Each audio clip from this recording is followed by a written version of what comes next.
or anything, and they're shouting.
Vertigo has been a juggernaut of a game for more than a decade.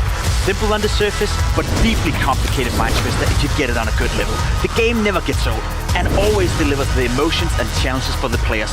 For the most part, because of the young guns like these guys. Creative, deadly skilled, ready to achieve greatness at all costs. Watch out for the 3rd season of the WePlay Academy League in January.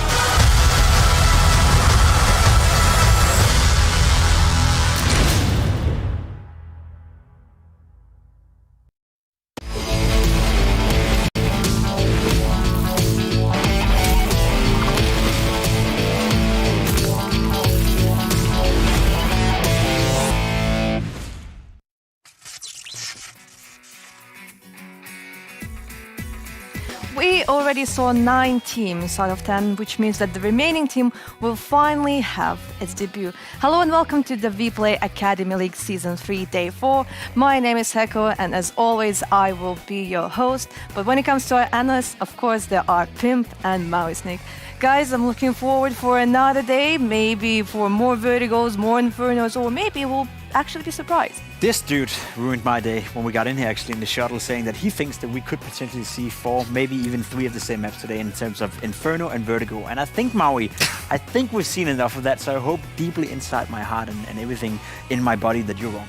Trust me, Pim, I hope I'm wrong. I hope these teams expand their map pools, but I think it might actually be the first time in WePlay history we could potentially get the same map all day. It's actually possible, but let's I don't know. That's kind of the dark side of this whole system. But you know, on the bright side, I think some teams are thriving. Actually, some teams probably like this kind of practice. You know, the back-to-back, just kind of grind of it. It's almost like you know, playing a scrim and playing all 30 rounds, but you're doing 60 sometimes. Yeah, it's good. It's good fun for the teams and a big challenge for sure.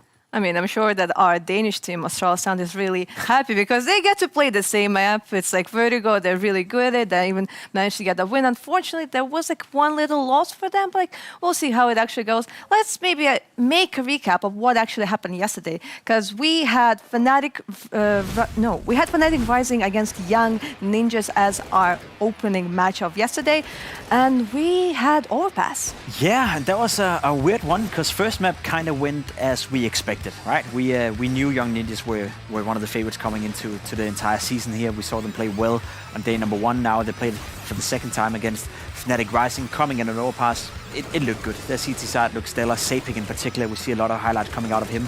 You know, with triple kill rounds that really swung it the way of Young Ninjas. So everything according to plan, and a very strong performance from the Young Ninjas. Whereas for fnatic Rising, maybe a little bit disappointing that they weren't able to put on more pressure, but I don't know what happened on map 2, and I don't know what happened when we got to the second half, Maui, but some momentum was built up for fnatic Rising, and all of a sudden the whole landscape changed. It was a completely different story when we move into map number 2. I mean, fnatic Rising, despite the fact that they really couldn't get anything going on Overpass, once they switched to Vertigo, like that, the team completely changed up. It felt like Keve knew exactly what he wanted to do with his team. But a little bit, I mean, like for Young Ninja's sake, they probably are a little bit disappointed with how things went yesterday. I mean, we're still seeing how they played on map number 1, but yeah, this one, number 2 on Vertigo, they are probably questioning how come we couldn't get anything going. And to credit fnatic Rising, it did feel like they were able to play a multitude of situations very well. You know, sometimes it was post plants, retakes. The amount of retakes that they were able to win and make sure that nobody on Young Ninjas could win some of their kind of, I'd say, signature clutches. Like players like Fuzi, Rolf, you expect them to sometimes come up with the goods in those kind of rounds, but fnatic Rising consistently was able to play off of each other, was able to make sure that nobody had any highlights from the Young Ninja side. It was a good game of Counter-Strike for sure, coming out of fnatic Rising. They showed probably the best version of themselves ever since Season 1, which was good to see. The problem for them is their consistency, and we talked about that in Season 1. We talked about it in Season 2, where they also threw a couple of games. So it's good to see that fnatic Rising, who are one of the few teams who kept the entire squad coming into Season 3, still got it, you know, and still can play at a high level. But the question remains, the performance we saw on Vertigo, was that a one-off, or is that the level that we can expect from fnatic Rising? Because if that is the case, then that's a team everyone in Group A has to watch out for. 16-3 was the result of the second map, which was pretty shocking. But when it comes to our second series, it was between NAVI, Junior, and Astralis Talent. A CIS team against a Danish team. Pimp, what can you say about Astralis Talent? They like to play Vertigo. That's one thing we can definitely conclude after watching them. I know you're a big fan of that, Pimp. It's the worst map. Who's not? But let's move on, right? Because we are seeing it a lot. It is a map that a lot of these academy teams are adopting, and I think the level that we're seeing from most of these teams are decent. I think they are understanding of how to play the map and how to maneuver and how to manipulate the opponents, and the rotations are actually at a high level. So I will give them that credit. Goes to both Astralis Talent and NAVI Junior. Was a close game, back and forth on map 1 right here. NAVI Junior looked to be in the driver's seat considering they had a good start on their T side.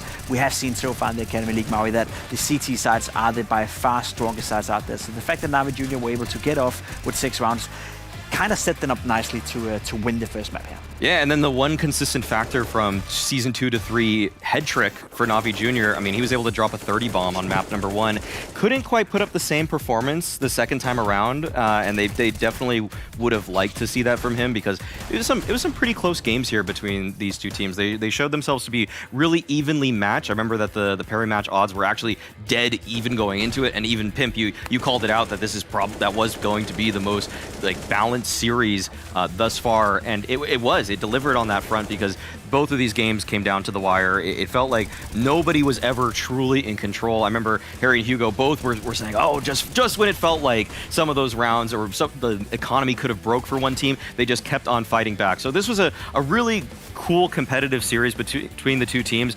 And for the Astralis Talent side, one guy who I notice has taken a liking to Vertigo, which I guess you could say about every player on this team, is Altex. He had a really good game himself, and he's usually kind of not really, I would say, a star rifler for Astralis Talent by any means, but he came up with the goods yesterday. Nice flash setup for him in this highlight. Extremely important win for Astralis Talent. They could not afford to lose that game. If they want to have any chance of getting a good spot in the gauntlet, I think finishing first in that group is already out of the question, but getting a good position in the group and avoiding last place in Group A is what they're fighting for right now. And considering they have played Vertigo in all 4 of their games so far, it was super, super important that they got this victory here.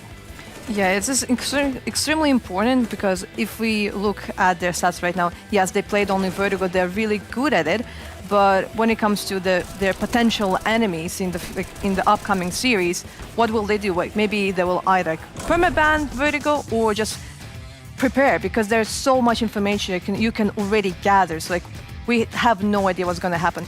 When it comes to Group A, we can see that right now Young Ninjas are in the top. They managed to get that one little L, but so far Astralis Talent are the team on the bottom. Yeah, Astralis Talent, I mean, they are becoming kind of a one-trick pony here. I really fear for them for the rest of this group because teams can change up their vetoes based off of what they're seeing from this team. And it feels like maybe if you took them out of their comfort zone on any other map, I mean, we literally just don't have the data to actually even speculate what that would look like. But my best assumption is that they probably haven't really practiced too many times on the other maps just yet, if they are so keen on playing just the one. So yeah, they're at the bottom of the barrel right now, and I think that's a little bit expected given that in Season 1 and Season 2 they were in last place every single time. This would be a great showing for them at Season 3 if they're just able to not come in last place. If they can maybe beat out a team 2-0, even if it's Vertigo back-to-back, doesn't matter to me, doesn't matter to them, as long as they're able to get to the gauntlet. I think that would be a nice little launch pad for them moving forward. They just need to do, you can't just end in last place every single season, Pimp. I mean, that's how people get kicked from teams. That's how teams dissolve, right? I mean, you can, and right now it looks like that may be the case. We have FURIA and Astralis Talent who both are making a strong case for finishing last again. No, I don't want to see it. Something has to change, obviously, but it's still early on. I think Astralis Talent, by the eye test, what we've seen from them so far, they're playing better in Season 3. I think they've upgraded their lineup. Fizz are coming in as well. So I'm not going to discredit them just yet, but there is a chance, there's a likelihood that we will end up seeing Astralis Talent and potentially FURIA in Group B finish last again for the 3rd time in a row. Yeah, well, we will have Group A again tomorrow, but today we'll focus on Group B because our opening match will be actually between 2 CIS rosters. It will be between Spirit Academy and, of course, VP.Prodigy. I'm talking about, of course, VP.Prodigy because we already had an interview with Result, and he said, well, we kind of think we can actually win this season. Previously, they had problems qualifying, so this came as a shock. That was an incredibly bold statement coming out from Resol in the post-game interview. The fact that he thinks that him and VP.Prodigy can take down everybody in the league. And he even specifically said MOUZ NXT. He thinks they can beat MOUZ NXT. Today, they're going to play against Spirit Academy, which is a new team in the league right now. And it's a team that I think a lot of people have been really excited about too. Spirit Academy, from season 1, they weren't in obviously the league, but they were playing a lot of those tier 2, tier 3 kind of cups, qualifiers, and people kind of had some hype for them. There were a couple players on the team that people were really looking out for, and I think there's some kind of, there's been a change though. They changed out a couple of the players, so there's going to be some, maybe if you follow the CIS scene, familiar faces. I mean, they got Sotfik in, who was the coach previously. He was the IGL for Espada in 2020, and I mean, with what he was able to accomplish with Dexter, you know, you hope to see that he can maybe lift up another rising CIS offer. But I feel like there's a million of those already. There's a million of those already. There's a lot of talent within the CIS region, and that's why this game is incredible, interesting as well. Spirit Academy, a team that, you know, weren't part of the season 1, weren't part of season 3. So as you said, Heko, it's their debut, and a lot of people were calling for them to come in season 1 and in season 2 because they were producing some decent results outside of the WePlay Academy League. Some of these teams are obviously playing in the online cups and the online circuit and trying to qualify for some of the close qualifiers for the big LAN events. And Spirit Academy did make some waves once in a while. So I'm super keen on learning more about these guys and learning what they can offer. Again, the map pool, you said that it smells a bit like Inferno Vertigo. We'll have to wait and see about that, but that makes sense. You know, that's a CS speciality. And then, of course, you already addressed it. You know, Result with the mask saying that VP.Prodigy can beat anyone. Well, if you really believe that, and if that's really the case, then beating Spirit Academy should be a walk in the park. So I want to see that from VP.Prodigy. I want to see that confidence being shown on the server. Yeah, one of the players that VP.Prodigy has right now is actually Chiron, that had a little bit of experience of playing on the main roster. Maybe they decide that maybe he's not yet ready to play on that level, so they kind of demoted him a little bit, but maybe this is the place where he needs to just collect that information and just improve and get used to playing in a team. Yeah, this would be a great stepping stone for him and just everybody else on the team. I think right now, going into this match, to just set some expectations, I really think that VP.Prodigy are definitely the heavy favorites. But the thing is that, I mean, Spirit Academy are coming into this with players like Chiron that are just so unknown in terms of what they can produce, that it's kind of like, for me, when I want to watch this match, I want to just see, can anybody show me kind of in an open 3v3 situation, can they take over a round? Who's going to be the players that are taking initiative here? And I think that right now for VP.Prodigy, something to their credit is I kind of feel like I know who's going to do that now. I think they actually have ironed out their roles really well. The fact that they're playing in a boot camp is going to just help them so much in terms of knowing who's taking priority in a rounds. And like this Delusion guy coming out of nowhere, he doesn't even have an HLTV picture, and yet he was lighting up the server too. There's a lot to be excited about for VP.Prodigy. Yeah, and when we look at our two teams, we can see that right now when it comes to IGLs in the CIS region, there's kind of a gap because you have those old IGLs and you have like really young ones, you know, like for example NAVI or for example James, but like there's kind of like no one really in between. So right now those old guys that are like 27, 26, they are just helping out to build like the new talents. Yeah, and it's very important to have role models. We in Scandinavia in particular have enjoyed that a lot. You know, obviously talking about the guys like Glaive, Kerrigan, Sonic back in the 1.6 days, Ave. There's so many legendary Danish in-game leaders. We have the Swedish ones as well in Khan.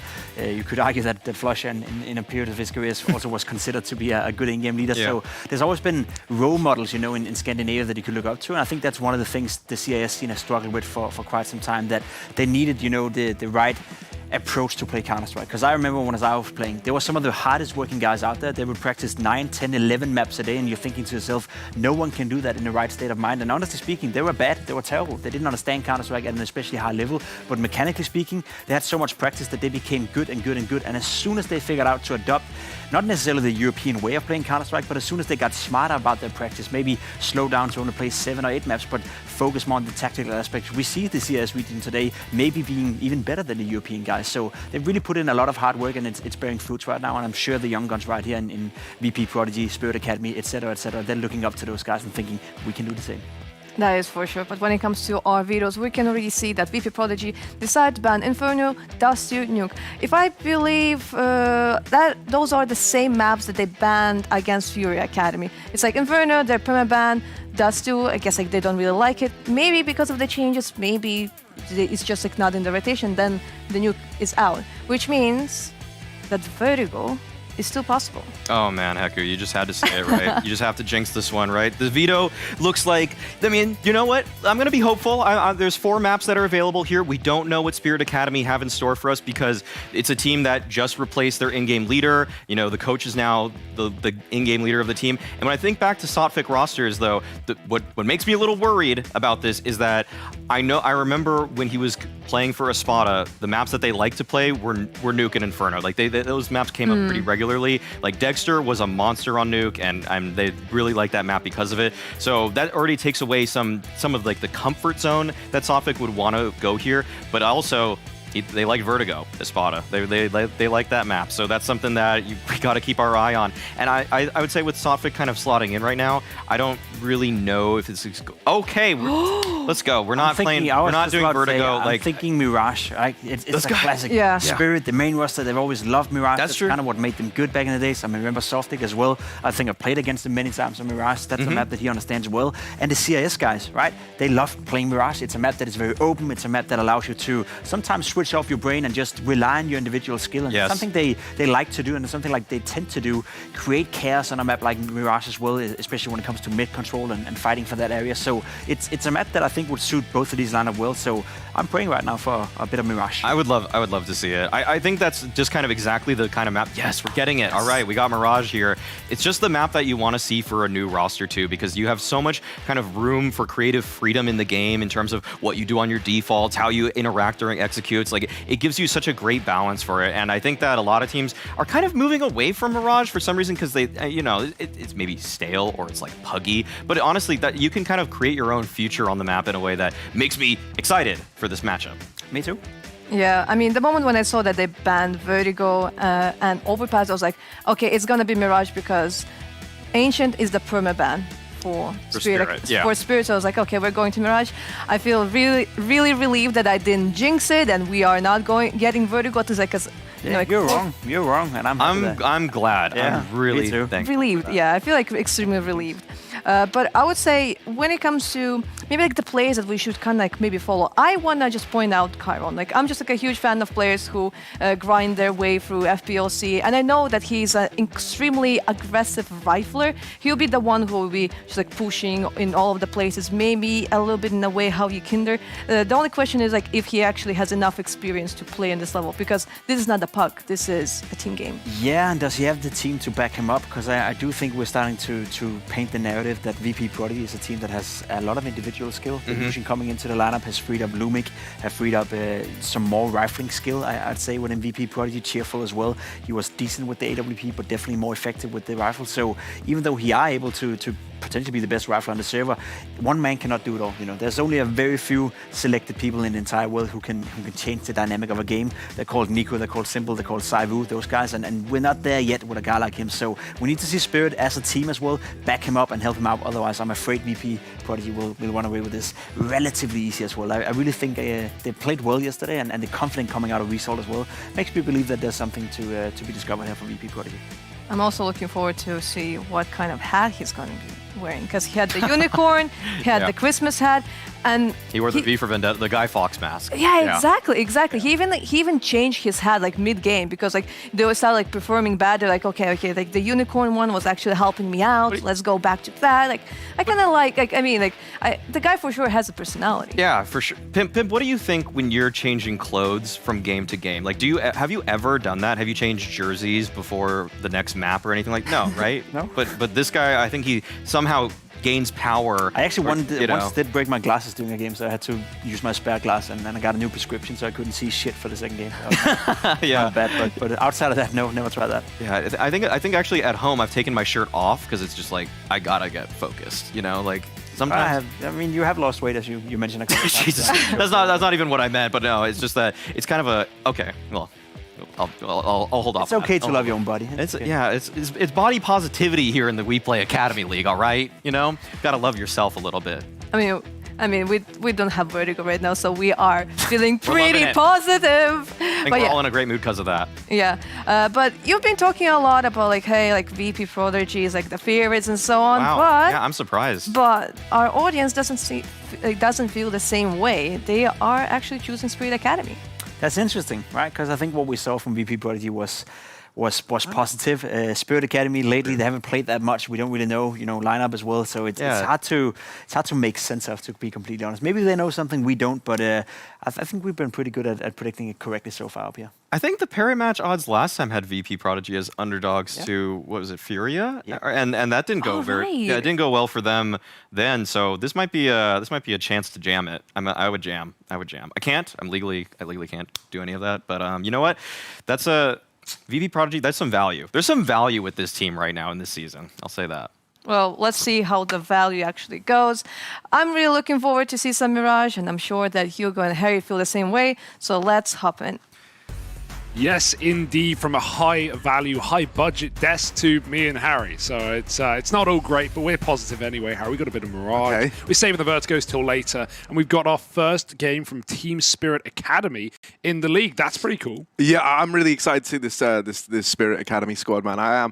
Sotfik, obviously, I think is one of the major talking points, right? From what I understand, from the sheet they submitted to us about like the roles within the team, he was marked as player/coach, which I already found super interesting. But I think, for this guy, it makes a lot of sense, right? If you're not familiar with the name Sotfik, you really should be, right? But maybe, you're a little newer, or maybe you didn't watch, a couple of years ago. But back in like 2016 all the way through, I think actually 2017 to 19, he was actually in the main kind of Team Spirit squad. He had some old names in there, guys like Kabakan from all those time ago. Tony Black. Demasic, Tony Black now, right? Yeah. No, man, it's super interesting to see him back and on this academy squad, now looking to try and develop young and upcoming talent. That was always kind of his role within Team Spirit as well. Like he was there, one of these very, very consistent faces on that old Team Spirit roster, and the fact that they kept him around for so long, well, it shows that you must be bringing some value, Hugo. Yeah, and we've already seen the effect of having older and more experienced players in these younger rosters. Look at the team on the other side. We've got VP.Prodigy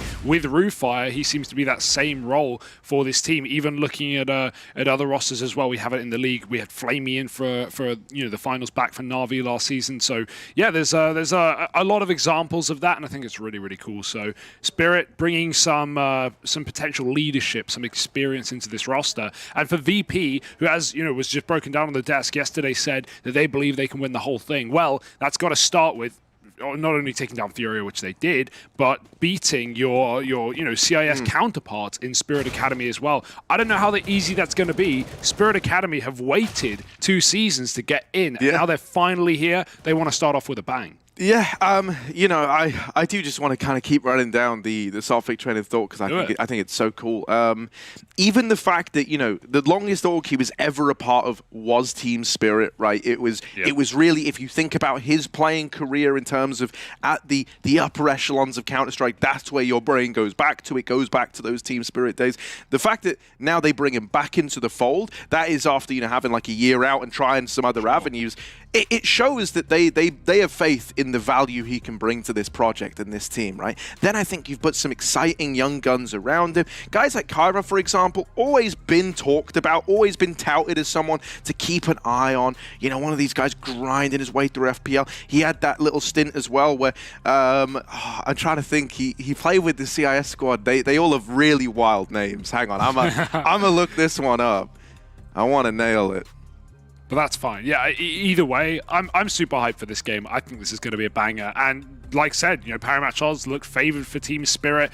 I think that's a safe bet given, Spirit's efficacy in recent times. But VP.Prodigy clearly coming into this season more confident than ever. There we go. I just remembered, right? You'll understand now why I just wanted to double check. You remember the mix of Gasparidov, Belchanov, Chiron, Pashanoi, right? Those guys, right? What team was this? I mean, they've had a few iterations of it. They've had a couple mixes, of of goes at like running that kind of similar squad. Yeah, man. No, exactly. But that's what I mean. Like, this guy has his experience. He's also even had times, where he's actually played like alongside the Spirit squad, like the actual main squad. So, Chiron's dipped his toes in the in at the upper echelons, right? And as mentioned, he's been someone that's been touted to keep an eye on. So it's kind of cool to have this kind of mixture of new and old coming together. And I like that conversation for the academy teams as a whole. While we're on the topic, like, I find it very, very interesting that for the majority of them, the route has been, we will bring back a seasoned player. You know, not all teams have subscribed to this. Some of them are just all academies. But like, some of them go, we'll bring back this seasoned guy who we have a bit of history with. We'll bring him into the academy team and we'll have him train them up. The only team that kind of went like the polar opposite is like Young Ninjas, where they were like, actually, we'll bring our academy players onto the main team and have that be their exposure. I think that's super interesting, seeing the different ways that, you know, teams have approached this. But, you know, that little pause, that little tech problem now brushed aside as we're ready to get into this one. VP.Prodigy taking on Spirit Academy. Yeah, we got MVs. You start spitting Hugo, let me down fire. Let me down a pistol, Hugo. Smokes over the top. We got Result playing that little headshot block angle, and Lomik hiding at the back of the site. He's flashed. Now he has to play the trigger discipline. They clear him immediately, those Ontics, with the opener. And I love this pistol for Spirit. This is old school, man. They're running jungle off the top of that con smoke, but coming through is Delusion with a double. Result pokes his head out from CT, and Artfrost, stuck up in Palace, is in a bit of a sticky situation. They do have jungle, but that bomb is still loose in the site, and the kills are not coming in. They're all Delusions today. He did look excellent in that game v FURIA, the latest addition to VP.Prodigy, the AWP player. And right now, locked in 3 on the pistol. Roofire, I'm presuming that camera's not live because he is having a drink and the round is still going, but Delusion... He's just that good, man. He doesn't even need the keys, but Delusion's going to close it. Yeah, if I had to hazard a little guess, you know, I saw that like time actually skipped back a moment ago, so I imagine that that's throwing some yeah, dude, we're little going, gremlins into the mix. Of course, computers are full of them. Watch out, got to flush them out. Dude, the film... Oh, mate, look at his parry match shots first. Already flipped. Yeah, already. All it took was a pistol. Dude, it's so funny. That is always the case. It's like you'll go into pistol, it, like panic. Big old favourites for the other side, and then suddenly pistol round goes the other way. Parry match go, dump it all! Dump! No, buy low, sell high. Man, Ooh. Just Glocks now. They're just trading the Deagle out, and Sophic will put it to good use.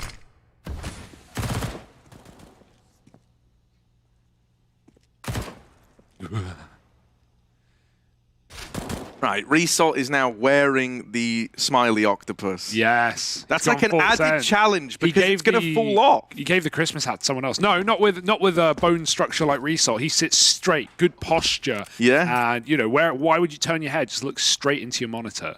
It's all about that eye contact. Result, man, you're not worried that through doing this, you're like, how do you one up this next time? Yeah, you're like juggling while you play. Cardboard box on my head. I don't think that's more impressive. Depends what it's full of. Well, Result got to remain strong and steady as they eat out of Palace. He's going to find one, and luckily the SMG cleans it up. So a bit more money for Lomik, and even saves the FAMAS as well. It's a perfect round for VP.Prodigy. And yeah, I am liking the the additions to the hat, to the headwear every single day. I hope that continues. I'm just imagining like Result coming in with like a big old nose piercing or something like for their next game. You know, maybe he's got those like ear stretchers. Let's go listen into the TeamSpeak, see if he's discussing that wardrobe now. Добрый вечер, вы в прямом эфире студии WePlay TV, первый барон. Арман, кидай молик забил, кидай флэш. Да, раз. Моликон. Дал два. Никто не вышел. Никто не вышел. Топ-мид, я флэш дал туда. Я дал тоже хэй топ-мид. Я ушел на. Я в зик ушел. Джан глубокий. Флэш дал. 90 убил. Два ковры, бомбы. Еще ковры. Расчилимся. Один тетрис, один ковры. А еще что-то? Нет, Третьего нет. Ковры не вышел. Ковры выходит. Смог в них. Я дым все выкатил. Тетрис убил. Ковры. Убил? Хорош. Ковры, лес. Мог выйти. Нет. Вот только сейчас выходит. Okay, those vibes are unmatched. Unmatched right now. We even got a translation. They were introducing themselves. Hey, welcome to WePlay channel. And yeah, showman. You got to give it to them. I absolutely love that. I really like that, man. When you got that kind of chemistry and that kind of vibe in the team, no wonder they're coming into this season so confident, saying, yeah, we're going to win it all. Yeah, we're going to beat everyone. MOUZ NXT, nothing, no problem. And it's really, really cool because like VP.Prodigy was such a such a kind of such an ugly team in season 1. Yeah. And you know, it's like that tale of the ugly duckling, man. It turns into this beautiful swan. Well, that's what might be happening to VP.Prodigy. That's really cool. Delusion. It's clear he's brought a lot to the squad, man. He has looked so good on this AWP. The decision to move Lomic off and onto rifles, actually, I think he's done a really good job at filling that void, and I think he deserves a lot of credit for being willing to try to adapt to this role. Roofire gonna try and hold down B. He's got support from Cheerful. Oh, not anymore. He don't. Chiron's gotten rid of him. I don't think anyone's ever matched the Sheikh Zula comms like that before, Harry, right? You know, I'm sure we've all seen the Twitter clips recently of those boys, but oh my god, wait 1 second, and now we don't have to wait any longer. No, I know the one you're on about, man. Yeah. That... Man down, man down, man down, man down! Oh, dude, it's so good, right? Sheikh Zilla, you are a treasure, my friend. That clip, it's on Mirage as well. Yeah. If you haven't seen it, I don't know how you can find it. It's out there somewhere. It's out there somewhere. Well, if you haven't seen it, too late, boys. I'm sure there'll be more. Yeah. Probably one of my favorite CS clips ever. Love those comms. 4-0 right now, Roofire, and the boys are feeling fantastic. We've got the first 4 by. Keep in mind, for Spirit Academy, it's been Deagle rounds coming down the barrel. 4 mid push. The confidence is here. It's flowing, but probably not the way they wanted it to. Now it's just rivers of blood in middle. Sotfik with a double, and Lomic's going to have to back out, bailing from his team. Going back to CT spawn. You're now split 1-1. You're really screwed if you're VP. And I love how Spirit are in no hurry to throw away this round. If you're going to win it, at least win it clean. Fully grouping back at B, and Lomic's about to meet his maker. Good shot from Zontix, and Delusion. He's going to save, or at least he thinks he's going to save, but that's not really the case. Oh, they've seen him. They're out of there. They don't want anything to do with that AWP. Very safe round for Spirit.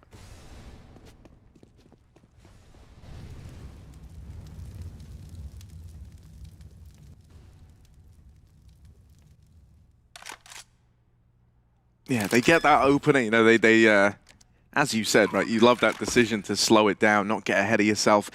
They are able to find a way in and a way to keep it nice and clean. Delusion might not even get away with this AWP. Sotfik deals with him, and it's a real nice round out of the guy. 3 kills deep, and that's going to be the first on the board for Spirit Academy. I think it's very cool that he stayed true to his roots. Other guys, you know, like from the old Team Spirit squad, even looking at like fellas like Demon's Secret, obviously going on to have adventures in other games, even in Valorant. So, you know, it almost feels like it's from like a different era. And very nice. You know, even, man, it's something that, you know, you don't talk about all the time, but even IGLs, like legends of the game, folks like Fallen, for example, when he joined Liquid, he had to adjust a lot of his cooling to try and fit not just their style, but also the meta of the game that we currently exist in, right? And like get caught up. That is a legitimate thing that you have to do because so much changes. It's such a dynamic game, you know? And so I'm sure for someone like that, and even someone like Roofire on the other side, this has been as much of a learning experience for them as it has been for the young guns that they're throwing in with. Very slow default in this round for Spirit, but finally we have the mid-util coming through, and they're going to start to take space. Con smoke blocked by Roofire, but that's a very difficult one to create a gap in. Play with your food. Oh, Art Frost, a quick shot through it. Roofire. He was spamming or something, gets taken down. Lomic up in ladder, cleared by Zontix, and suddenly this B-pop is in and on. Cheerful dinked through the corner of apartments. He has got nowhere to go, and Spirit will storm their way into B, forcing a save yet again. This time it might be allowed. VP are far enough away for the time being, and Spirit are very methodical on this T side. Bomb's going to get planted. Another 5 alive round by the looks, and that's great for the long term, building up the money. Right now, VP, nothing they can say or do about it.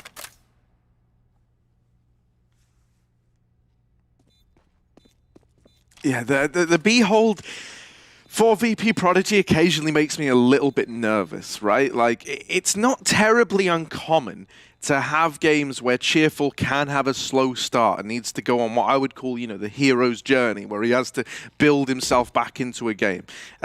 Roofire as well, we always tell as this guy, you know, he's going to give you the calls, he's going to help get you there, and he will have his moments, but he's not someone who you could depend on time and time again to put up crazy numbers. I think that's fair to say. For me, this B side of the map is always something that can get a little bit concerning. Especially because I think when you look over at the pieces towards that A side of the map, really I'm talking Result and Delusion, they are incredibly strong. Think about some of Result's B anchoring on Overpass, some of the rounds we had out of him there. He is a very, very dependable player. You know the kind of performance you're going to get out of him. Delusion as well has been an absolute delight to watch on the AWP. And so I think, you know, if you get dealt A plays in this game, the way I'm looking at it, that's what you want if you're VP.Prodigy. Oh, I think they saw him. Oh, Kyron caught, jumping up onto Tetris. Delusion going to get flashed back in. That's a bomb, and he's dropped it in the open. The Orb's covering a peak that has yet to happen, and it finally does as he looks away. Delusion tucks in, and he swings off the damage done. Cheerful dies a hero, and Sotfig will die alone. 1v3 now. He's going to have to pull out a clutch. Coming late in from under, but that's a really awkward round there. Losing the bomb out ramp like that. One kill just enticed them in. It's almost a case study, because look at the two guys who've won this round. Yeah. It's literally Result and Delusion. Well, it is also the two guns in the USB round. I know. Set up, but don't get Cheerful. Yeah, 100%. And there was like a really well-timed stairs peek to get that AWP kill at ramp with one of the USPs. I love the way they approached that. But that's the thing. I think, you know, VP.Prodigy are under no illusion that you have guys like Roofire, for example. He's not sat there going, I want to be the one to soak up the attention. I want to be the star. You know, like I think he knows that his job in this team is to set up the guys who you know, frag like crazy, who can do and win you rounds like that.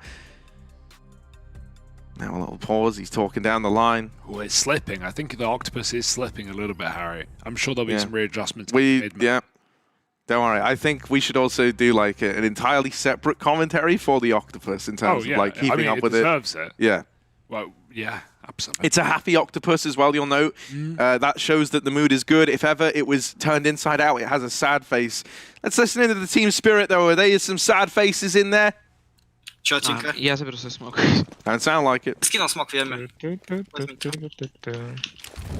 Я мид не кидал, делаю вещь, что мы было. Молик яма. Я прошел налево, я жду чела. Перед ямой чел. Он перед ямой. Он на между ушел, я выхожу. Да. Я вышел. Я сам где-то между. Головой, значит. Убил его. Умер. Даю внешку сейчас. Даю джангл. Да внешку дать. Отойди, Артем. Даю флеш КТ, дал флеш КТ флеш. Флеш на голову будет. Давай, даю бомбу зенит. Даю флеш КТ еще. Я ставлю под зип. Давай. Джангл. Молик КТ. Будет обновить. Я ушел, пачка под зипом. Сопредировано, парень. Я обновлю внешку. Давай. Я забрал. КТ может быть, парень. Окно авик убил. Хорош, КТ, наверное, выходит сейчас. Я справа-то слезу. Перед окном чел, перед дырками. Окно убил еще, перед дыркой. Хорош, Саня. Я ебу, это второй авик. Это я не вижу. У него в кухне 1 хп. И перед дыркой второй, я ебу их. Окей. Перед дыркой убил парня. Ласт авик. Поставик я бегу в андер, прям пиздить его нахуй палкой. Он смог на Б дал себе. Давай. У него лоу хп, у него 10. Он на форс идет. Я не буду рисковать. Dude, the juxtaposition between like Chiron running in, entering, very vocal, very cerebral, and then Sotfig sitting back around, just cool, calm, input. You know, again, you obviously don't know exactly what's being said, but yeah, that was a really nice round to show off the comms. I love, yeah, exactly, right, perfect for it. And like dude, Chiron, it's clear to me that he's a very, very fast player in every sense of the word. His brain is racing at 1,000,000 miles an hour, but he's very, very vocal, and that's good. You know, that's what you want out of someone who's good at getting that far at the front of the pack, right? If he's able to come across all that info, because he was getting a lot of it, you know. Nice, cleanly and concisely. A little bit more of that. Maybe Spirit could look to tip these odds even further in their favor. It's surprising to me that it's gone back their way with VP.Prodigy still being up in the lead, but clearly the folks at Parry Match are convinced. Yeah, double AWP in this round as well, but it's still a bit of a broken buy. Deagle's in play, so less than ideal. And we just don't really see Lomic on the AWP anymore, Harry. It's Cheerful running it now over him. He's over it. He's done. He's not interested. So let's see where these AWPs go. He's almost at the point now where his rifle kills have gone above the AWP. That's how much he's been doing it. Yeah. Nothing wrong with that. So this double AWP, we've seen VP.Prodigy try and do this before. I think it helps Cheerful look somewhat better, but this is kind of the reality I remember a good bit. He loves this peek into apartments, right? I've only seen him on Mirage a handful of times, but whenever he has that AWP, he likes to take that peek. And if that's something Spirit Academy are aware of, that's a fight they might be more than willing to take, and they do it in this round here and now. That's how they find the opener. Yeah, Delusion's at least still here, but for how long? They're regrouping down on ramp. B's been smoked for some time now. Zon takes up in Palace, everyone else ramp side, and then a late lurk out mid for Chiron. Now, VP are going to try and get mid-info with that flash, but they see nothing. That's good misinformation in favor of Spirit. Chiron can late lurk, and VP have abandoned middle for the rest of the round. They are not going to think about it for some time unless Rufire re-aggroes on short.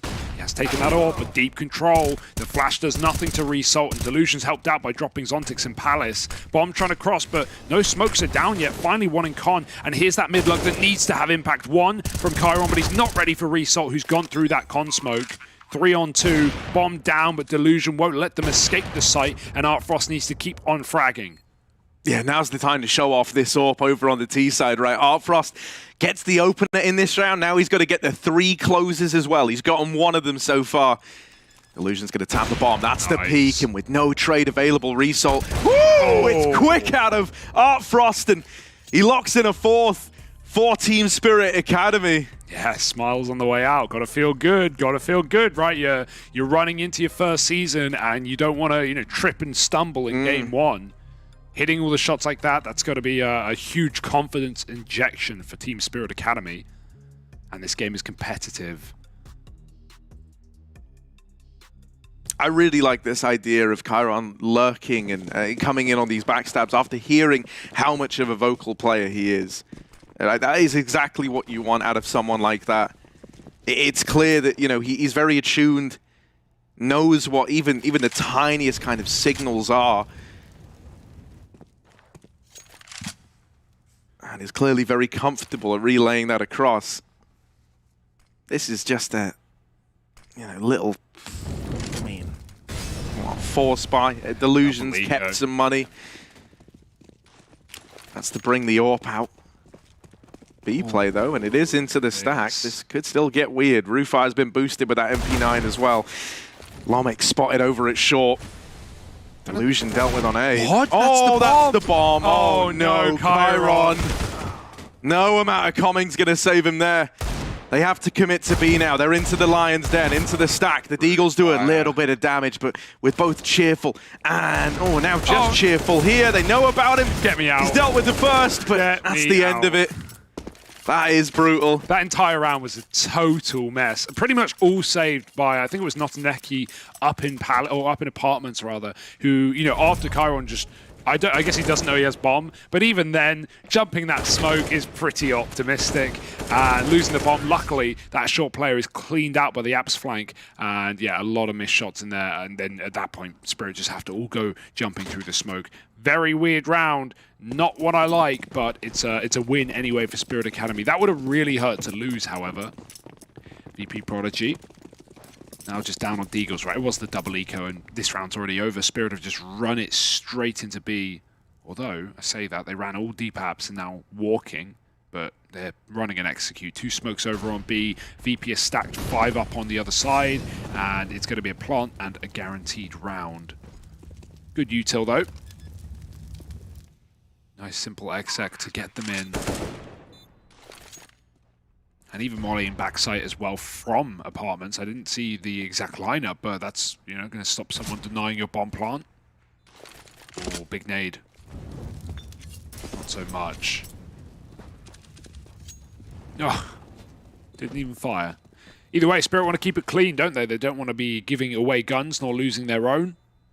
So all going to exit together through apartments, I imagine, with the exception of Sophic, who's lurking for kills on that A site. He's going to find some.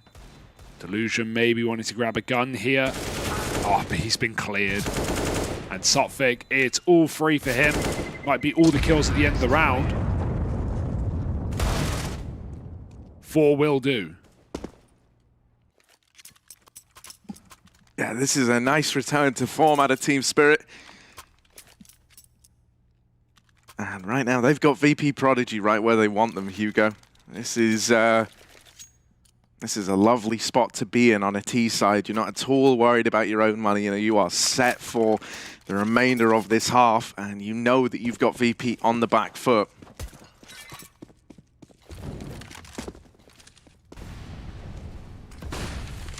Out into middle for Team Spirit. Couple over in the apartments as well. Early on, poised for what could be a B play if you wanted to get some, if you presented some of these mid kills. Meanwhile, Zontix is on a bit of a lurk over towards ramp, holding for any aggression here.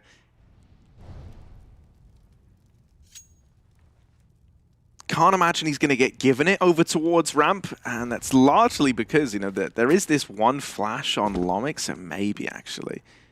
Didn't realize he was leaning over there towards Under Palace, and yeah, ramp progression's coming through, but of course, as the timing gods would dictate, Zontix has just left this side of the map, so VP.Prodigy learned that ramp is clear, and that's going to give them a much better idea of how to piece this one together. Yeah, a little con smoke and window smoke to get that mid info away, not that VP ever had any. Starting to realize that maybe this is that mid to B after already rotated the AWP coming out. And RuFire's been boosted. If a jump spotting Cheerful could bait for him, that'd be perfect. But he's gone back to bench. Got a care short as well. Scary situation. You can already see the VP know what's coming at this point. They've cleared ramp. They closed Palace. They hear nothing on A. There's only 30 seconds. There's only so many spots Spirit can be. Delusion only has to deal with really one man. Chiron's rotate lurk. It's not going to do much if this B play doesn't come through. Cheerful trying to stop it, drops the bomb. Delusion kills the short player, and now Chiron is stuck with no time and the wrong site. Even if he found both kills, that would not have been around there, and VP will shut it down. Good awareness for VP, always on top of things. Knew exactly what was going on after they cleared ramp and those mid smokes came out. Got to wonder how much of a level of familiarity there is between these rosters, right, in terms of practicing against each other, playing each other before in that sense. So VP on top of things, and this game is back and forth. It's right where we want it.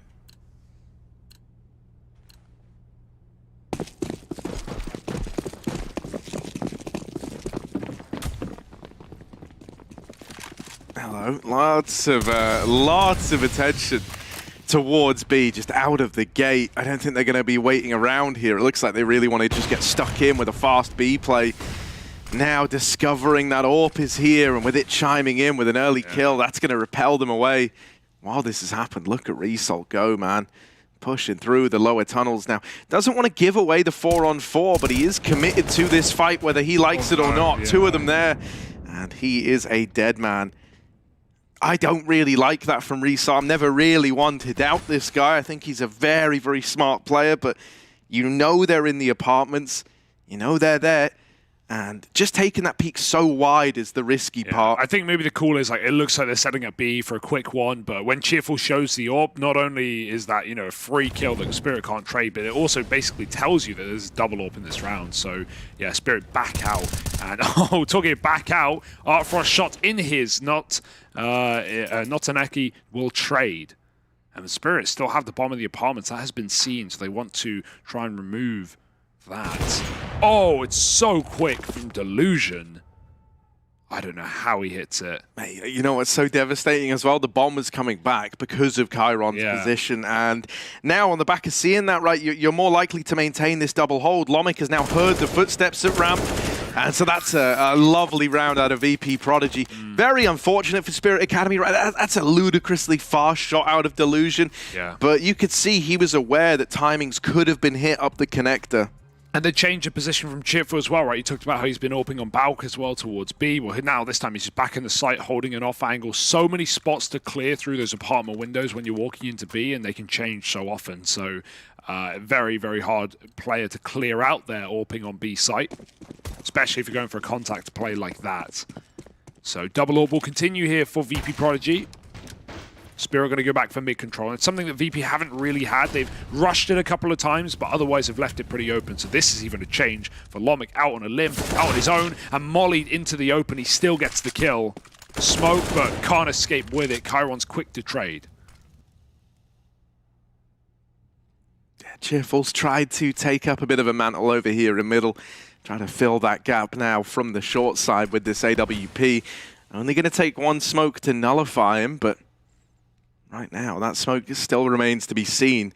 They're trying to boost, they're trying to find him. And oh, that's lovely. What? No. In the leg, and he dies throwing the nade to get the kill. I feel so bad for Art Frost. He could only see the body, man. That did not look like a leg shot to me. He even really went for it, he tried to go a little bit wider just to make sure it was the kill. And then he dies nading from Con. Dude, that's so devastating. I mean, the round's done. Of course it falls apart off that. You got to feel for him. I don't think he could have done that any better. No. I would have taken the shot earlier. Exactly, right? That wasn't one of those ones where you go, oh, maybe he rushed it a bit. Like maybe he fumbled the execution. Like, no. He really took his time. He really tried to make it happen. Not Ineki, trying to do what he can. There is this bomb still down in Con right now. The AWP is the problem, so he's trying to flush it out, but Delusion's not missing a beat. Unbelievable. Triple AWP. Oh, yeah, swap back quick result. Unbelievable round, though. To think that that's how it's won by VP.Prodigy. That should have been just an opening, or, well, that should have been a 4-on-3, really, to Spirit Academy, with B looking completely open. But instead, not only does he not get the kill, but he dies trying to nade, which was, again, like, seemingly the right play, but Cheerful just ran back. Oh my goodness. That's gotta hurt. That being said, Artfrost's AWP has looked good. Like, I'm not gonna let that, change my mind. He's actually had some banging rounds. He had that 1v3 as well. Oh, pushed up on the Molotov. Result won't live long. It's gonna be Lomic quickly trying to get in position. There is a mid lurk. This time it's not Chiron, it is Sotfix. Smoke's down, he can go through. There's a gap and he's been seen. Lomic, gotta be careful, he could get walked on right now, and he will be. Sotfix doesn't care, but maybe he should. Lomic drops him, and 4-on-4, the AWP is in the right place. Oh man, they're trying to shut Delusion down. But dealing with this guy has proven to be a real problem. Cheerful now here on the rotation as well. You know him as a B player, you know him as one of these B anchors, so you know that the rotations have arrived for VP.Prodigy. And the worst part is you might be left with no choice but to continue walking into this stack. The bomb now dropped out on Tetris, and only Art Frost left, 1v3. Looking like VP.Prodigy should be good for this night. And there it is, Delusion. Don't know how he's the man to get it, but at 20-7, who's complaining? No, who is complaining? That's a sick half from Delusion.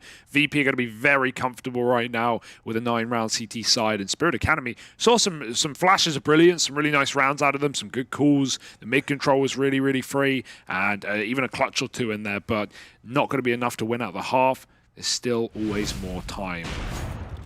This is really a battle of the AWPs, it feels like at times, though. Right, the double of VP versus Artfrost. I wonder who's going to be second AWPing over on the CT for Spirit if they get that fund. Some teams don't even have second AWPers a lot, but can be pretty viable, pretty versatile on a map like Mirage.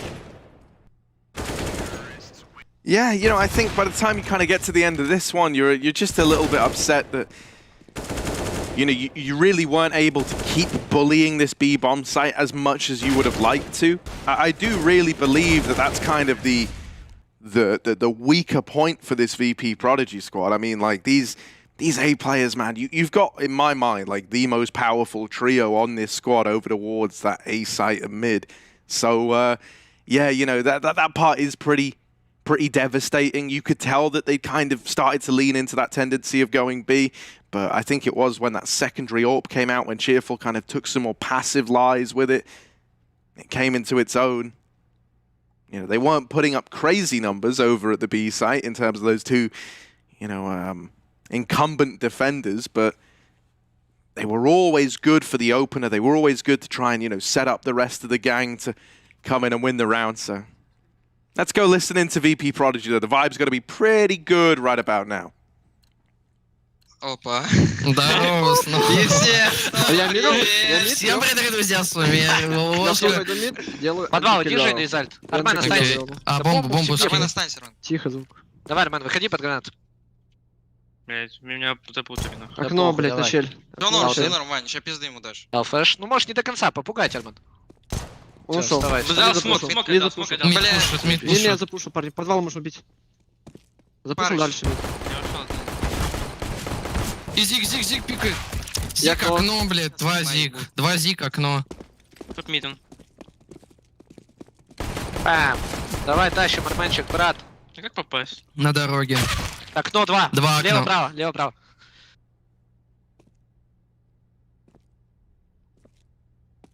Ничего страшного, пацаны, не расстраивайтесь. Главное, не расстраиваться, все нормально. I mean, that's a round of dominoes falling for VP, right? The top mid push comes in, they're set up for what looks like just a B pop with the util and apps, but then they try and clean out top mid from under, and that just is their undoing. Peek from window, peek from short, and as you saw at the end, everyone in middle for Spirit. And now VP, the realization that, okay, we do have to pull ourselves up by our bootstraps. This is not going to be a free game anymore. Spirit Academy come to play with a flawless pistol and even favored on the parry match odds, 1.7 to 2.08.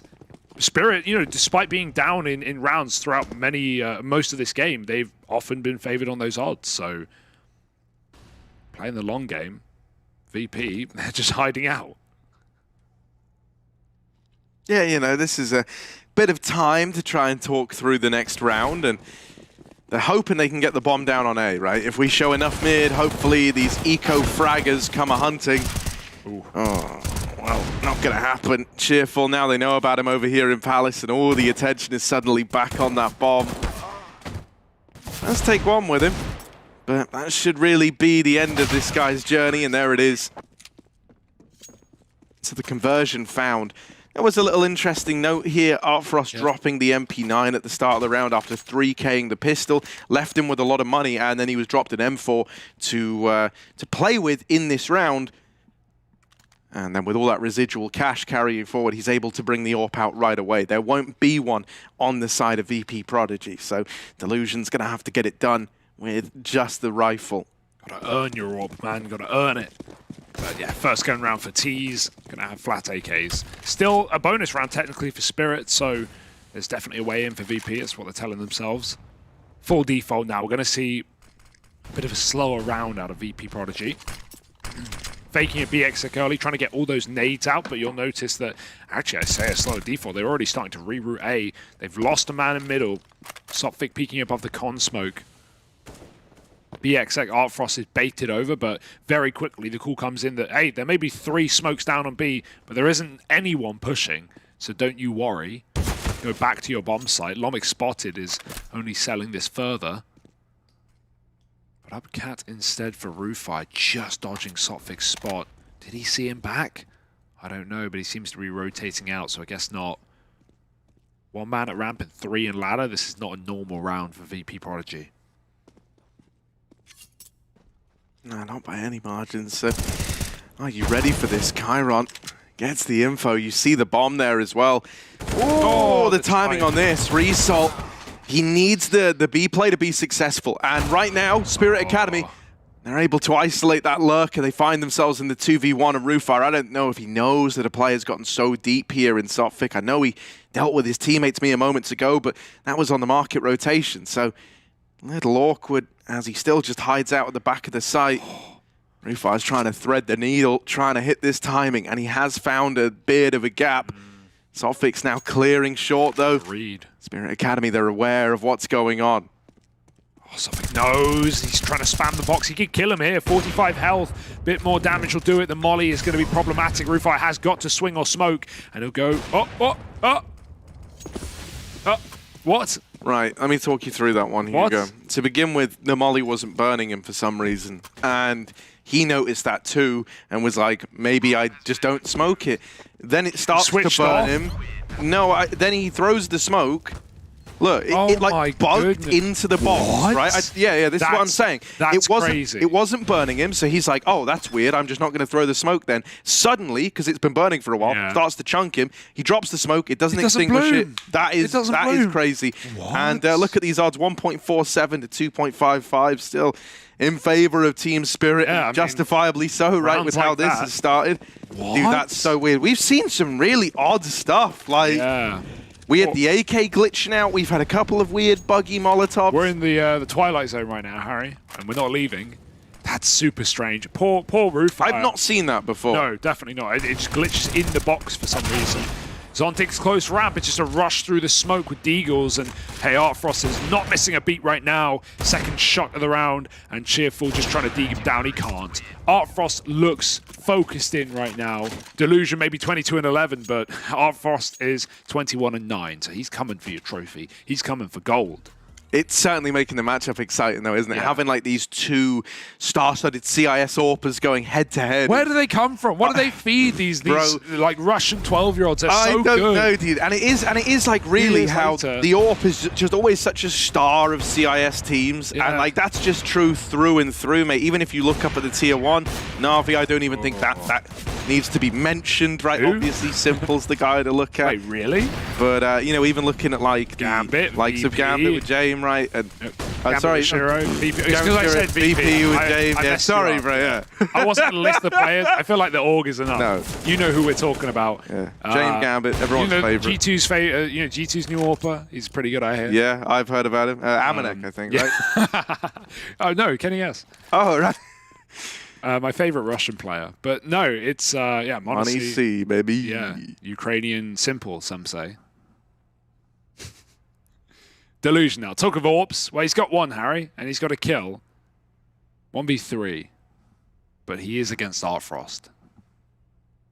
Easier said than done. Chiron's holding a grimy off angle. And Sophic. Sophic has great reads. You know, you can see the experience. Like, even in that 2-on-1 where Rooffire is rotating out silent, he got a timing. Sophic realized he flanked him on short. And this is no exception. Delusion probably not even going to get out of apps. He's going to get killed. Thank you. 11 rounds to Spirit Academy, and they're starting to run away with the CT side. It's flawless. 5 up in a row right now. Yeah, this CT side's looked really nice. Oh, well, headshot rate. All right, Harry, this is your area of expertise. Okay, what's kind of most impressive to me there would probably be, wait, hang on, dude. No, Chiron. Chiron's the most impressive. 66 at 15 kills, not bad, eh? Yeah, do the math, how many? 10 out of 15. Nice. That was Safety quick, there. Hugo. Well, yeah, it's, he's got 15 kills and 66%. Oh, yeah, it's like 2/3. Got very lucky there. 2/3 of 15, mate. Yeah. That's 10. 10. Got him. Maths. Quick maths. Quick maths. Don't do maths on stream. Don't try this at home. We are streaming. Yeah, I can tell that like you went to school. Thanks, dude. Yeah, I did for a couple of years. Hello. Ooh. ADR. Of course, Artfrost and Delusion up top. They are shooting 100 damage guns. It's not really fair on the rest of them. Yeah, but look, man, look, this is why I say Chiron was the most impressive on the headshot percentage. He's second for ADR as well. Pretty good. And let's be real, right? His T-side lurking, I think, was a real cause of success for that Spirit Academy T-side to begin with. Artfrost got the smooth moves. He's up cat. No one's top mid, though. I wonder if he realizes they could have snuck out with that top mid smoke, but now he's got to get behind it, and his opponents are creeping in from below. Sophics coming in to watch. He's going to get that spot early. Oh, more than that, he's going to die, possibly. No! Mo down for 2. 2 for 1. Happy with that if you're Sophic. Will be traded, but absolutely no problem. Bomb spotted under, and so you know this is likely going to be an A play, splitting into that site. Denied now, and so VP have to come up with something new. Delusion heads B, and the bomb is behind him. Actually dropped, so still defaulting here for VP. And maybe Delusion's go for one of these rifles out under. It's got nothing. I mean, may as well, right? It's a big old journey, but it's well worth it if it leads to you winning the round. Now an AK, now armed is Delusion and looking to lurk. Out through middle, gains a bit of real estate, lets his team know, yeah, move in. And he spots the player on the boost, but it goes both ways. Chiron holding down the short side has really done enough with that little double up there. It's all left onto Result, and they know where he is. They've got all the info. They know they've tagged him up. There's the AWP to close it, and Team Spirit Academy 12-9 looking to run away with this game if VP.Prodigy aren't careful. There's no money once again. It's a bit of an awkward spot to be in. You were really, really hoping that you could have milked that round for a little bit more. You know, suddenly if there was like a bomb plant found, even if you're not winning it, you're able to keep these investments coming in. Without that, this is going to be a partial buy. And it wouldn't surprise me if we got something like a little B play out of this. Yeah, just something faster would be nice, right? Just try and trade your way into a bomb site, get some guns. Yeah, I mean, VP.Prodigy have really nice nades for B, like, but they normally use them as fakes as opposed to, you know, actually committing with it. That's a lovely opener, all right. Tech9 gonna do it to Chiron. And that might put the fear in Spirit Academy. Not in Artfrost, though. He's still deep B apps. Oh, okay, yeah, they have 2 smokes left. I think this is now the B play, right? Because normally they have a triple smoke B play, but they also have this double smoke one that they like to throw in. And so they're going to lean back there. They triple smoke mid. They just covered it in smokes. Uh-oh, this is getting worried. Now, they might hear the pins get pulled, so they can turn around. But Spirit are actually really out of position for this one. It's fine. You can give up the site. You can play retake, but there are going to be short side smokes coming in, more likely than not. VP start to run, and yeah, Spirit know what's going on, but they need to equalize. They need to get a couple of kills before they flood out, and this is more like it. Forget getting out of the apartments. You'll die in the house. No one jumps out, and it is nearly flawless. Delusion gets 1 at the end. 13-9. I mean, yeah, it looked like Spirit had kind of screwed himself there with that double short push, but it worked wonderful. It's actually a crying shame. I thought they were going to... Because sometimes, right, they have the... you know, I always call them like the McDonald's smokes, but, yeah. You know, they have like... I thought they were throwing them, yeah. They have those short side smokes in their repertoire, right? But the reason why only 1 smoke goes out over towards market is they hold on to the other one on restart, and that's just because it's still so early in the round in terms of, you know, players actually having thrown out utility. You don't just want to get mollied, and then that stops the B rush. So he kept his smoke. He was like 3rd in, you know, holding on to it in the very early stages, just in case a Molotov comes into the apartments. But it's such a crying shame because it's one of those ones that, like, with the pieces you have, if you did just go for, you know, that like short smoke rush in, that could have been so impactful.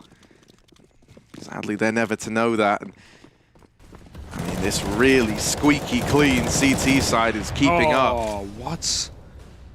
Sophic was hitting all the bullets, but it's the AWP to steal it. Zontic's got a one-way, all right. Very sweaty. Oh, we like that, though. Oh, it's actually... Okay, what's the plan here? Go top ticket. Over ticket? Yeah, okay, lovely. He's got good cover there. Oh, he gets 2 before he swung from backside. Lovely. More than enough for Zontix. 3-on-2 now. Sight is not under control, really. You can't get comfortable with no smokes down. The last one will be thrown, but this AWP and CT is locked Cheerful into the boxes. Oh, they're going to molly it. That's going to push Cheerful out. Rifle will let him escape. AWP has actually left to check the flank. They don't know about this second man, but they're also just buying time. Flank through Palace for Chiron. He can win the round on his own. I mean, we kind of talked about this already, but this guy's lurks have been impeccable. This round, no exception to that rule, right? With this peek into the site, he might just have the round in the palm of his hands. Now, will he check for Cheerful? Oh, no. No. What? There He we got go, him. Cheerful. Just a second too late to save Lomik.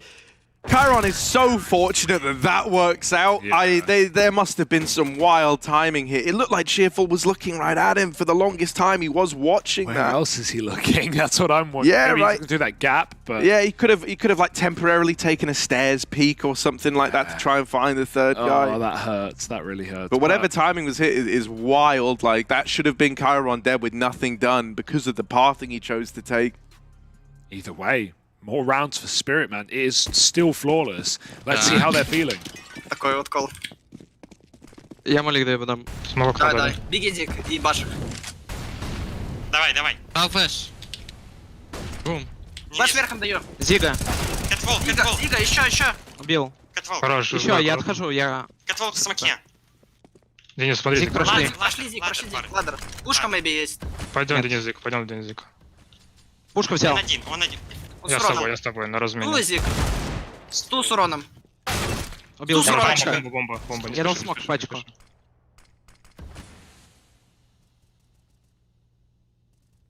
Аккуратно тебя может убить. В смог выйти.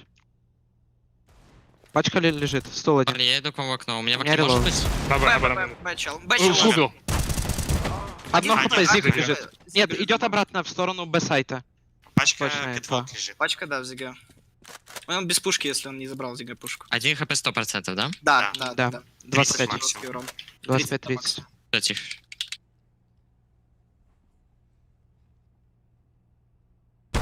Найс! Nice!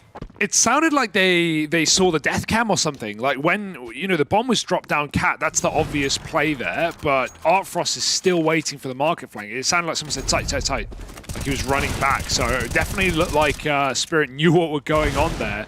Great awareness considering how weird that round was with the bomb loose, with all those smokes down on short. But yeah, I think they saw him turn around. Crazy. What a read if not. And look at that streak right there. It's a flawless half. Looking for 10 in a row to close the map. At this point, you can't not believe. 26-9 for Artfrost. Having a hell of a game. Yeah, mate, it's kind of remarkable, you know, like, he really did come out of nowhere, you know, in the early stages of this, Delusion was very much the AWPer to keep an eye on, and as the game's gone on, Artfrost has just gotten better and better.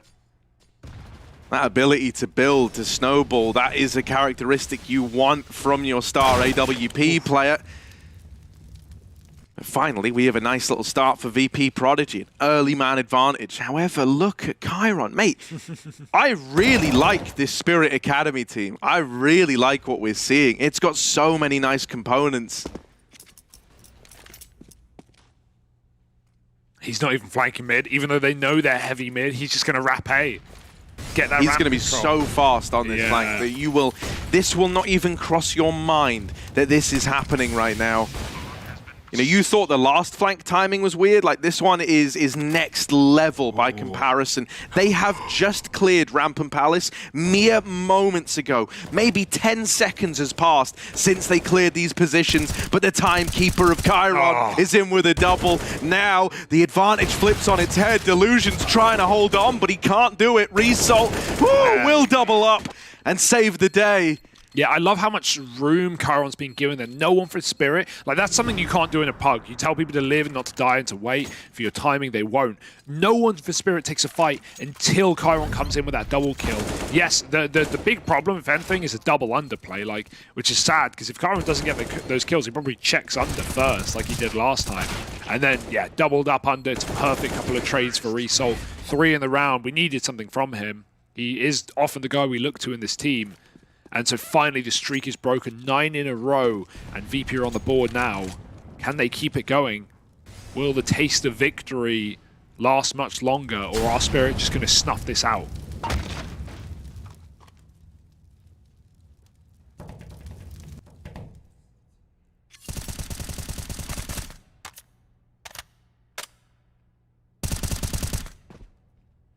VP.Prodigy are in a spot where they kind of have to default at the beginning of every one of these rounds, right? That's the effect that a good lurker has on you.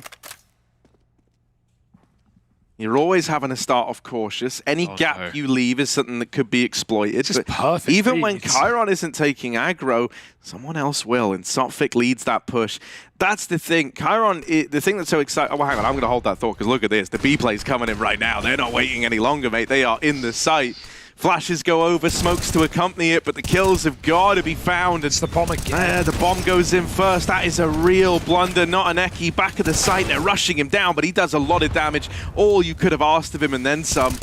Oh! Yeah, this is a cleanup. This is looking good. Spirit Academy just 1 kill away from locking in their first victory in their debut game at the WePlay Academy League, and there it is, 16-10. And Team Spirit get that one over the line. That was a really nice game, and I really like this Team Spirit squad. There are some very, very cool pieces. I think the fact that you have Chiron, who's looking like this very, very intelligent player, very, very good at finding these timings. Then you have a Sotfik who does it, but through experience. He's a little more measured in it, right? But you can tell he's so good at getting these reads.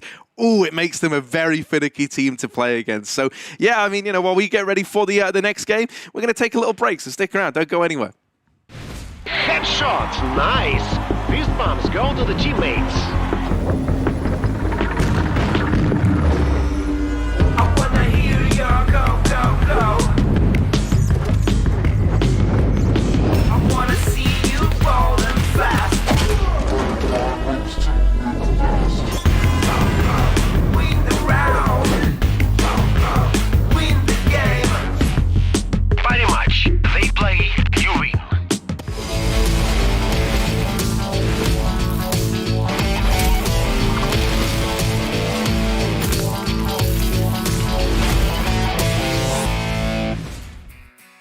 Spirit Academy win with a score of 16-9. It came as a surprise because when it comes to our previous days, VP.Prodigy, it seems like really confident, and you guys were also really confident that VP.Prodigy will be the winners of the series.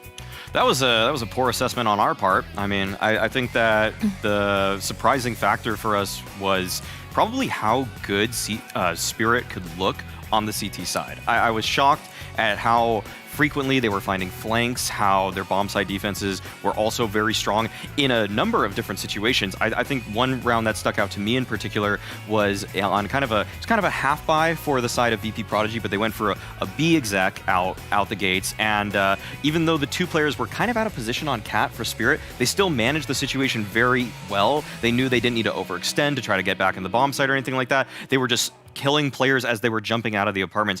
Those kind of moments are pretty tough to handle if your opponents can just consistently maybe even be out of position but still win the fight. So it shows there's a lot of skill on Spirit Academy. It does. Spirit Academy played a great game of Counter-Strike.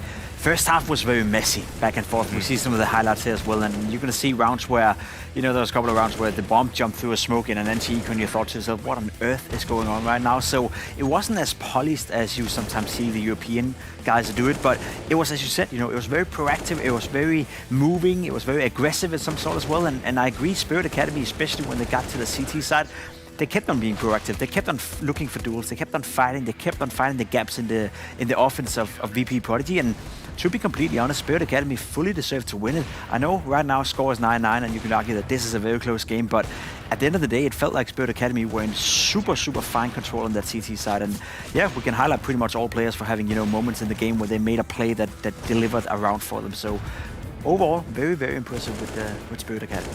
Yeah, I would say that Artfrost and Chiron had some pretty good kills, but when it comes to, for example, Chiron, we can see like sometimes he gets those really impactful kills, but sometimes it kind of feels like he just makes some silly mistakes. Chiron is going to be a player that we're going to draw into question a lot this season, I can tell. I mean, the round where he took the bomb through a smoke and then just kind of could have lost the round for his team, but then we see other rounds where he's just flanking on CT side with the best timings absolutely possible. Like, this guy is he's definitely one that I am going to enjoy watching throughout this season. What I would like to see is to make sure that he finds a little bit more consistency. He did well this game, you know, he went 21-17, 92 ADR. That's not too shabby at all, but I feel like there's going to be some games for him where he's going to make a few too many errors, like too many pushes, not reading the round well enough. And I'll say this though, I mean, to throw the spotlight on somebody else, Artfrost really showed up in that second half. I think these oppers at the Academy League, once they get on the CT side, it feels like they're all just instantly in their comfort zones. And it also, I wanted to make the same point, but it also does feel like there was a lot of rounds where you even mentioned it up there, Maui, that the executes and the lack of utility and the lack of forcing the AWP in an uncomfortable position is just, there's just a very big lack of that right now. Yeah. I think the creativity and the basics of how you use utility and how you pressure an orb into a uncomfortable scenario, or you flash him out of a position, like, we don't really see that right now. So I think that's one of the areas where a lot of the academy teams right now can watch the demos and can look back at this tournament when they're done with it and say, okay, this is where we need to improve. Sure, our CT sides are good, but if we can fix this for our T side and if we can make it more uncomfortable for the players to play against us, there's so much to be had, because everyone right now seems to be struggling with the same fundamental issues, let's put it that way. Yeah, but for example, when it comes to Rufire, we can see that he didn't have an easy map. We remember him in Season 1, he was maybe like struggling a little bit, getting those skills, maybe getting those numbers. In Season 2, he managed to improve. And now in Season 3, like we see him like again having some difficulties. And when it comes to the opposing team, to Spirit, they also have like an old guy. He's like even 27, not 26. But he managed to not be on the bottom. Yeah, Sophic wasn't actually usually a liability when he was playing for Espada. You know, he wasn't obviously incredible as a player, but I would probably have pegged him at something like a 0.92 rating sort of player. Like, he was never going to throw the game for your team. It's just that there's a reason that he moved to a coaching role. You know, he recognized that his abilities in the server weren't up to snuff with what they needed to be in order to be a true like top 15 contender in the world. So that's kind of cool to know that he has that level of introspection and self-awareness, that he is going to probably play, you know, in a league like this and probably be an asset to young up-and-coming players like Artfrost, like Kairos. Those guys could probably take a lot from him because he's worked with some great budding talent in the CIS region before, and yeah, I think on the flip side, you brought up Rufire. I think that it's just never going to be his job to perform that well, but there are certain moments where you just kind of like hang your head really low after you see him kind of flub something, like when he was in that 1v2 post plant. He tried getting he tried getting his smoke out to put out a molly, but then he quick switched too many times. Like those little things, it's kind of frustrating, but like his job isn't really to be. It's almost like he's not even a real player in the server. Sometimes it's like he's just providing guidance to everybody around him. And I guess that's the problem with Rufire, and that's the problem in general when we look at Counter-Strike as a whole. We do live in a modern day and age, you know, when it comes to CSGO, where you need players on the server who can frag, right? Yeah. We used to, back in the days, 5, 6, 7 years ago, you can have, you know, guys like MSL in your lineup. You could have Kerrigan, who is not in the best shape, etc., and they would still be very valuable to your lineup. But in modern days Counter-Strike, you need 5 players who are able to hold up for their own. And I do feel like we're in an era right now as well where you're not stronger than your weakest link. And we see that in the Academy League as well, that when we look towards MOUZ NXT and Young Ninjas and some of these favorites, they don't really have that weak link. Right. They don't have that one player who can be exposed or you can target like a Rufire or like a Kevin from FnaTic Rising, etc. So we did get to see some of the weaknesses right here. I'm not asking a lot from Rufire. I don't want, you know, 30 kills or 25 or 20. I just need him not to be a liability. That's the one focus area he needs to have. Work enough on your individual skills so you're not a liability, and then focus, of course, on all your strengths, which is being the caller, which is being the guidance for your team. Yeah, definitely. But when it comes to our Vito, Ancient, Overpass, Vertigo are already out, so we are not getting Vertigo. At least in this series, Ancient, again, makes a lot of sense. That's their permaban.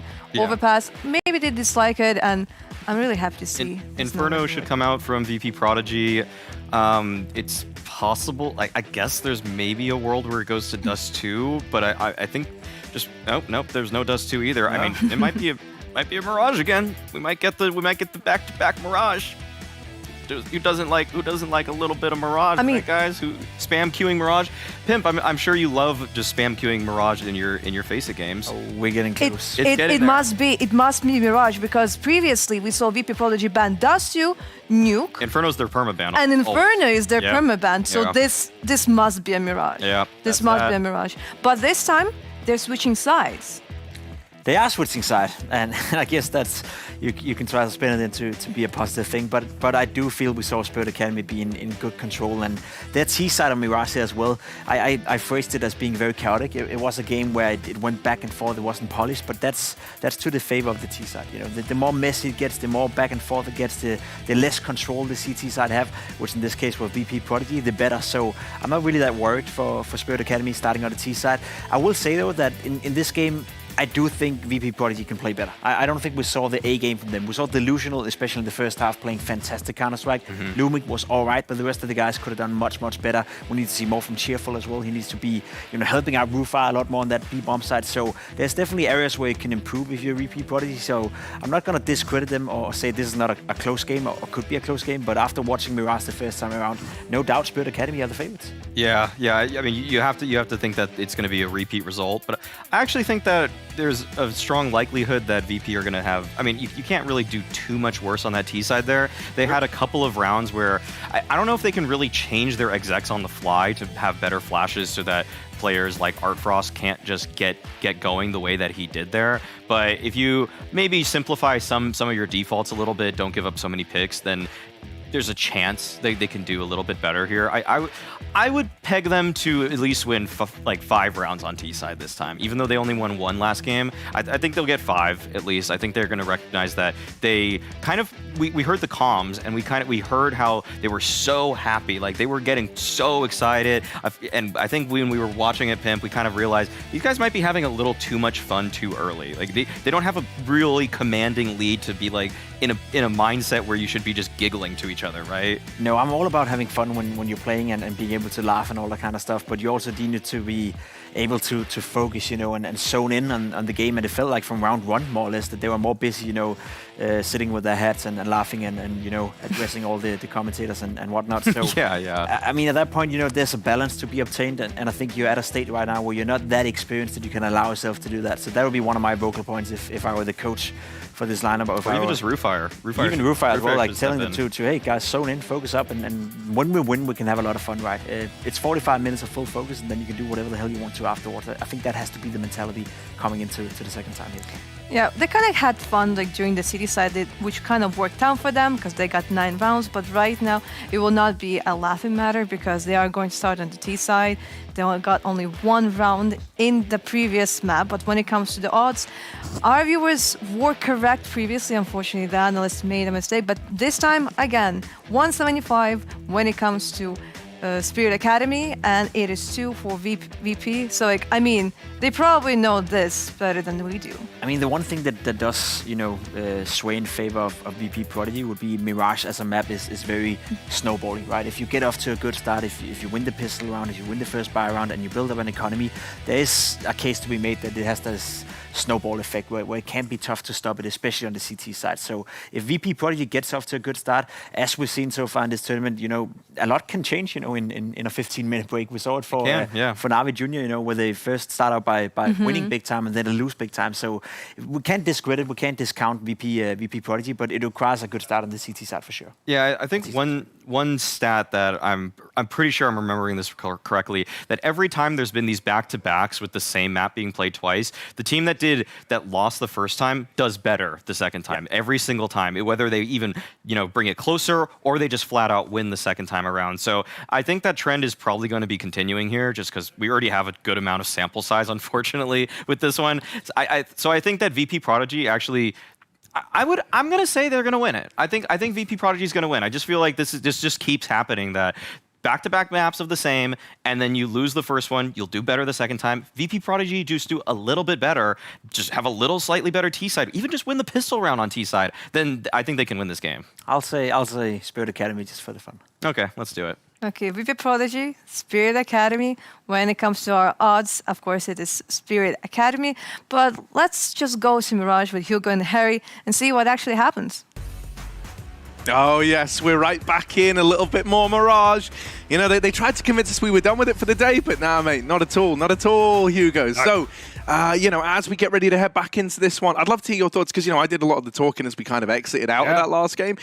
What did you make of Team Spirit Academy? I think from my eye test, the most impressive thing was something you didn't mention on the way out, which was Artfrost. This guy on the AWP is nuts, right? Like, not many people can challenge Delusion. This is, you know, if you look at the VP side of things, they've swapped out their Raw Pro Cross seasons, they've brought in new guys, and now they finally settled on Delusion. Day one, we were going, wow, this guy's nuts, and he is. But man, Artfrost out-AWP'd him. He beat him fair and square in that game, and the rest of his team as well. So I'm super excited as to the depth of Team Spirit, especially after VP coming so confident to this season, so confident to that game. We heard the comms earlier on. They were super loud. They were happy to be there. They went up 4-5-0, and it all fell apart.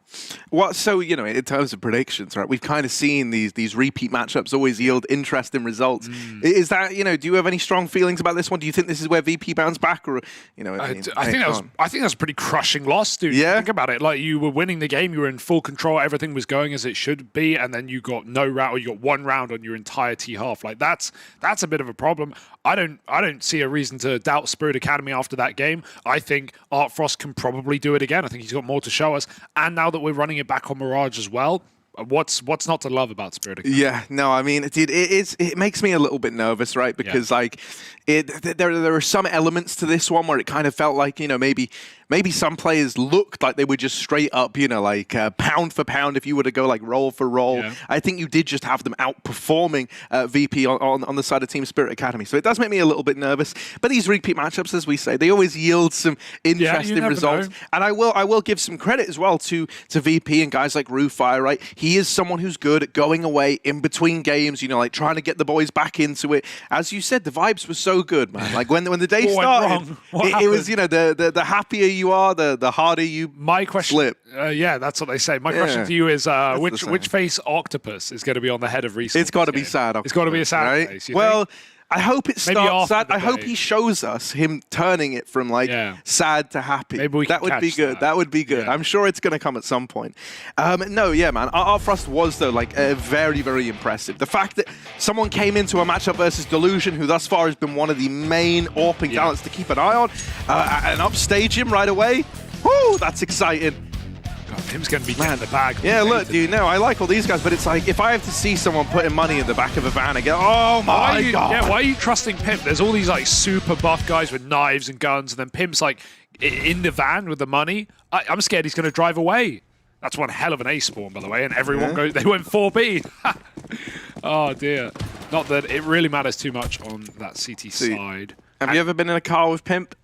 Yeah, he's driven us around. He has driven us around, yeah. I was actually testing your memory. Yeah. What do you not trust me? Cheerful. He doesn't trust Under. Clearing out Chiron on the early peak. And okay, this is a really good start for VP, especially Cheerful, considering they struggled with their T side. Well, now they start. It is sad. It is sad. He's flipped the octopus. He's flipped the octopus. We could feel it. Oh, that's pretty. Zophic trying to hold on to this B side, but they're all around him. Zophic on for a double before he's shut down. Cheerful just steals the show this round. Under to window to B pick. He's all over the place and just no respect on the last. Be ready with the result cam, everybody, because I can tell you now, he's gonna flip it. He's gonna flip it. He's not a showman. Pistol. Don't get ahead of yourself. He's a showman. Then you'll get 14 wand. What? Come on. I love it. He's got to flip it at some point. What a dedicated gamer, dude. He really goes for it. Has the foresight to change it between maps. Parry match odds looking good for Spirit 1.7. Kind of how we saw them, you know, in the last map most of the way along, even when they were down a couple of rounds, having some faith. I know, because like WePlay Production so next level. I can just imagine that right now, someone in the production room sat there just watching that one camera of result, like ready to clip the moment he does anything with the octopus. It's realistic. You can't change it after pistol. You can still get forced on Harry, and then you're really, you don't want to be flipping it every round. You got counter. No, that's true. And once you set that precedent of I'm going to flip this with live emotional updates, then suddenly, if we all did that though, life would be a lot easier. There we go. Yeah. Nice little beam mop up. But yeah, if we all had octopuses that we flip around to show what mood we're feeling, that would actually be both very nice and also accommodating. Yeah, maybe. Yeah, erring on the Black Mirror side of things, right? Having ratings above our heads. Well, no, it just tells people, am I happy, am I sad today? That's all. Usually, well, it's crazy because we have this like thing called a face and like a mouth, and like we can, you know, smile ourselves, and we don't need to put like this plushie octopus on our Have you ever said you're okay when really everything's not okay? Yeah, but I don't want people to know. I don't want people to know I'm not okay, Harry. I'm not broadcasting my emotions to the world. Either way, we'll keep our eye on the octopus. That's true. It would also ruin the illusion that we're best mates because every time I see you, we would just both be sat here with the sad octopuses, and I'll be going, oh, well, Hugo, it's great to see you again, but oh, it's been years.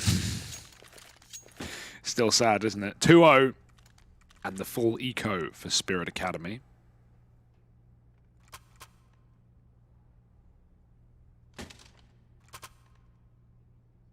Let's see how VP are feeling. They were loud last map. Под голову, окей? Окей, я понял. Я тебе тушу, Жек, Можешь выходи, еще нормально флешку все. скинуть, Вань. Я тушу? На ходу Окей, кидайте. Я тушу тебе, выходи с мак. Скинул. Давай Даю ты, флеш, Малик. дал. Нихуя не вижу. Подпался. Еще дефолт. Дефолт, еще дефолт, давай их дефолт убьем. Я живу. Не знаю где. С диглом должен быть у вас? Сейвил. КТ справа, я живу, я красный. Умирайте, Ганна, сейв. Коври калаш, коври Я калаш. контролю, можете пикать. Я тикет смотрю за проект. Коври калаш. Nice and clean. This is what VP want and need, right, after a one-round T-side when they were leading after the first half. The repeat match is going a lot better the second time around, and you know Rufire's coming in with some ample advice. Keep on fragging, keep on believing, keep on motivating, because you just need the bare minimum here on your TR. Their CT side was lovely. But everything changes when you hit the repeat matches, of course. We now have Art Frost on the Orb. Delusion will be there as well. See, so you know how we've had repeat matchups? We've never had a day where it's just been all repeat matchups. If there was ever going to be a map for it, for me, it's either Dust or Mirage, because they're like the favorites of the people. You know, the people's map. People's map. Oh, that's so awkward. The lineup over in Palace. You felt like Delusion might have had something to say there, but it's just so unfortunate, right? Everyone's trying to scramble out through that chokehold. Lomic, at least, brings us an equalizer, brings us the 4-on-4. Art Frost needed that flick, but Rufire, a little too fast. Oh my god, he's knife out into B. He thinks it's clear. It's not clear. Notaneki just hiding out a bench. Perfect kill. And now the rest of the team are coming in. They were trying to run to a site they thought they had. They no longer do. Will things change? They could go under. Chiron backs up to A. He thinks it's gotten awfully quiet. But VP will still commit with their gut going into the B-bomb site, knowing at least there's a one player here. Notaneki, even a frag would be nice. Staying alive could be better, and a bit of damage and living off the back of it, that's perfect. Volley's going to be behind him, though he's got to move quick. There's a flash and a kill onto Result, fully blinded. Orp up in apartments, dead as well, and it's the one-man hold that might do everything they need. Lomic in a 1v3. Chiron's going to peek him if he gets given the angle, but it's all one man. It's not an Eki with 4 in the round, and Spirit are on the board. Yeah, right away, not having to wait around. Lovely little hold here, man. He was just so keen to fight every step of the way as well. And still isolated all those 1v1, right? Never getting double-faced. Very, very nice round. It's what you need from a B anchor. Bit of flair, bit of finesse. And now, game faces on.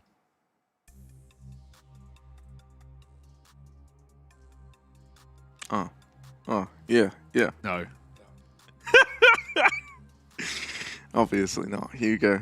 Now's not the time, nor the place. It's later and in the studio. That's the time and the place. Octopus is still sad, coming in with a round 5 update. Back to you in the studio. Thank you. That was our Octopus correspondent from down on the sidelines. Now, if you love things with lots of tentacles, you're on the wrong streaming platform. Here's a couple of AWPs purchased up. Rufire sneaking down through lower. Oh yes, oh yes. That's more like it, Delusion. Finally gets his revenge versus Art Frost. And now the rest of this house of cards start to tumble down after that fact. All these kills for VP.Prodigy. Zontix, mate, this is an enviable position. He's getting wrapped through the connector, up the stairs in Palace. They're all around him. And so this should just seal the deal on a save for Notaneki over towards this B-bomb site. Yeah, B-hold may have been good, but VP won't be feeding you any more than that. And close for Zontix as well at the back of the bomb site. Could have had so much more. You know, he knew the Palace or Palace player was there as well. Just tried to avoid it. Got caught getting double-faced from jungle and stairs. Otherwise, Delusion, beautiful round out of him. With that pick onto the AWP of Art Frost holding him in Palace, no idea how he gets that shot off so quick. 4-1 for VP.Prodigy, an entirely new look right now starting on this T side. It's also kind of reassuring because you just play that T side in the second half, you have an awful go at it, nothing works, you get one round right at the end and then you lose. well, now you've at least done what doesn't work. You know what not to do, and that can give you a bit more room and knowledge in you know, how to cool on this map. And so already that's showing to be the case here for RuFire and the boys. So 4-1, money gone, and Spirit Academy have to wait.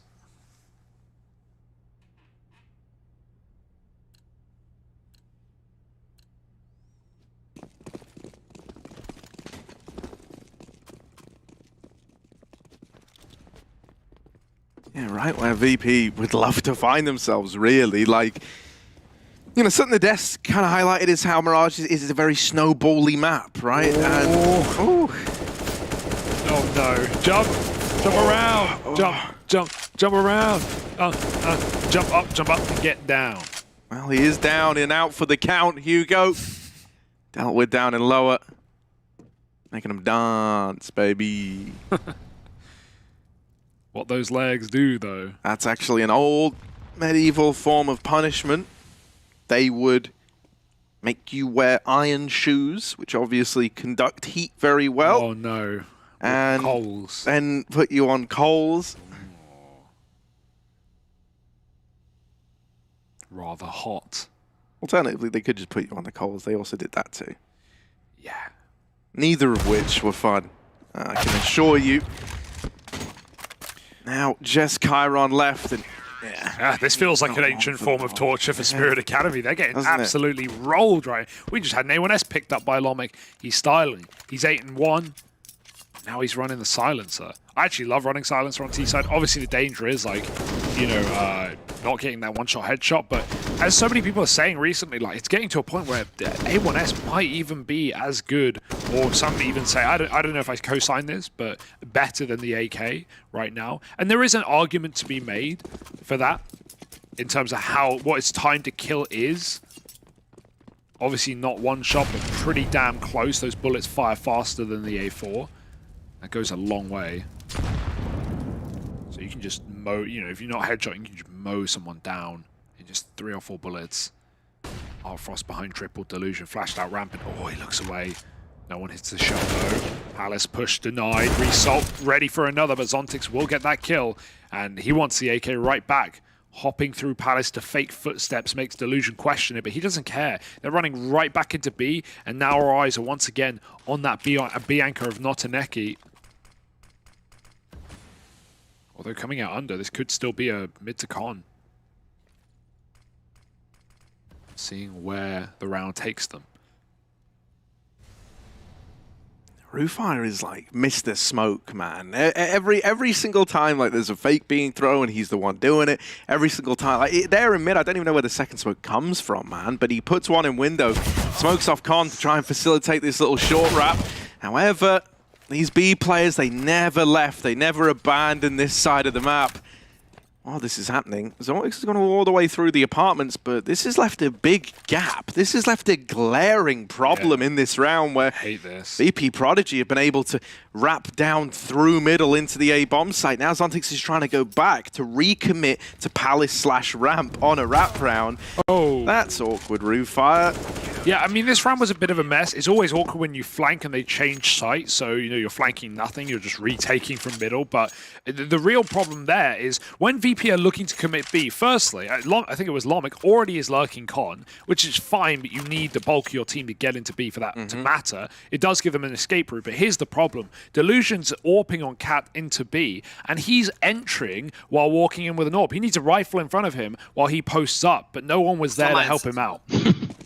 Давайте на Малик яму даю.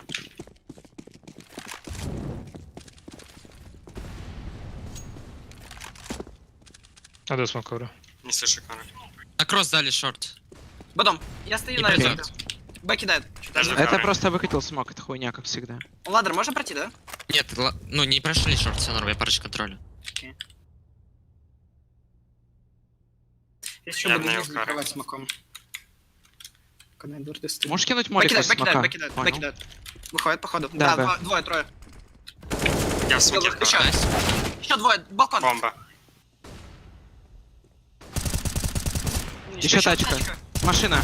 И сайт. Машина, двое. Жить. Там где потик ставят. Шорт-плент. Я в кичине с тобой. Не, я в сик пойду. Не ставят пока. А Зиг забрал, аккуратно будешь подпушить. О, кичен продлили. Доснуть тебя? Два вместе. Давай, давай. Ави где угодно может контролить вас. Ставит бомбу. Прикольно. Куда не вижу. Додернул бомбу просто. От кичен ставит Дефолт вроде. не вижу. Попал По по вашему симке. контакту открываюсь. Убили Кстати, бомбу. Ластавик, аккуратно. Дефолт, дефолт. Ракета. Я на это. Ракета. Он Форс, пришел форс. на У Вышел, тебя, вышел. Артем, по левой. Да, вышел. My bad. Damn. I mean, 6 shots out of Delusion. I thought that was a spirit round through and through. Artfrost really trying to yeet his way into the B-bomb site. That was really well played, though, right, Yeah. from Delusion. Like, the way that he approached that round, you can tell he's got the makings of a very talented AWP player, right? Yeah. How he approaches that 1v3, opens with the fight to Cat, then it's the jiggle peek onto this AWP that really does it for me, right? He baits the shot and then immediately takes the angle up himself. He now owns the angle, he now has the advantage there, and he goes on to isolate every one of those fights. Dude, here's a hot take, right? We were talking about this yesterday about AWPers in regions. Like, EU's full of them, like CIS is full of them, but NA's lacking them. And obviously, while it is good to foster NA talent and like support your own region, I always wonder where it's like you look at NA teams, especially right now in so many teams restructuring, or even for future seasons and future or next season. I don't mean like WePlay, I just mean the Counter-Strike season throughout the year. When you got teams like VP.Prodigy, Delusion's not going to the main team because you got Jame right now. So I always wonder, like, NA teams, man, could consider buying out some of these, like, 6 CIS AWPers. I think that would probably make your team really, really good, looking at people like Delusion, who just must have such a high skill ceiling that has yet to be discovered. Paramatch odds now looking far better for VP.Prodigy than ever in this series. 1.28 to 345. That's it's not bad. And it's showing. VP, I mean, they're feeling it. The T rounds are actually happening. Now we've got a fake, and Spirit have fallen for it. Well, seeing as this is just an eco, or like a, talk. Yeah, seeing as this is just pistols, going down that train of thought for NA AWPers as well, part of me wonders if it's also because there's just less opportunities out in NA, and each team only needs 1 AWPer, whereas you need 4 rifling players, right? So it's like, you almost feel like there's a wider chance for you there, right? Being a rifle boy. I get that. AWPing's also very hard. I think one thing that people don't realize is like you can be sick, but having to AWP in a tier 2, tier 3 environment where the games are very loose and where people aren't as methodical, and the players are sick, but maybe the teamwork isn't as. And then you move up to tier 1, we see so many players struggle with that climb. Transition. Yeah, from tier 2 to tier 1, where as an AWP, it's no longer easy. It's not just point and click. You are getting punished. Teams are playing to defeat the AWPer because that's the most powerful role. No, that's very, very true. And, then even to kind of exemplify that problem more, so like when you do go abroad, in a lot of teams, in EU, in CIS, the AWPers are kind of the stars, right? Whereas kind of looking at like NA's past, you had Skadoodle in there in the... I see the point you're making. But, like, then you had Nitro for the longest time as like one of the go-to AWPers out in NA, and it was like, well, he was never really like an AWPer by heart, but he picked it up and he was able to wield it. But, he was never the star of his team. He was the guy at the helm of it. So, yeah, I think that's a pretty interesting conversation to have. Now we got this reinvestment. Double AWP bought in for Spirit Academy. We've not seen this once so far. I'm excited to see what they can do with it. Yeah, I mean, I don't need to tell you that some of these players in this season and even in this server right now are names for the future. You've seen it yourself with some of the recent additions of Academy League players to Tier 1 teams. They're all or other. That speaks for itself. Sopvic really full sending there. His teammate gets killed from above ramp and he goes in for the trade. Won't work. 5-on-3, and at this point VP can just commit. Wow, what a shot. Artfrost is getting absolutely silenced in this map, Harry. 1-9 from the last map he was beasting. And he's even CT AWPing right now.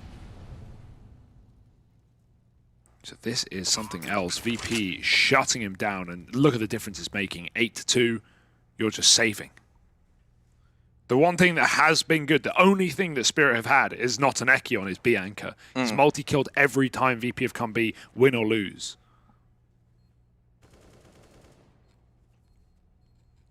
Yeah, you hope you can see a recovery out of Artfrost, man, because it really stings. Like, a part of me thinks that's a problem that's almost only exemplified by it being the same map, right? Like, this is one that you were just wrecking on, and so you go into it trying to replicate those same moves, those same performances. You know, you're effectively tasked with a bit of a challenge now. You either have to reinvent how you're looking to use that AWP, which is risky in and of itself. It's probably going to take you a little while to get, like, fully accommodated to how you're looking to play. Or you just keep trying to go with what was working earlier, you know, what you're used to, and hope that VP can, you know, give you some room, make a couple of mistakes, let you warm back into this, because he looks kind of down and out for the count right now. I really don't see Team Spirit making it through this one with him being this quiet. Which is sad for Spirit, but it's also reassuring for VP, because I want them to... I want to see if they can actually do what they said yesterday in that interview about making a run here at this tournament, winning the whole thing, beating some of these top teams, and, you know, splitting a series here. It's going to be good in the long run, especially considering how poor that last map was from them on this T side. Flash into the middle, but it's not going to work. Not for Zontix at least. More in the name, and it's Lomic's game. Sophic backing up a B, but they're walking apps right now. He's just missed the timing. Bomb's coming to join as well, and oh, that's a weird angle, but he'll clear it. Back for another. Sopfic's got a double, and again, it's a problem. Yeah, I don't like this. It's like this is like VP main team, bro. You split one player B, one player A, and you're just going, oh, we'll go to whichever one gets the kill, and then both die. Maui Snake would be pissed right now. 2-on-2 from a 4-on-2, and Sophic might at least have one more. Surely one more. Oh, jiggled off. But he'll at least live longer. Ooh.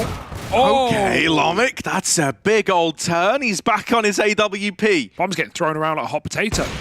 It is, no one wants it. No, Lomic. Man, that's a thing of beauty. 4 kills for him, given that AWP. That's the first AWP we've seen him all tournament. Yeah. It's been cheerful second AWPing. Good to see Lomic back on his ex-primary weapon. Remembering what he can do when it's available. Yeah, I mean, you know, it is just, we kind of spoke about it a bunch, but like him going to rifles, it's really, really cool. I think he's adapted to it really well. And I think it's only going to increase his value as a player. Like, yeah, I can AWP really effectively. I can also rifle. You know, I've dedicated a season to AWPing, a season to rifling, done a mixture.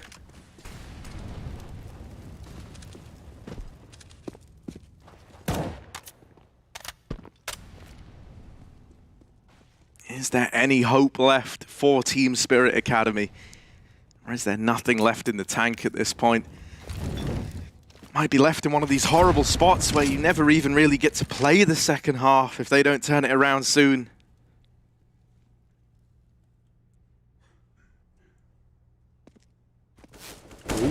Oh, I mean, you're trying to contact up short with no util, no smoking con. It's just open season. Delusion will trade. Chiron gets mollied and smoked. He's stuck inside of it right now. Delusion's picked another off of A. And so VP, this was meant to be the catwalk, but now they've turned it around into an A split. Chiron through the smoke. Delusion, oh, he went back for the bomb and he couldn't get it in time. Flick won't connect. Lomic will overwhelm the AWP, but the bomb is still loose.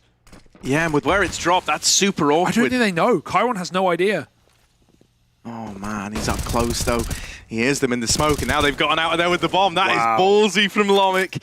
He intentionally threw that con smoke just a little deeper so he could get it. And while that's happened, mate, they've removed the other man. So suddenly, it is just Chiron on this late lurk. Oh! What? That's a thing of beauty. The flick from sight to stairs.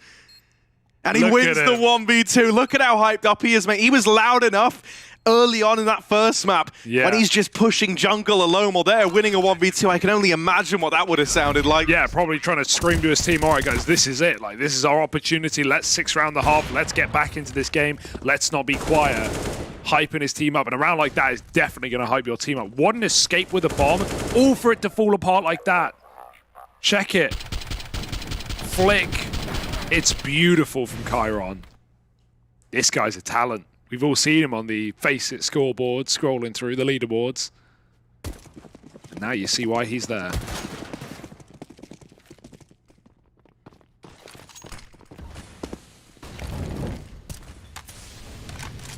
Oh dear. Oh my god! Not where you want to be! Flicking does not seem to be Artfrost's like bread and butter today. Like, he's hit some bangers, but they've mainly just been right place, right time.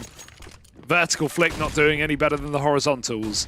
And now the AWP is just firmly in the fingers of Delusion. Yeah, I almost kind of get this feeling that, like, Frost's trying to warm back up, like, as in, like, actually warm his flicks back into this. I don't know. Sometimes you'll see AWPers like go for the most like wild, audacious stuff when they're not feeling it. He didn't want that to happen. No, he definitely didn't expect like such a close peak. But you know, there's been a few attempts where it's like he's really gone all out with trying to hit like a wrist breaker, and because they feel the best. Exactly, right? And I think he knows that. It's like this idea of, mate, if I just hit one of these, suddenly I am channeled back in. You know, I'm feeling it. But that is really, really rough. Omic's having a great game. 3 KD, 99 ADR, and top flashes in the server. Feels good. Cheerful 85% headshot. Harry, any thoughts? It's pretty nice. You know, pretty nice. 7 kills deep, though. That's what, like 7 of them being headshots. So yeah, it's all right. It's all right. I like the number. We have to see if it keeps up. Still the sad octopus, but there's always time. He'll flip it in the interview, maybe. Although, probably no interview, his first series. Next time. He's a showman. They'll do it when they win, Hugo. Yeah. All good things are worth waiting for. Our octopus lover. Whatever the name of that documentary was. Yeah. Ooh, little fakey-wakey here. Onto the A pop. Do we have smokes on A? Are we going to telegraph this one? Doesn't look like it. Guns are out right now. Normal, standard setup for Spirit. They've not fallen for smokes at B. They're going to pop Lomic out into the site. He's just dropped in on his own. There's a big fake. We're already seeing rotates happen. He hasn't cleared Cardo. Oh dear, he just run past his opponent. Rootfire is dead. But that might be info that, wait, I've only seen 2 at B. Let's not full panic rotate. Let's leave someone on that A site. Lomic is probably saying, guys, come back. I've got B. I've got the whole site. But it's too late. He's dead now. And rightly so. The VP have overwhelmed A. It's been weakened. Zontix in spawn stopping Delusion from getting any control. And even with the smokes down, shooting through might not help. Or picks cheerful and result in the clutch, I believe. Yeah, but look, there's a peak. The AWP swung. Yeah. I like that. I like that out of Zontix, rather. It's a nice little move, right? He rushes the CT peak, the last thing Result was expecting. You're anticipating that they're going to try and double peak you. They're going to try and play time. They're going to give you respect. And I like that Spirit Academy don't give them anything there. What a strange round. A lovely cool on the B fake there, but even after Lomic gets a double, it's so awkward because, you know, the car player of MOUZ NXT saw that no one else was in apartments. He killed Rootfire. A 2-man push is not a commit. And so Spirit was so aware. Just full send now. Let's go. Lomic's had enough today. Yeah, there was a cool idea in the beginning of this round. I'll revisit it because right now this A bomb site is under siege and they doubled up in window early on, which meant that these AWPs have got to rotate back in late. Chiron donning the secondary. Sophic pushing around the CT smoke. These AWPs doing so much for Team Spirit Academy. It's a 2-on-3. Result, same position as last time. Can he fare any better? It's a very weird one with smoke available. He doesn't want to pull any nades out and get caught. Mate, they've got a full battle utility on Result. That's key. He needs to. He doesn't really want to give up like his position. He doesn't know where anyone is either. He does, as you say, doesn't want to get caught with nades in hand. But he needs to get these out. If you die with a full belt of util, mate, that's devastating.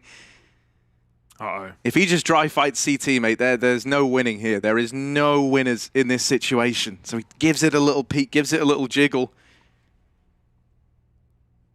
They've played the long game here with Cheerful getting set up in Palace. VP think there's a flank going on. Look at them both watching their back. It's because Spirit are playing so safe, so passive, and giving all this room. You think that you're getting timed on, and that player is asking for room. That's not the case. They're just holding CT. They're just committing. And I really like this for Spirit, but it will mean a plant will happen. Molly on the flank. You can see how terrified VP are of this possibility. It's going to come in, and Notaneki's going to walk through. Yeah, Result not able to get away. They rush him again from CT, and because they never knew about all three being there, it falls apart. Little So detail paranoid. at the start of the round, Team Spirit Academy doubled up over in window. They had an M4 spraying at top of mid while the AWP scoped up. Whole idea there, it's kind of like a bait and switch. You hear the M4 firing, right? If you're an AWPer, that's tempting because you're like, oh, M4 window, I can beat that, right? Hoping that that was going to try and get a swing out of any top mid player. It actually almost ended up coming back to haunt them because that A-bomb set only had one man in it as a result. Yeah, actually, really, that's cool detail. I really liked how Spirit just played that 3-on-2, right? Like, they didn't fall for any, you know, with VP being so quiet. It's not like Spirit felt that, oh, we got to rotate B, they might have left, they might not be able to be here, we never saw Result, but no, they just held their spot, and that paranoia, you could see it on Result. Even after he knew they were CT spawn, he never took a fight, he never even looked there. He was too terrified of a player coming in through his flank. So, yeah, I mean, it's not a perfect half for Spirit, but it's recovered. It's enough, right? It's something, at least. But T-sides today have had trouble, so that's a great sigh of relief for VP to come out with a 10-round half. Polar opposite to what we just saw on this map moments ago from them.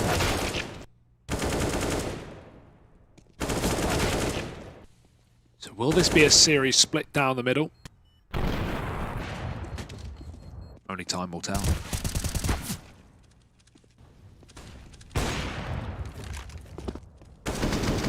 Yeah, you know, I think for VP.Prodigy, they'd be pretty content with splitting this one, right? Like, especially because they've set some expectations here, right? We're not Season 1 VP where they show up and they're like, yeah, you know, we're going to see what we can do. They try to do damage, but never really find their footing. Like, nah, mate, they've put some pretty high expectations on themselves. So let's check in. Let's see if the vibes are good. VP, can you hear me? Делаю энтрикиллеров. Смотрим за Ваней Ломиком, ребята, все. Камеры на него. Ну нахуй ты это говоришь? Ебашь, Вань, бля. Не вижу мид. Не вижу мид никого, в упоре даже нет. Я кидаю, конечно. Араскид. Много, выход яма, выход яма. Я ушел. Аккуратно, люлька, андер. Два, кросс. То же самое. Да, я в окне. Не стой, не влезай, Армен. Много джангл. Что не помог? Еще. А это же... Ну задаем все вместе. Давай. Погнали. Флешка, я фул. Делай. С тобой. Кон. Который... Флешка, говорю. Шарайо, блядь. Давай, тащи же. И КТ. Кон КТ. Лево, право, да. Он на рапсе топал.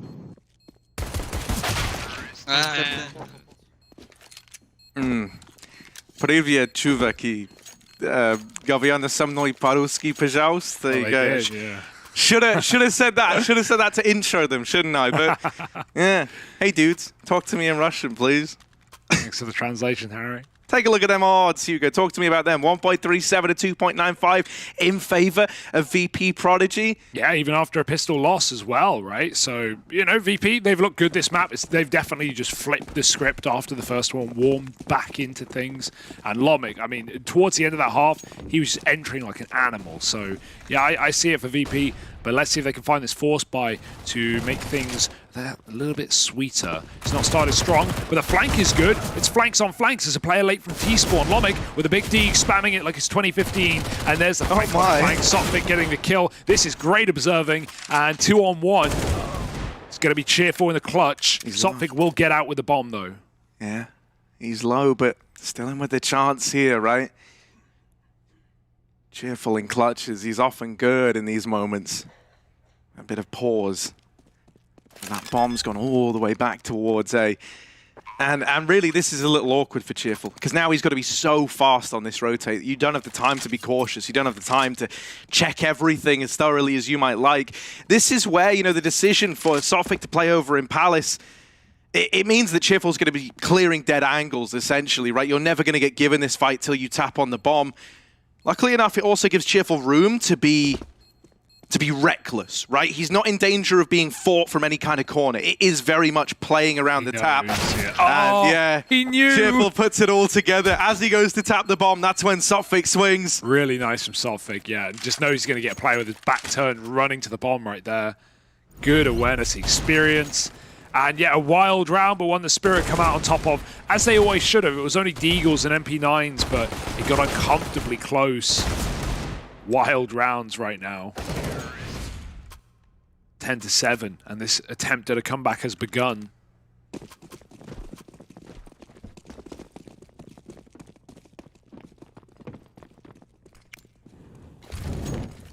Mate, they've forced back in again. Okay. Yeah, they got 4 kills. It's actually all right. It's actually a pretty good buy, given what happened. And you're not expecting it. That's the difference. Well, now you know. Now you've seen the MP9, and unfortunately your B site is empty. If I'm VP, I save. I just save right now. I go out of the round because you only lose your worst weapon. So, yeah, that's now this isn't what VP won. Yeah, they didn't lose their worst weapon. The FAMAS is still in play. Good one. I'm going off of money alone, but no, I agree. Some pros can use it. Some pros can make it look. What's the best SMG in your opinion? Ooh, that's a really good question. Ooh, I mean, that's the thing. They're all situational in reality, but my actual 2 proper answers would be the MP9 or the P90. Really? Yes. Like, I actually think the P90 is good, but obviously it's just too expensive, and you don't make those extra 300, Harry. See, for me, it used to be the MP9. Yeah, wait, what? Now it's Mac 10, hands down. Mac 10? Yeah. Over MP9? I know. It sounds heinous, but only for the fact that it's also that little bit cheaper and still devastatingly good. I just love the armor pen on MP9. Like, sure, Mac 10 v full eco, yeah, great. Oh, yeah, fine. But Bison v full eco is as good. Against armor, MP9, something different, man. It's built different. No, man, I fully agree. Like, see, the MP9's cracked. Like, no one's debating that. Like, you're just like triple dinking fools. Mac 10's not there. Oh, well, look, the odds 1.58 to 2.3. They've shrunk down a little. What? He knows. Right, Delusion. That's a tag. That's a tag. Any more? Oh, no, the scout finally whittled down, but Rufai's not ready to concede B just yet. Dropping smokes aplenty and now playing around them. Rufai, good for a double. This is a nice little hold out of him here. Nades go over. It burns him out, but he's done all he had to do. The rest of the team trying to pick up the pieces, and they fall short. You could save here, but you're rebuying anyway. Why not give it a go? Lomic has good timing, but he's not going for it. And they're watching it at this point anyway. It's all too quiet. That's a bit of a shame. Would have loved to see an attempt, but no kit. I think if you grew your hair out, you and Lomic could like trade places. And I don't speak Russian, and I'm not that good. No, well, I'm not saying it would be advisable. Yeah. Why would he want to do my job? He has to work with you now. Exactly. That's like dream scenario, really, for everyone involved. Yeah, I don't have to work with you. That's a dream scenario right there. I'd miss you pretty quick, Harry. I think I would. Bit of a comeback here for Spirit. No more vulnerability. Only in VP CT side. But that can all be called to a pause now. Remember, this is a delayed rifle round off the back of, the double force into the save. So VP, they've really got to win this one because they have allowed Spirit to close that gap majorly. Yeah, they don't lean into the double AWP. They had the money for it. They were hesitant buying on Rufire and Cheerful, and I reckon that was kind of the decision that was being weighed up in that moment. Electing for this first round to be a little more standard, a little more cookie cutter. The AWP on Delusion. Over in the window, a little fake A play getting thrown over by Sotfik in towards this side of the map while the rest of the gang try to get out B. Rufai, he's called for support from Cheerful, but they're both on the short side and they need to get this under control because the B site is the problem. Delusion trying to make a hero play, trying to save the day with this AWP. Getting that kill has gained him some ground, gained him some real estate. He is low. They've retaken this B site, however, now he's got to do it solo. This AWP low on HP, but still giving up the goods. Might be with no health. But somehow that shot comes through. Nah. That is cracked Delusion. Nah. What a round. I need to see that one back. That is absolute filth. Flip your frown upside down. Result Delusion has just absolutely torn the server open. Mate, I love how VP, it's so suffocating. Look, wait. Oh, it's so suffocating. They never let you get set up on B. They never let you get into post plants or even get the plant. They just rush you down as soon as they lose their B defenders. And mate, you know, we were saying how like Artfrost, it felt like he's trying to be more flicky to try and get back into it because they feel the best. Well, mate, Delusion is going to be feeling it now. Oh dear, how are you going to top that? Mate, the B site crumbled as well. Yeah. Like, the B site fell apart the moment the play came in. But that's why it's so nice that VP just take the space. Like, it's very risky. It wouldn't work at a tier 1 level. No, like, and the main team certainly wouldn't do that ever. They'd save. Oh, we lost B. See ya. But no, it's working. They keep doing it. They never let Spirit get set up. And compare that to like the polar opposite of Spirit playing like, you know, technically the right way, right? Like in the last round of the half when they were triple CT on the CT side and just hiding and giving away all the room. You know, there's benefits, there's merit to both styles of play, but the way VP are doing it is so flashy, and you got to hit the shots, and boy does Delusion. Full A stack though. This is a big setup with 4 CTs here. They're just going to let them in. They've got so many crossfires to choose from. Options are open, and everyone's on the board. It's only Sophic, not long for this world. A kill, but it's only consolation as Result finds a third. Stuck in sandwich, and he takes a chow down on Spirit Academy. VP.Prodigy looking to split the series. And they are in a really good spot to do so, right? Yeah. Something a little bit curious here that I noticed as we were in the freeze time there is they've elected to go into a double AWP now, and that is really risky in my book. Like, you know, you've kind of had your opponent's money on the edge this whole time. Could have tried to have the read that, I mean, you should know that this was gonna be, you know, an eco or a partial investment, I guess. Like the guys that have a little extra have got armor behind these deagles, but yeah, it always scares me, right? Maybe nothing happens. He is over towards B. So, you know, maybe this A play comes in, Delusion just gets 3, you know, Lomit gets 1, Result gets 1, and it's all fine. Let's see if that happens. There's the first. And the second. Can he make it magic number 3? Because he's lost a teammate. Lomic's dead.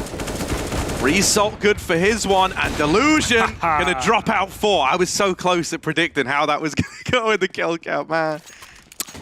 Lomic, though, got wrecked on that swing to ramp. Delusion held the line. And yeah, you know, then the double AWPs end up not mattering, do they? So it's all well and good. Yeah, just don't lose the sight, lol. Why retake? Exactly. Why retake? Just never get there. Nah, some beautiful shots right now at a Delusion, this entire map.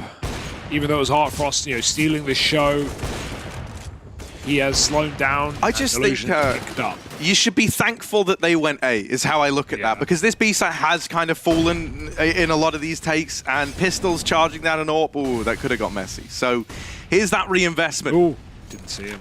They get out into top mid on the back of the flash, and now Delusion's war effort here gets drastically harder. Yeah, when the smoke fades, he'll just peel off or change angle. There's no way he stays this wide. He knows the possibility of a player being out behind boxes is there. Oh, okay. Lomic's moving up now. This is a bit dangerous because they look like they don't know. They look like they're not considering it, Harry. And this could be a real problem in the mid round when Chiron decides to make his play. He can easily isolate Lomic right now.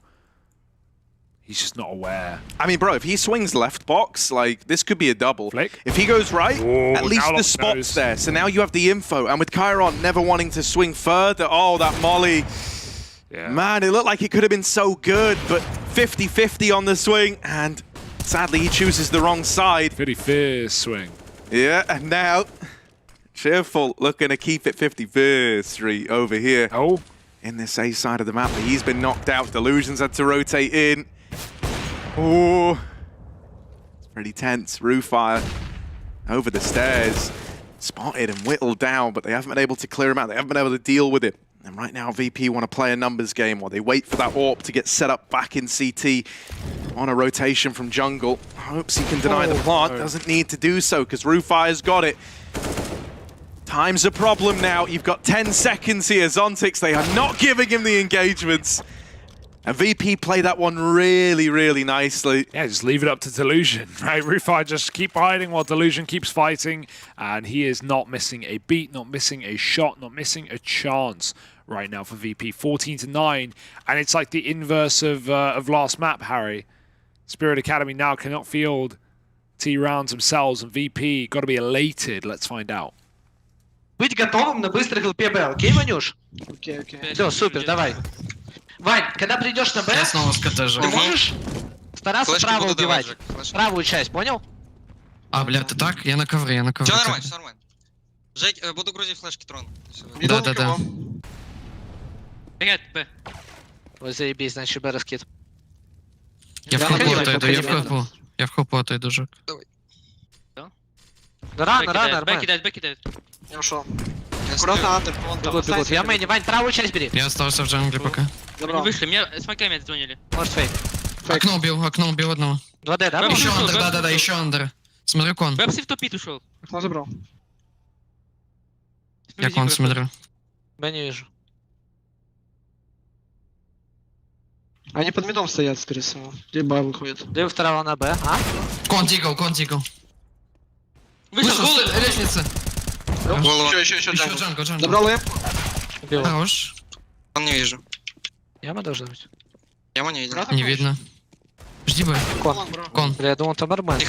Тихо. Делась? Ковры, яма. Ковры.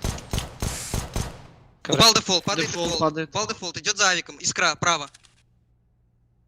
Где бомба? Не знаю. У него. Искра право, точно. Авик у него. У него авик и без армора. Не, он с армором. Дайте звук.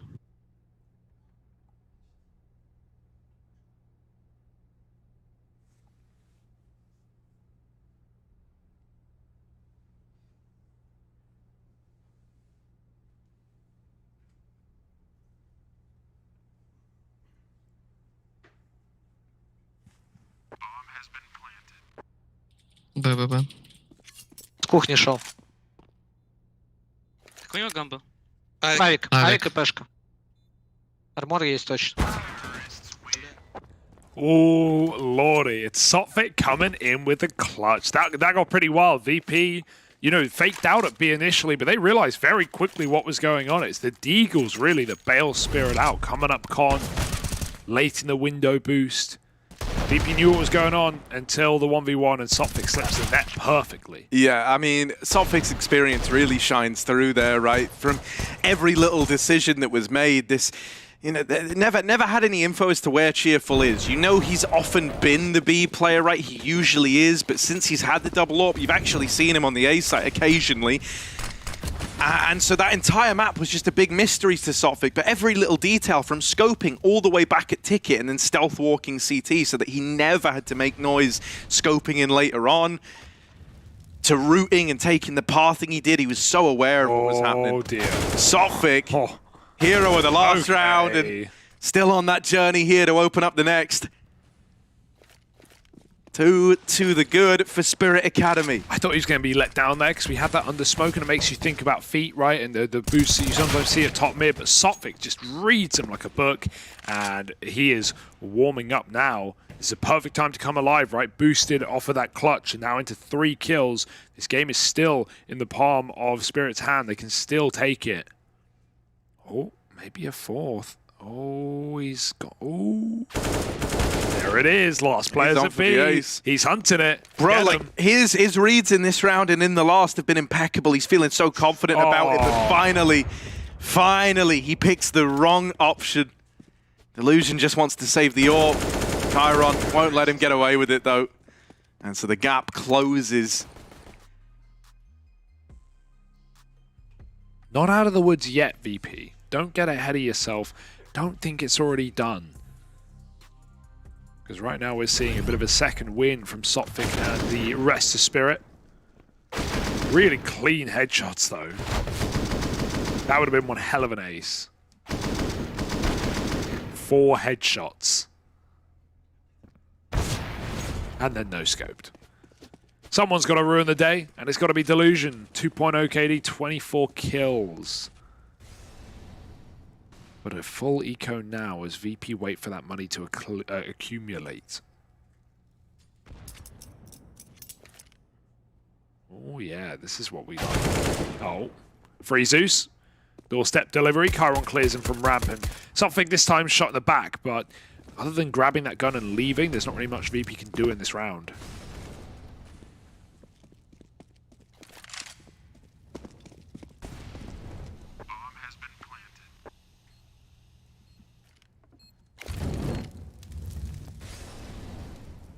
Yeah, now, if you want to look for silver linings here, it's that VP are going to have 2 more buys put together before this is a tied-up game.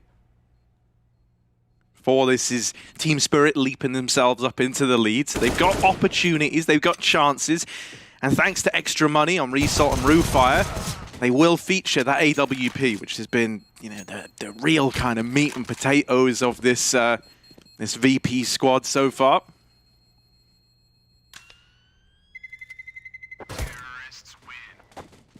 I do love the whiteout as well. That's one of the cleanest I've seen in pro play. What do you think?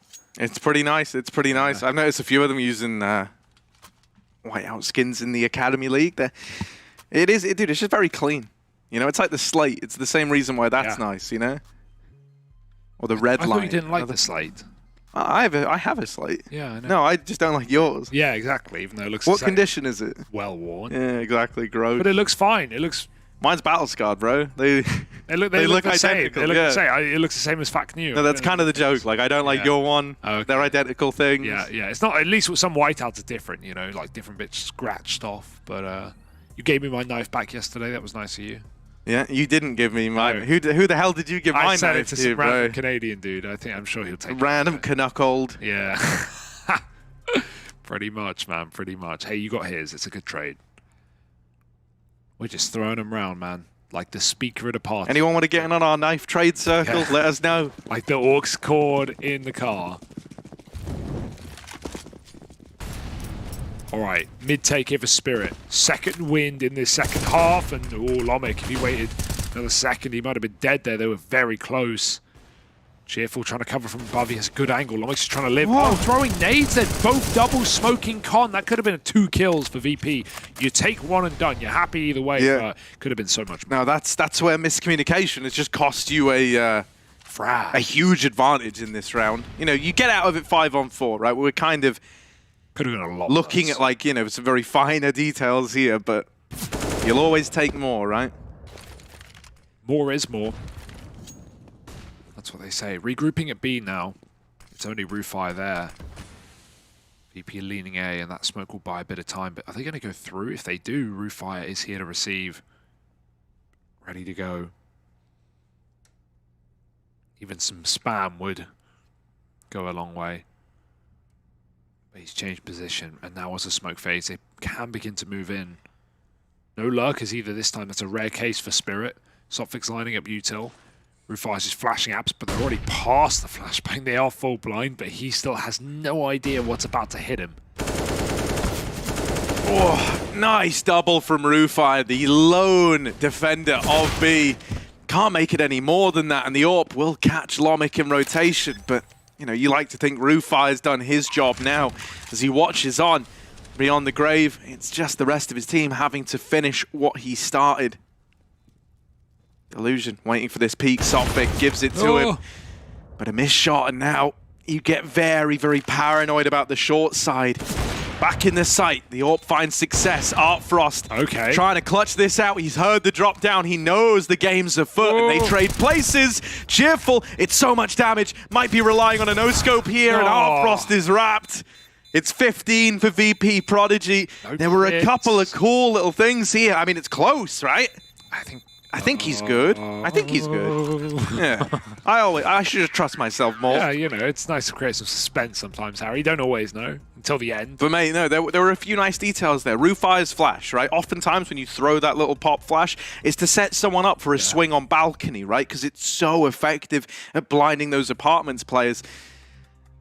you know, considering that that's often how it's used, essentially RuFi is using it as an info flash there, right? You hope that when you do that, you're going to trigger someone to fire back out of paranoia that they're getting swung from platform. Well, no one shot. That's why it's kind of that much more impressive that both the rotations and like RuFi is so ready for a swing regardless. I think a lot of people, after throwing that flashbang, would assume that even if they are in apartments, they're a little further back. You have a little more time, right? You're not going to get swung immediately as though they've been there for the last, what, 30 seconds, like waiting in the wings. That's 15. That's a lock in there for VP.Prodigy, so at least some of the pressure is off in that sense. Don't want to let you know, get ahead of yourself still, but seeing a lot more out of them today or in this second game. And the more I watch VP play, like the more refined they look firstly, and obviously the better the AWPing is, like as good as Lomic was, like Delusion's just obviously a better AWPer, that's, you can't really debate that, and chemistry's better, and the more I start to believe in the call that, you know, I'm not co-signing that they can win the event yet, but I certainly think they can make a run, get to those LAN finals perhaps. This looks like the best VP.Prodigy we have seen.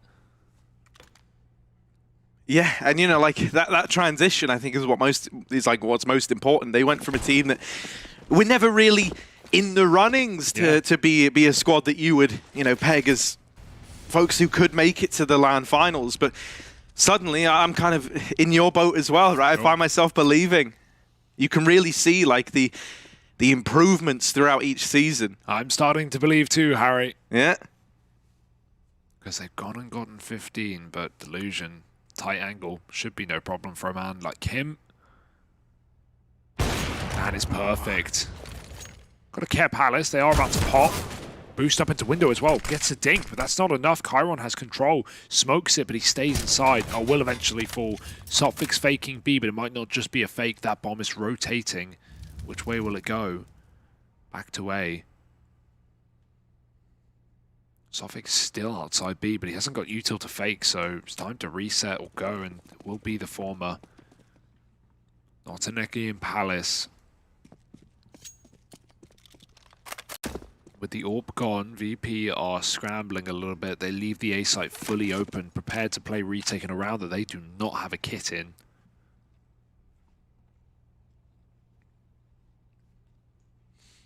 Yeah, I mean, if Result doesn't accomplish something from this patient wait in back CT, you might just be left saving here, right? Like, even a 1-for-1, you could make a case for it to leave you hesitant when you look at the money. Rotation's coming around now, Cheerful, going to try and buy time. That Molotov is actually massive, man.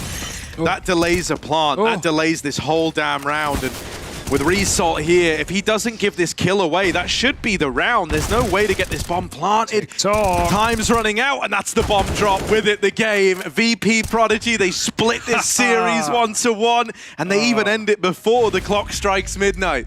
Wow, that's, yeah, super fun game. We had so many clutches, and that was a series where it was nice to see the map back to back, because we got, you know, the very weak T side initially, and then complete opposite this time around for VP.Prodigy. So super exciting game. Delusion kept it up. Artfrost certainly slowed down this time around, and I'm liking, the more I see from VP.Prodigy, the more I like VP.Prodigy. No, 100%. They're a very, very exciting team to watch, and this new piece of Delusion feels like he slots right in. It's so exciting, but I'm sure some folks who can talk about that far better than we can are our analysts, so they'll be coming up after a short break. Headshot, nice. These bombs go to the teammates. I wanna hear your go, go, go. I wanna see you rolling fast. Win the round. Win the game. Very much. They play, you win.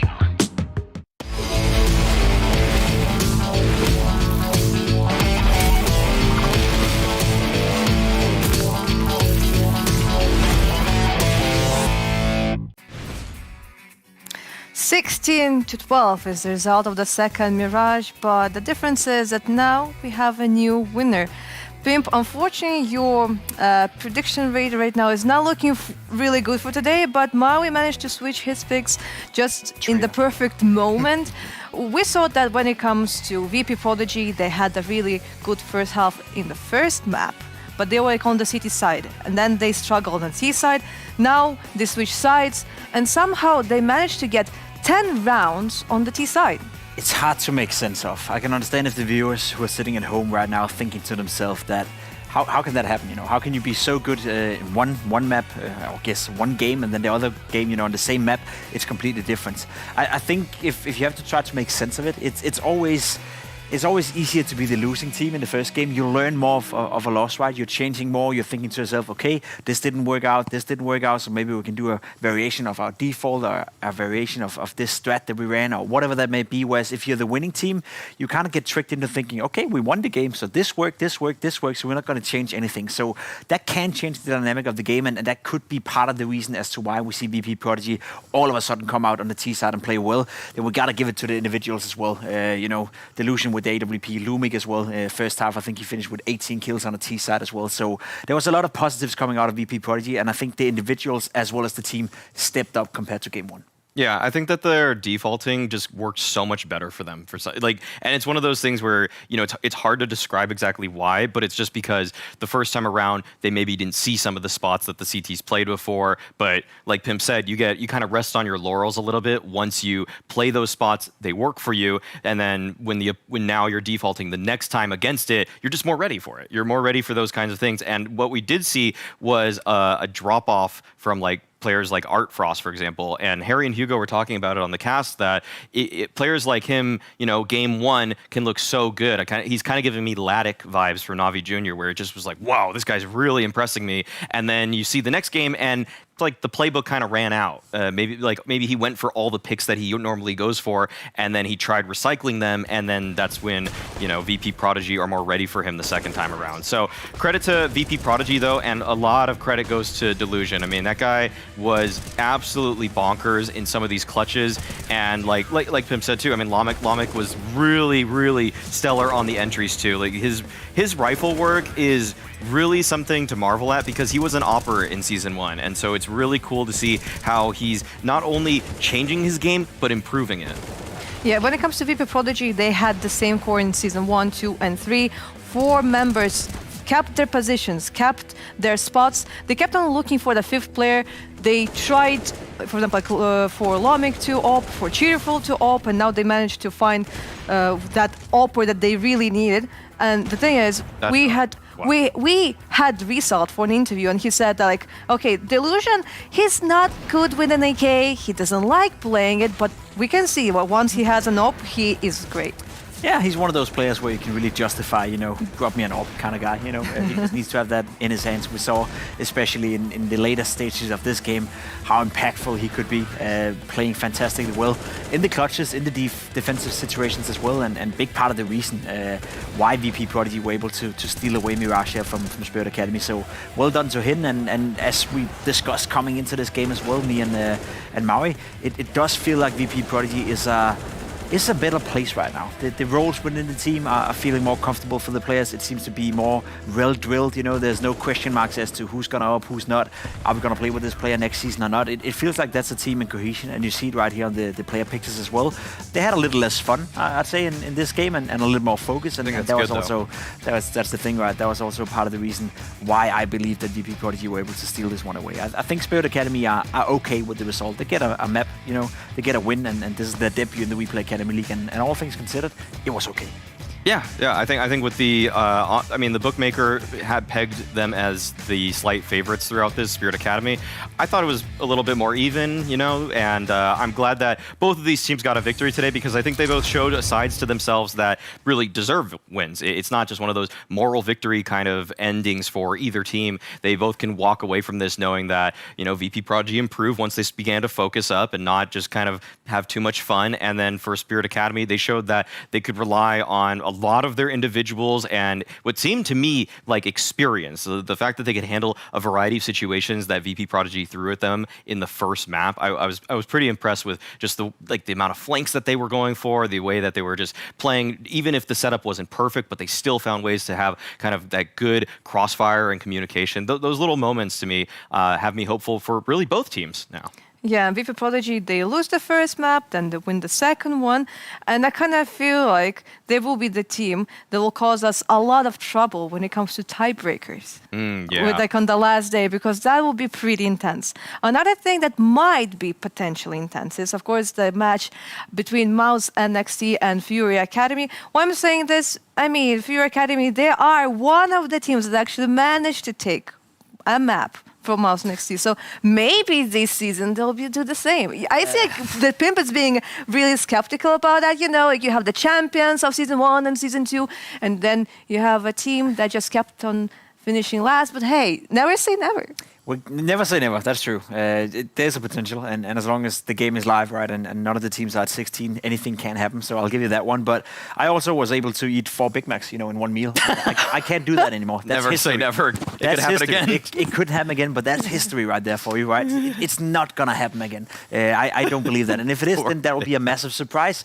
The thing is, we can always pull up results from recent history and say, like, okay, it's a year ago FURIA Academy were able to steal away a map from MOUZ NXT, who also slowly but surely had to play themselves warm in Season 1. So recency bias and all things considered, I don't see a way FURIA Academy should be able to beat MOUZ NXT. One thing that goes into play here is that, of course, they lost Torsi as an AWP player trying to integrate MHL. Yeah. They also now recently lost their coach. Cyclone is no longer the main coach for the Academy team. He's also being promoted to the main team. So there's some internal struggles going on within MOUZ NXT. But despite that, I still don't see FURIA Academy in the current state should be able to beat this team. It's just, for me, Utopia. The rifles on MOUZ NXT are just too strong in my eyes. I think they play the game at a level that's high enough where they've reached a point where you can expect consistency out of them. I mean, you guys say never.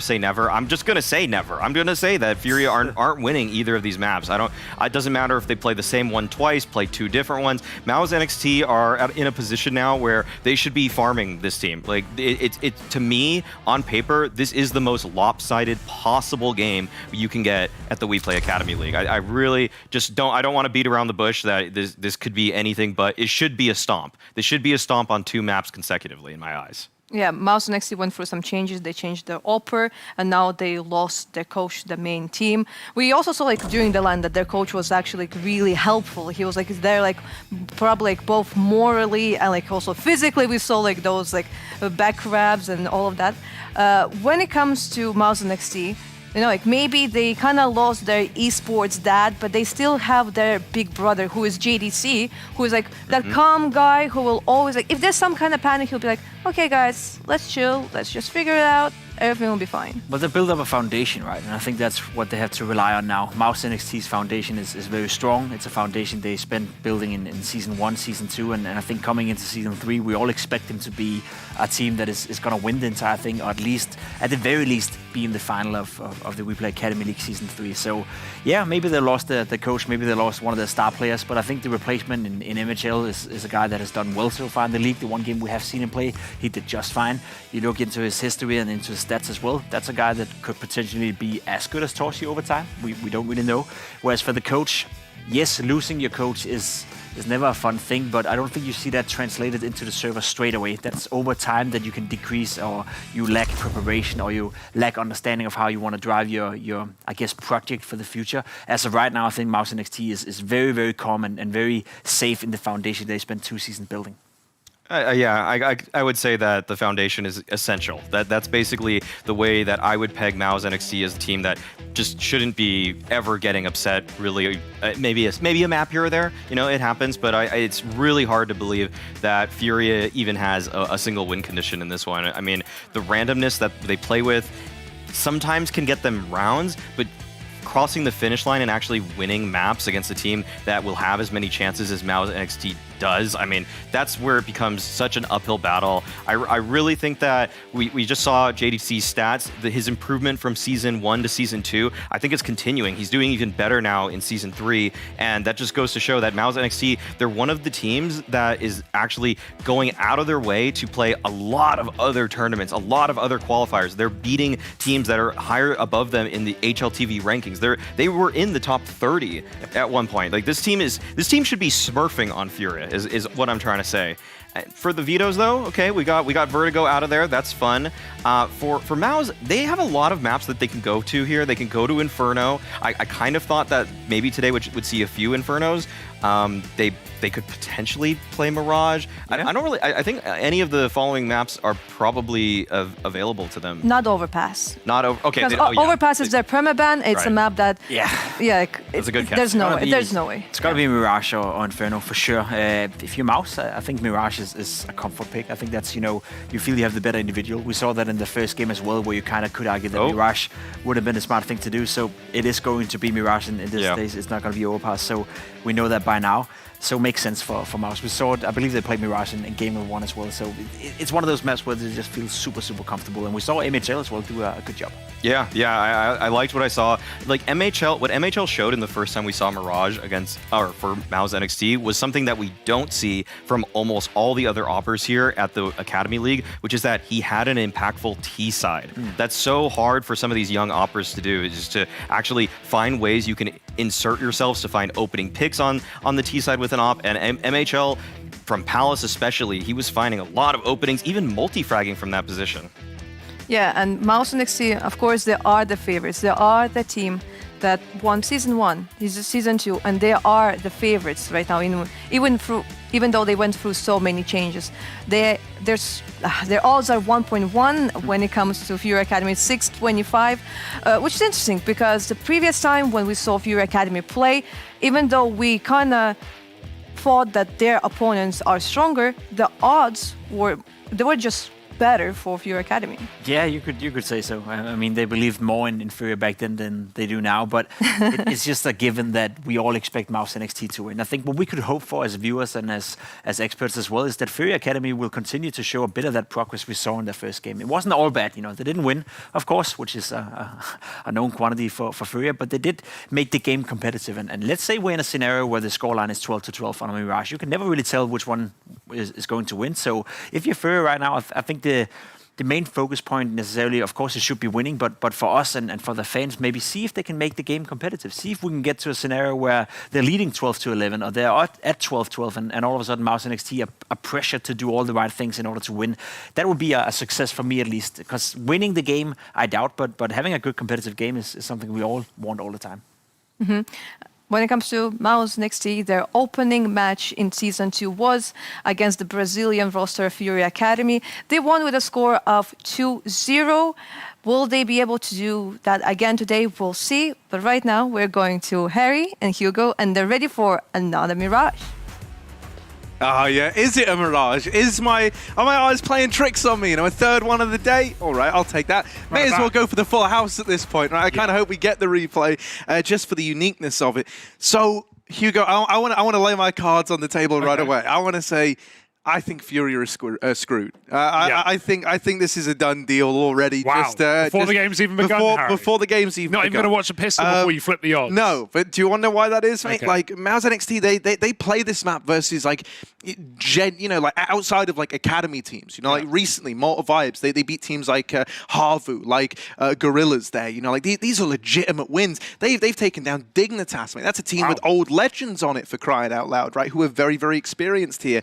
I think if you're FURIA, sadly, this might have to be more of a learning experience as opposed to one that you've got in the bag. Yeah. I will say it makes anything they are able to do that much more impressive. Like, if you do take a map off of MOUZ here, my God, have you earned it? Because there should be very, very little hope, I'll be honest. Yeah, and I mean, FURIA struggled to get maps on the board at all, let alone their opponent. And now we go up against back-to-back decals of MOUZ. I don't think it's going to be made any easier. Also, worth talking about the point Maui was making about AWPs, right? Having that aggressive TOP, having someone who's able to get value in MHL, big boots to fill.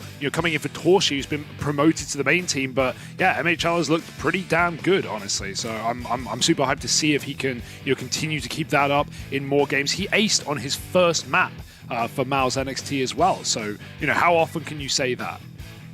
Yeah, no, man. It is a very, very exciting time, I think, for MOUZ NXT, especially considering some of these changes that we have, what with MHL stepping in, the idea of molding a brand new AWPing talent is certainly very exciting. Well, then on the side of FURIA Academy, obviously they've made changes as well, right? Bringing in Cowes, Bruninho, for example. I still feel like we really have to see like those two go off, but HPS, someone who I definitely want to home in on. This guy has given us some crazy rounds. This guy has given us some real highlight moments. I think him and Decency would be my two to have to like have a real good game here, and then looking at that AWP head-to-head, ZMB, I'm going to keep talking about this till the day that WePlay stop hiring me. Man, like... Maybe soon if you keep wrecking it. Yeah. No, but those first like 5 days of Season 1, man, where we had like ZMB in his prime, he was looking real good. He was almost like an R-esque AWPing IGL. That's what we called him. Yeah, exactly. Yeah. It was so good. Whereas now, I don't know, man, those same timings he was able to hit, those that same pressure he was able to lay out, it's all kind of, it's all kind of gone with the wind. On that, here's something that I think that we can say that is a shame for FURIA. Is like I feel like they've really been roster-wise, they've really been sniped and like picked apart. I guess sniped by themselves. In terms also like MOUZ also then lost one of their guys. Of course, but you look at some of the players that have gone through this FURIA lineup. It's like drop. Okay, well, boom, up there with the big boys. Honda as well, sick, and Pyria, who we were repping. Maui was repping on the desk coming into this event as well. Some of these serious talents inside of this team that are no longer here, and I think that's only going to make things harder when we've seen other teams such as MOUZ, such as VP.Prodigy, who we've just had keep 3, 4, sometimes even 5 players across multiple seasons. It's only going to bring more synergy and more experience as a roster together. So I think it's a lot harder for a team like FURIA to be making runs in a tournament like this with their roster changes and with their inexperience. But like you said, this could be a learning experience, taking on the best team in the league, back-to-back champions of MOUZ NXT on Mirage. Let's go. 3rd time of the day. Run it back. Yeah, if you're FURIA Academy, this is probably the closest you can reliably get to playing up against like a Tier 1 Mirage team. Now, I don't think MOUZ NXT are Tier 1 in the real sense of it, but these guys... Oh my god, hang on a moment. This little pistol round heating up already. Cowes wanting to make me eat my words. That's bomb. He's seen it and he's trapped it. Sui dies here. We're in hot water. MHL's on cap. We're so split right now for MOUZ. They're just looking for kills, but these range fights are not going to favor Glocks. And FURIA, good patience in not chasing these kills down, waiting. They know MOUZ are hungry for fights, and well, they're going to give them now 3 players facing, but Sui still isolating angles, and MHL clears out B. Can the bomb escape? Zershan can't, and the bomb's been dropped, and now it's just MHL from range. Surely no funny business from him in this round. Not with 10 health. Shot from death, and Decency will deliver it. It's FURIA to take the pistol.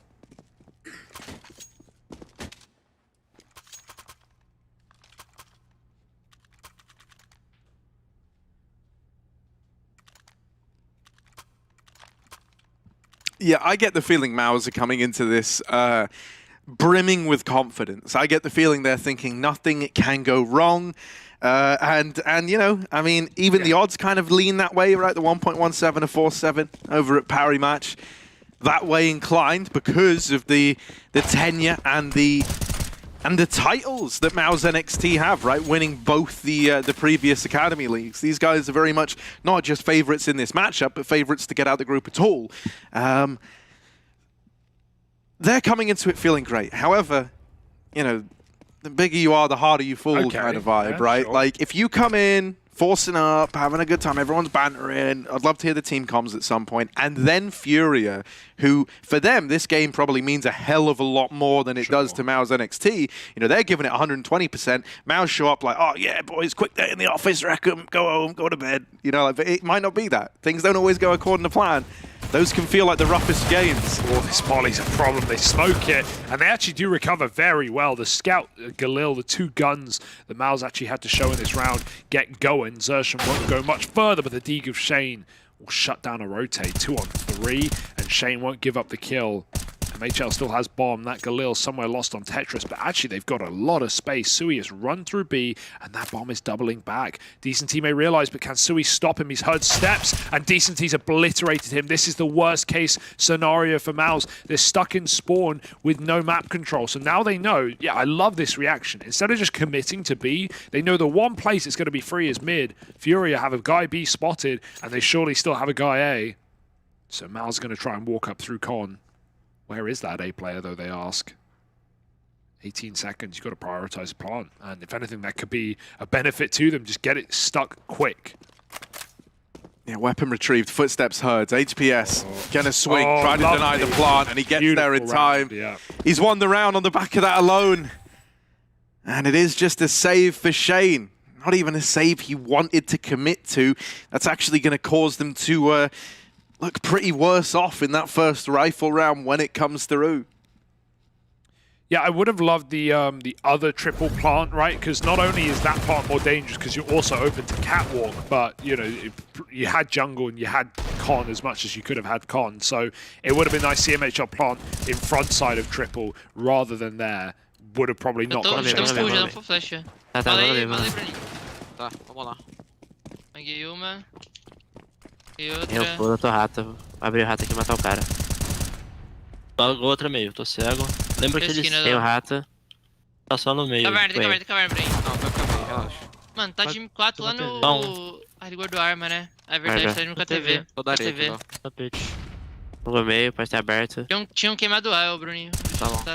Tá do palácio. Deu bug pra você abrir esquina, abre esquina, vou bangar. Tá do palácio. Peguei. Também mandou você rato de novo, velho. O cara acabou de bangar pra dar clear rato, velho. Vou dominar a caverna aqui lá. Ok, palácio, vou girar B. Matei o rato. Cava é minha, vai ser pra B, guys. Vai pra B, vai pra B. Vou cava dominada aqui. Tá, nada meio. Postar B também, por aí. Tá bom. Vim no B. Ok. Tem 3, também 3. Pega, eu tô cego. Lembrando se passa só. Passou um. Caiu já. Caiu. Morto. Matei dois. Tô marotado. Tá bem. Tá com você, Léo. Moji 1. Moji. Vou bagar Moji, tá? Baguei Moji. Saiu. Passou bomb. Tá, Vou sair, mercado, tá? Não, calma.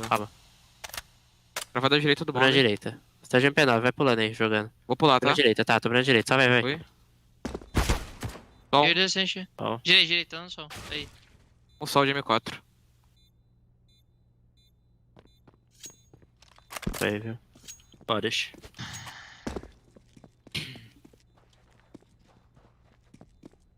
That one's gotta hurt.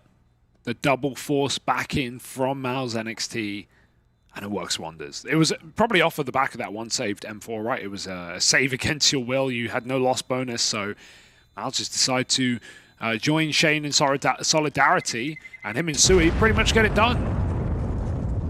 Lovely stuff. MOUZ on the board early on, and Decent he gets away with his M4 at least, but it's just going to be a desperate reforce here for FURIA. Not going to be made any easier.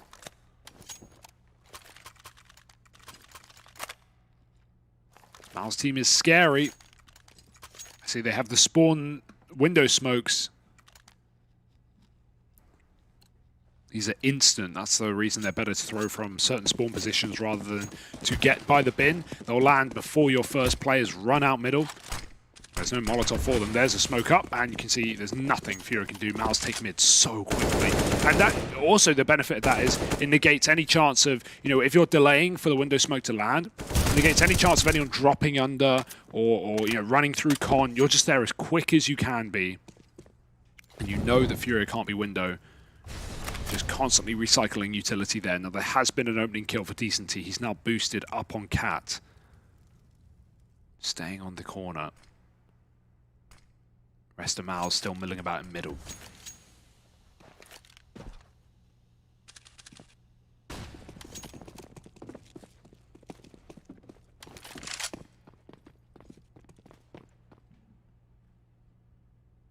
Oh, how long do you keep this boost up on short? If it's a contact play through the apartments, you could be onto a winner here. Don't think it will be, right? That's the problem. MHL lining up Util. The boost has been dismantled now as well, and HPS, good timing on this fall back into the site. Decency actually going to drop a left-hand side smoke for sure. Kind of a cool idea, right? It gives you a little bit more breathing room, but yeah, they both get spammed through it. I can see, I can see the idea there, unfortunately. They have just been spammed out, and so the B site falters, nothing done from the two incumbent players, and that's MOUZ NXT, bringing us to a tie game nice and early on. That's almost like reminiscent of like Inferno when you're quad, you drop like a smoke to give you the cross to pillar. Yeah. Just a little bit more kind of a freedom of movement almost. When there's two of you there, though, yeah, then suddenly it's like their chances on spamming that smoke have doubled at actually hitting someone. And there's only so many places you can be.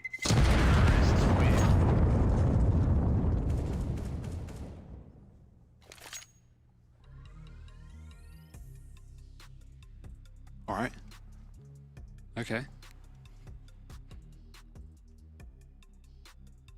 Go on here, guys. Oh no, this is you. This is you. You're the beat master, Harry. Young Sui on the mic. Whoop. And then that's where he like comes in, lays down some huge beats down. Well, let's see some fire from Sui in this round. He's got the AK. We got a full buy from MOUZ, and it's a bit of a weird one for FURIA. Just the saved guns, a couple of Deegs. But this is where reality really sets in, right? These are the rounds MOUZ are going to love to flex their muscles. HPS. He actually looked really good the other day for a player that I'm fairly unknown with, so I'll keep my eyes on him. But this is not a round for HPS. Fully blind and just stomped on by JDC. 5-on-3, and you don't want to call the double save because you're going into a gun round, but not really much hope to do anything with these weapons. Kawes, nice shot. Oh, he even makes it out, and yes, Shane doesn't want to take another bullet to the chest, so someone will body block instead. MHL takes that one. And Decency's not being given anything. Bro, what are the odds on that timing, dude? That's so unlucky. Well, it doesn't really matter. He's kind of hoping for a fight here anyway. He knows he's got a full buy next round. Can he get out with an AK or take some away from MOUZ? Doesn't look like it.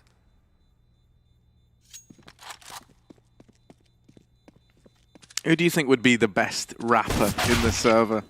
The server? Yeah. I don't really know. It's a hard one. What's Brazilian rap like? Straight fire. Yeah, I can imagine. Yeah. Straight fire, mate. That's why for me it's probably ZMB, because like look at it, mate. You could imagine that guy like really just going out down a bar. Or, yeah, I feel like rap in other countries is so good. Like German rap is it's sick. It's awesome. Russian rap is really cool. Yeah. That's off the top of my head. Why? Who do you think?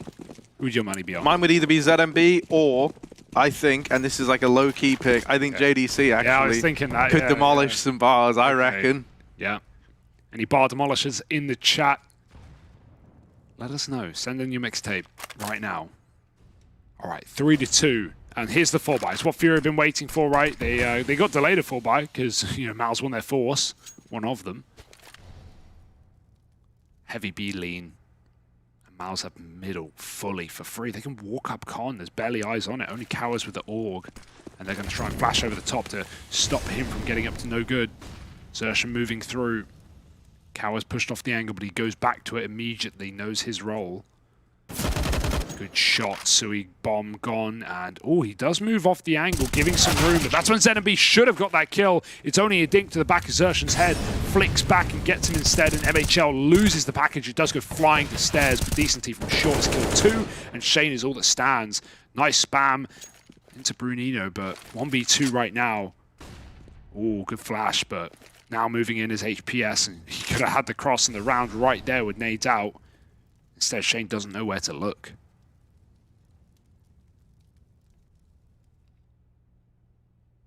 Yeah, you need this con kill. Now, there is a world where you can find it with no challenge from jungle. Oh, there it is. Get it.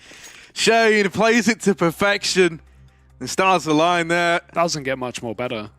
or much. That was like, if you were going to win it, that was how you had to win it, right? That was the way you won that round. There was, it's not like one of these ones where it's like, yeah, there's 10,000 ways this could have been played and any one of them were right. It's like, nah, really, you had to dodge that double peek by deciding to swing deep over towards bench.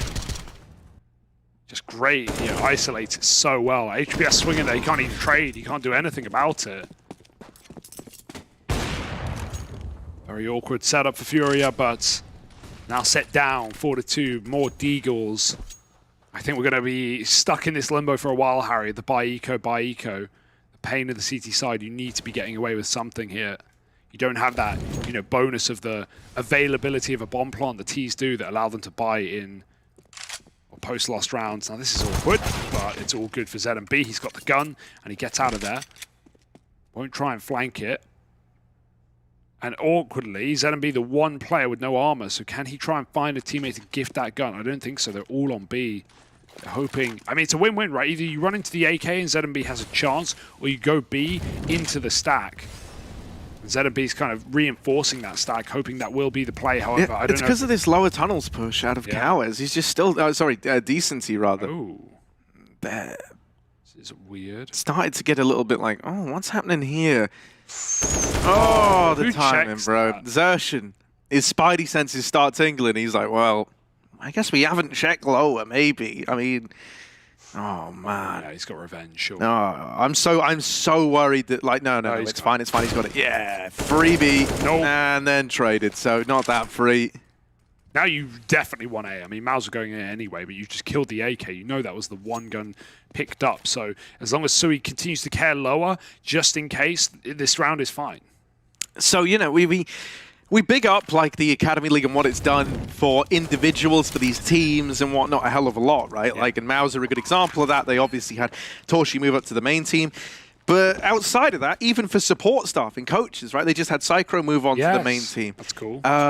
There's so many little cool things to come out of this Academy League and this idea that it is a viable jumping off point now, not just for players, but for support staff who work, tirelessly behind the scenes. That stuff was quite hard to get into, like it was weird. It was like, if you kind of weren't some former pro player or someone who has some deep analytical, like, sports background, it always felt like a bit of a challenge. Whereas now that these organizations, are trying to bring up these young guns, they're not just looking for, players of the future. They're looking for everything around. Yeah, the entire structure that's needed to maintain the team. HPS, those are some great Ds, especially the first one, but still can't grab a rifle for the round. Yeah, I mean, the Psycho move is cool. The only thing we were talking about earlier, I was wondering, is like, for it to happen mid-league, mid-season 3, you wonder, well, I guess he's not coaching them, he's coaching MOUZ, who actually plays. Well, let's find out. I'm gonna flash over the once, okay? Yeah, but build the flash. Yeah, you can even take your time, they will for sure push. Up window started, could be second up. Flash middle. Nice, dead. 4v4. Maybe there's an OP. Palace pushing one. Listen, let's regroup 3 Palace, 1 ramp. Coming right now. From Palace. Listen to me. One city smoked ramp, one was on Palace with up, okay? Okay. We regroup 3 Palace, 1 ramp. I'm going Palace. Why is he gonna go ramp? Very possible he regressed ramp. Wait, fight timing, Connie. I can flash above Palace if needed. We should just contact out. Okay. I will take jungle for you guys. What's your close ramp up, John? Kinda cleared. Yeah. I'm gonna wait a bit until you're closer so you can react. Yeah, as soon as we're all 3 together, we just walk out. Yeah, just give me the call. That is that. Go. Nice. Ramp up, dead. Nice, let's continue. Smoke top con. I'm smoking deep jungle. I'm flashing con. Nice. Short up probably. Could we have default for CT? Not smoking con, but I have con. I'm going Palace, I will hold behind. Hubert can have the whole city. You can hunt a bit if you want, Hobby. It's up to you. I have Palace flank. I'm hunting you. Let's go with the close ramp guy, I like that. Yeah, he's back. He's like Rombi. That's fine, let him say. Don't lose any more weapons here. I will take it. Play our money, we're gonna destroy them, 100%. Nice, good round, guys. Good comms. Thank you, baby. Good comms, good everything. Keep that up. I don't see T-spawn, you can run T-spawn. Don't see T-spawn. Nice. Good call, coming. If anything, that info that Brahino got on the head of Shane or Sui is like what loses Fury of the round. It's so sad. If he didn't get that info and he didn't jump up and die, ZMB never would have had to turn. Yeah, it all just kind of dominoed apart, didn't it? The calling though, like the comms that we just got to listen on, that was a treat, man. I love that while it's all hectic, there's that one calming voice that just goes, guys, listen to me, like cuts everyone down. It just goes 1-3 smoke from CT. One's close ramp / palace, and then it's like they poised for that A hit perfectly. They made the right read. They knew where these players were based on the utility. That was really beautiful watching that round come together. But just quickly, my Cyclone point that I was making before MOUZ so rudely interrupted me was, you know, okay, decency, chill. God, too much going on. Was, you know, I obviously, you know, the main MOUZ team are going to be pracking right now going into this year, but I wonder if, you know, what's happening with NXT, you know, is there a coach? Will Cyclone be doing much there still in the meantime?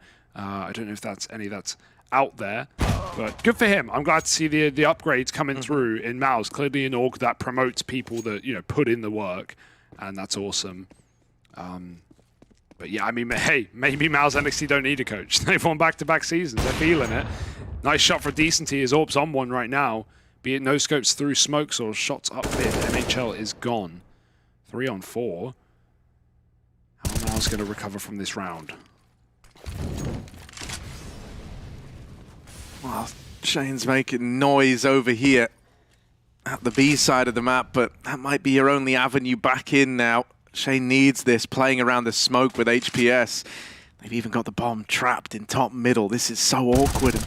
Shane, it was only a matter of time before he got flushed out. They know about Xerxon with this bomb now. And Decent, he might even look to take a fight here. Oh, now it's awkward. Got to swing, got to win this fight, and he can't. HPS still looking strong in this map. Does not let that money get made for MOUZ. They've still got enough for a buy, though. To touch upon your Cyclone point, you know, I kind of just want to echo something that Pimp was saying on the desk, which is, you know, like when you lose a coach, normally the drop-off isn't like instantaneous. You don't feel that immediately, right? It's long-term that you can start to notice, you know, things slack a little bit. There's no kind of outer perspective to call you out. I also think it's kind of an interesting experiment to see just how capable this MOUZ NXT squad are on their own without that, like, calming, super experienced voice. You know, do they have the capacity to do that themselves? Gonna give us a good idea of the temperament of this MOUZ team. Yeah, you know, I still want to see the scoreboard at some point in this game, and we'll be able to see who the coach is in the server if there is one. If there isn't one, you know, right now it's still a bit of conjecture, but we'll find out. ZMB, he's kind of trapped now, kind of screwed. Smoke on the Molotov, but it's not a great smoke, I won't lie. It's kind of left a big open chasm for MOUZ to hold, and so they can just re-molly it as soon as that's over, to be honest. Oh, bug molly. Oh, they re-smoke it, surprisingly enough. The one molly they had was on Sui, though, which is in B, so they just let him get out. They say, fine, you want window, you can have it. ZMB, he's playing with fire by going back in. It's going to be the B group. Bomb is in apps. ZMB is still styling in window. Seeing some good shots out of the orbs today from FURIA. And this round's in a bit of disarray. The bomb is walking alone through the apps right now. Xerxon's dead in middle. Shane's out ramp. Now the bomb's lost. I mean, this was just far too loose of a round for MOUZ. Nothing went right.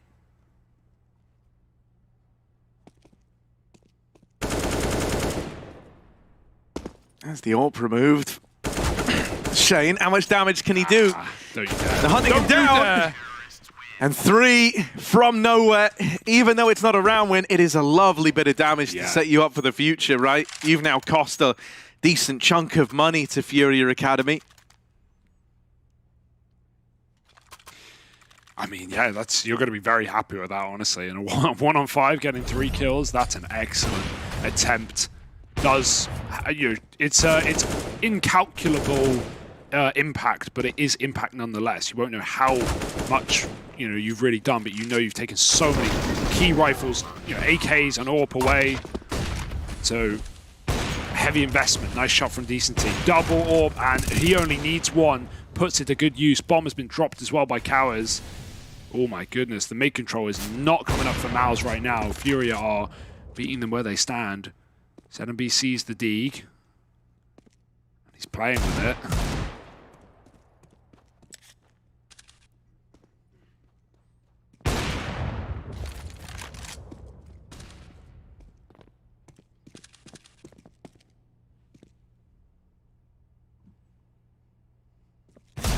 Oh, that's nice. I mean, once again, right, the focus of this should just be to do damage now, right? That bomb is fully irretrievable. It is just a cost-benefit analysis type of round.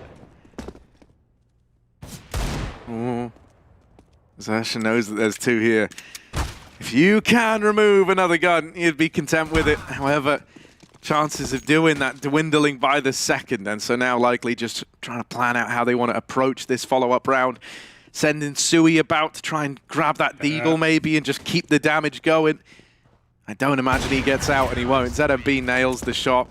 And yeah, man, no, this is nice out of FURIA Academy, right? 5-6, not getting flustered, not deterred by the fact that they are underdogs in this one. And I mean, you can't be, right?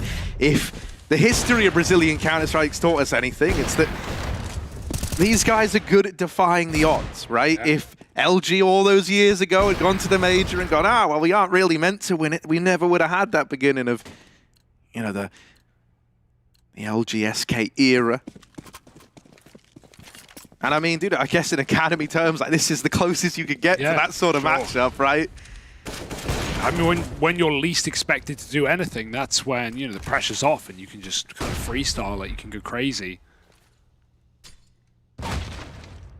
Decent is shotgun AWPing around a smoking apps, pretty ballsy. Talking of smoke pushes, Cowes. Oh, they just turn around. There should be a trade, but there's not. Cowes doubles, and that's the bomb. The AWP is trying to trap him in, but MHL, what can he do here? Nothing. Smoked Molly, he's got to wait, he's got to respect. He knows that his player is at least trapped mid, but Cowes can get out, absolutely, with a flash. Oh, MHL. Poor guy, could see nothing. So Shane has grabbed a kill on A, and MHL can get the bomb, but he doesn't know that he can get the bomb. It will take a minute. Got to clear everything first, just in case. And there's re-aggression. Cowes is coming back for it, dodges the flash, and just gives him the package. 4-on-3, no pressure. You've got a lot of map control, and you can start to lean A.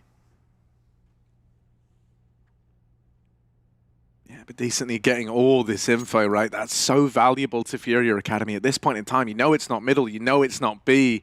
That really only leaves one place left. I would like to see a little more attention put on this A bomb site, really. You've got the AWP as ZMB waiting down in con. Almost a retake setup, right? With the AWP just trying to remove one of these players before they cross in, before they get that bomb down, but you're not going to get given these fights that you're hoping for in the connector. Now, there is a flank from Decenty, but wrapping with the AWP carries its own set of risks. MHL dead to ZMB's AWP.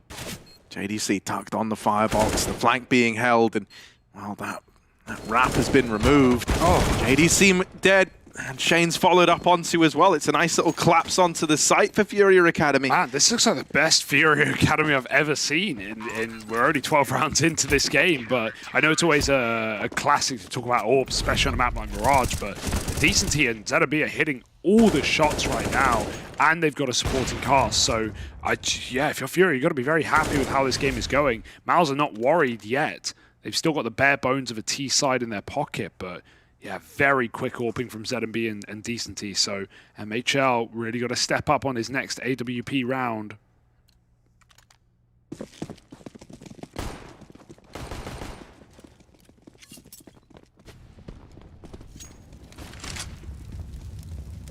Cowes. Hello? Oh, we can't see him through the volley. The incandescence of the Molotov gives that kill over, and the pistols start to spill in. Here they come. They're all over Bruninho, and he's only good for one. This has gone disastrously. That one kill, and it's all just spiraled out of control down at ramp. Yeah, this was pistols, man. This was a little pop into A. You were keeping money. You weren't waiting for a win, and it's come through anyway. 3 upgrades for MOUZ, and the scoreline, theirs. The lead, rather.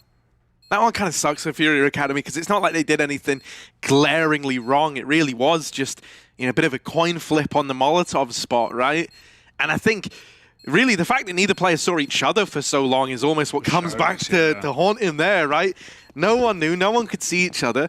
And because Cowers was so sure that, right side of the ramp was clear, he was never even considering it. So, as they attempted to plug that hole, it only made matters worse. It wasn't meant to be a MOUZ round, and they've walked away with it and forced surviving at that. So, you're rubbing your hands together. Something that I think it was maybe JDC said earlier was, we take control of the money, we win the game. Easy 2-0. And with rounds like that, mate, you suddenly have bolstered your bank accounts and at the same time wiped theirs clean.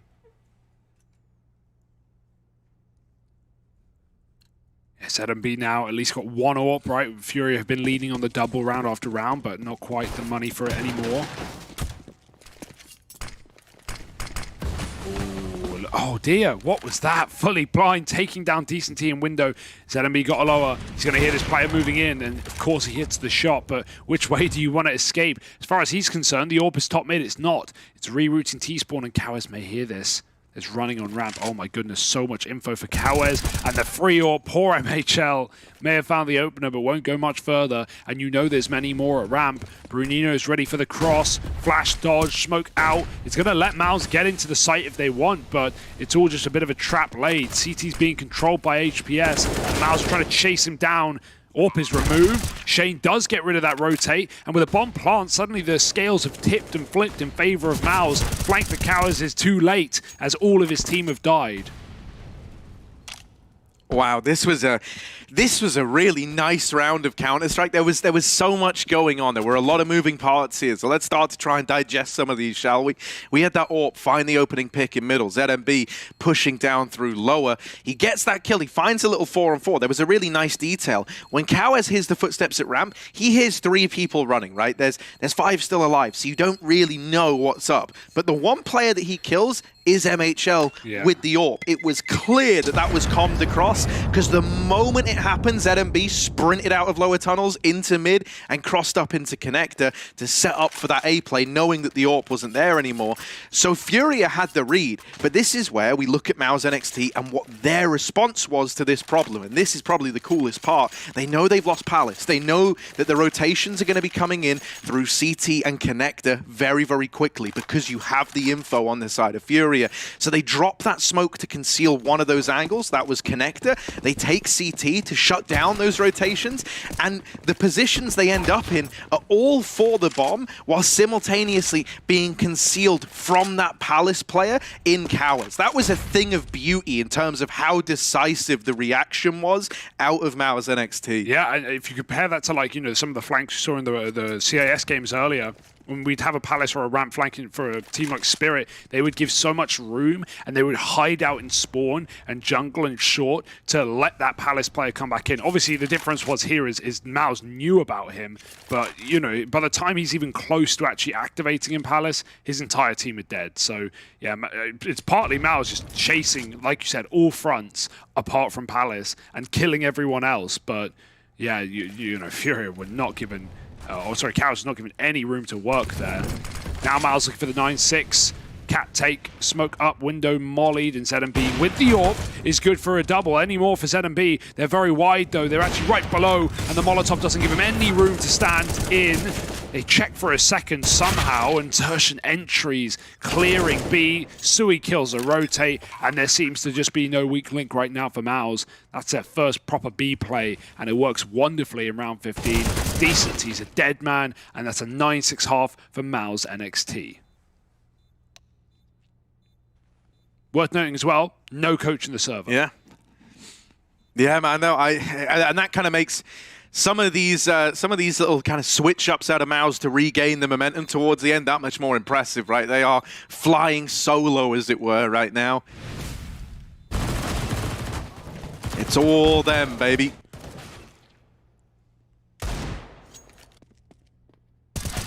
Yeah, I mean, even getting listening to these comms, you just see how it's just all on the same page. And even when I really like that example you brought up earlier of that one player just saying, "Yo, listen to me, stop talking. I've got the call. I'm going to win this round right now." Yeah, and everyone's just on it. Like this is a team right here. and they are so entertaining to watch play because these individuals are just nuts as well.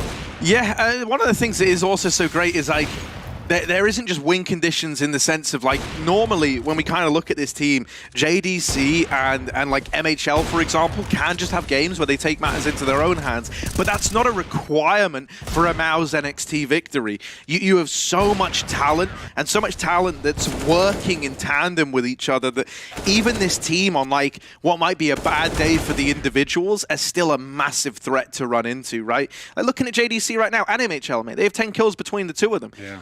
You know, look at the odds as well, man. Oh, no. 1.02 to 11. Yeah. That's I mean, it's not far from the truth. It's feeling pretty real. But I got to say, at the same time, FURIA have had their shines of brilliance. It's not like they're just getting rolled over and taking it. ZMB and DCT have looked really, really good. So let's see if they're feeling anything as we get into the second half. Bora. Segura bem, decente. Bora. Não, só pisou rato aí. Tá, pede. Pode smocar. Ok. Tá em cima. Bora. Bora. Também. Vou pular, tá? Demorou. Um L. E2. Ali atrás do bomb, velho. E2. Morreu 3 bomb, E2. E2 de morto. Tem mercado. L. Outro L. Tô dando relógio. Plantei. Mercadão. Pode ter. Ó, comendo L. Vamos abrir L. 1, 2, 3 e abre. 2, eu acho. Morreu. Tapete de costas, boa, acabei, morto. Abri já comigo. Nice! Oh, that was a complete 180, a boomerang right there. It looks so good for MOUZ, and then a couple of quick Glock taps rather to pull it back for the FURIA side. And now you're believing again. Now those odds start to make you wonder. Pissed around in the pocket. Just got to convert it. Easier said than done at times. Yeah, I mean, especially because MOUZ are confident, right? And I can envision, yeah, they're going to force. There wasn't really a lot of doubt in my mind with this one. They're very, very good. They're deceptively good at finding success in rounds like this anyway. So, you know, I think that combined with the fact that they feel like this is a 2-0 for them, you know, you're going to force by this every damn time. Other thing as well, lets you bring the AWP out if you do end up losing this one. You know, you get a 1 round later rifle, but it is a very complete rifle round. Let's see if these Deegs armor, these Scout can do anything. MHL already dead, nothing done. JDC's Deagle, back of the B site, him and Zershan. Their Deegs are tearing through FURIA. No. And the Deagles do get it over the line for MOUZ NXT. They steal 10 away. That's one way to do it. Full B stack, of course. FURIA got there so quick, but that's exactly what was wanted. Look at these shots from JDC. 3 from him, 2 from Zershan. So clean.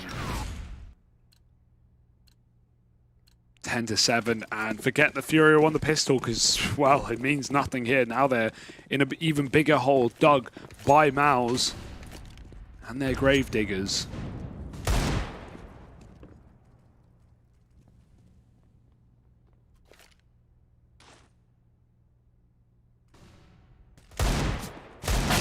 Need some Deegs of their own, but ZMB's eviscerated. And the rest of FURIA leaning B. They do get their way in, taking down JDC. Oh dear, Zershan tapped out from range as well, and suddenly you're believing in the Deagles once again. Sui's moved through, but not for long, and this Deagle's coming all the way into market. Kawes with the kills. That's an ace. All headshots, all 1 Deegs. Kawes comes alive. He has been having a really, really good game, right? Like, so often the guy to kickstart rounds in that first half, but nothing close to what we just saw there. And yeah, dude, I mean, that's a bit of a middle finger to MOUZ, you know? Like, yeah, you might have beat us as a team effort with the Deagles, mate. I'm a one-man army, all right? Runs at him, runs him down. Remarkable stuff. Look at this. Oh, it's just so clean. Oh, I love a Deeg highlight, and we're getting plenty of them in this game. I don't know what FURIA ate for breakfast, but they're looking like a different team, and those odds are shrinking quickly. They've halved for FURIA to 5. And yeah, I mean, with some of these rounds, you can't blame them. These are incredible. Can they keep it up, or will MOUZ counter force back in? So Deegs, that's all you need. Forget rifles, it's a pistol server. Oh no, even the 5-7 coming through for MHL surely will not last the spam, and there it is. JDC, he's going to get hurt on ticking that Molotov, so they've got the info, they know he's close, and he's going to get cleared, surely. Yeah, nice second molly, won't even take the risk of fighting him. So FURIA, one behind. Back and forth affair should be called to a close, and we're going to have MOUZ give them 10. Yeah, and you know, like, out of all the matchups to have, the one where you're kind of versus one of the biggest underdogs in the league, this is the time when not having a coach actually could come back to haunt you. You might be saying the right words, you might be trying to get people on side and not feel like the game could get out of hand, but what you're saying and how you're feeling are two very, very different things, right? That's why this happy, sad octopus was invented. Oh, yeah, I like the ladder boost. There's so many here, but Cow is just—he's cerebral. He's not even checking these angles. He's just reacting, and he's hitting all the headshots. Another one, insertion. Thank you very much, but he won't do much more. And that's a 4 alive round. FURIA very, very happy with it. 10-10. This is the first buy for MOUZ in the half, and we're 6 rounds deep. Those Deagles, man, they're just so enticing. MHL, if he wants AWP, he has to glass. And he won't.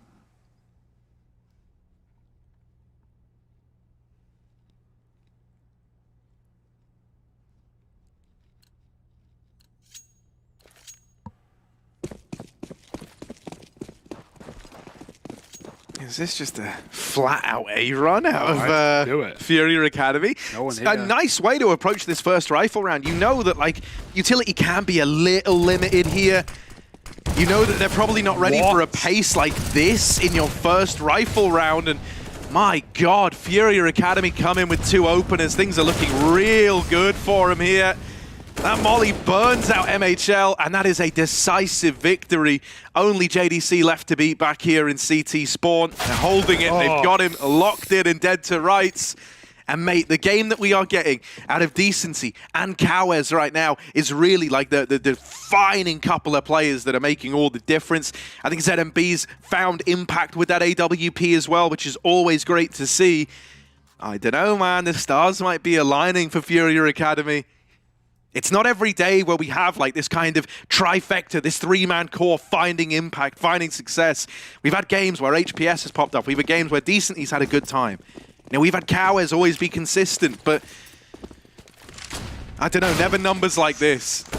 God, yeah. Nice scout shot, but it shouldn't be meaning much in a round like this. You may have some Deegs, but this should be FURIA starting to really get roaring. Man down, though, is always a bit of a problem, especially if more trades come in, but right now FURIA just controlling the middle. Sui's up in con. No, don't you dare, Sui. Second scout headshot. This is how these rounds can slip by the wayside. 2 middle, 1 palace. ZMB's gone back for the bomb. Don't give him another. See, Sui's not rushing this as well. I like that. The pressure's on FURIA. They're the one on the clock. They're the one with not enough manpower. That's awkward, though. Decency catching Sui, who was considering that palace spot all round, but till Decency peeked him. MHL on window hears them rushing him down. 1 D kill would be massive. Decency stinning the herd. He's picking MOUZ NXT apart, and MHL will just spam D to get revenge. 2 on 3, low health on Decency as well. Shot from death. MHL will deliver that, and he's having a massive round here on his own. Sui gone. Oh my goodness. All MHL and Shane and Sui rather in this round. And MOUZ, that was not one they were meant to win. No, and that's kind of been what we've said about a few of these rounds for them now, right? No business doing it, and yet they still get it done. A lovely bit of scout work. Just turns into a deathmatch show for some of these games, man. That's what it's feeling like.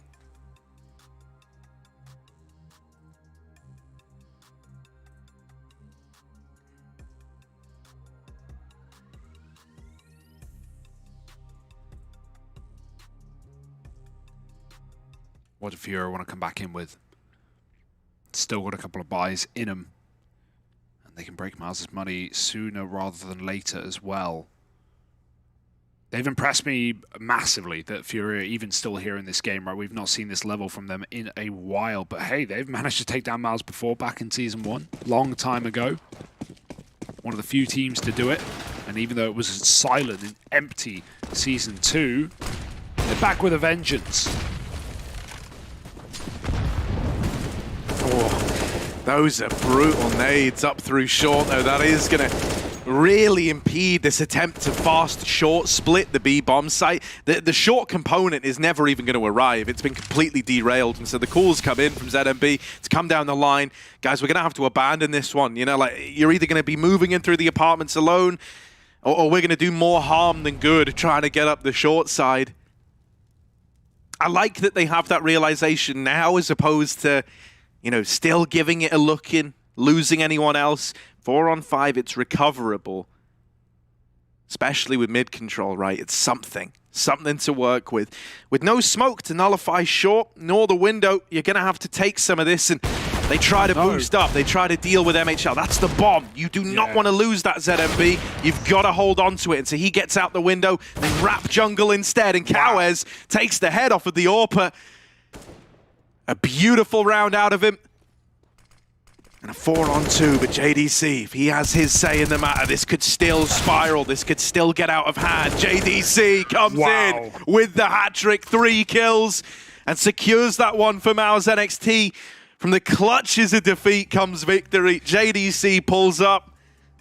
Yeah, and you've got to give it to his teammate as well. As soon as JDC, you know, he realizes he has that gap when he hears Kawez run away from window with the orb. As soon as he makes contact by killing Kawez, the CT player just fully swings out wide, triple, tries to take fights, knowing that both those jungle players are turning around to look at JDC.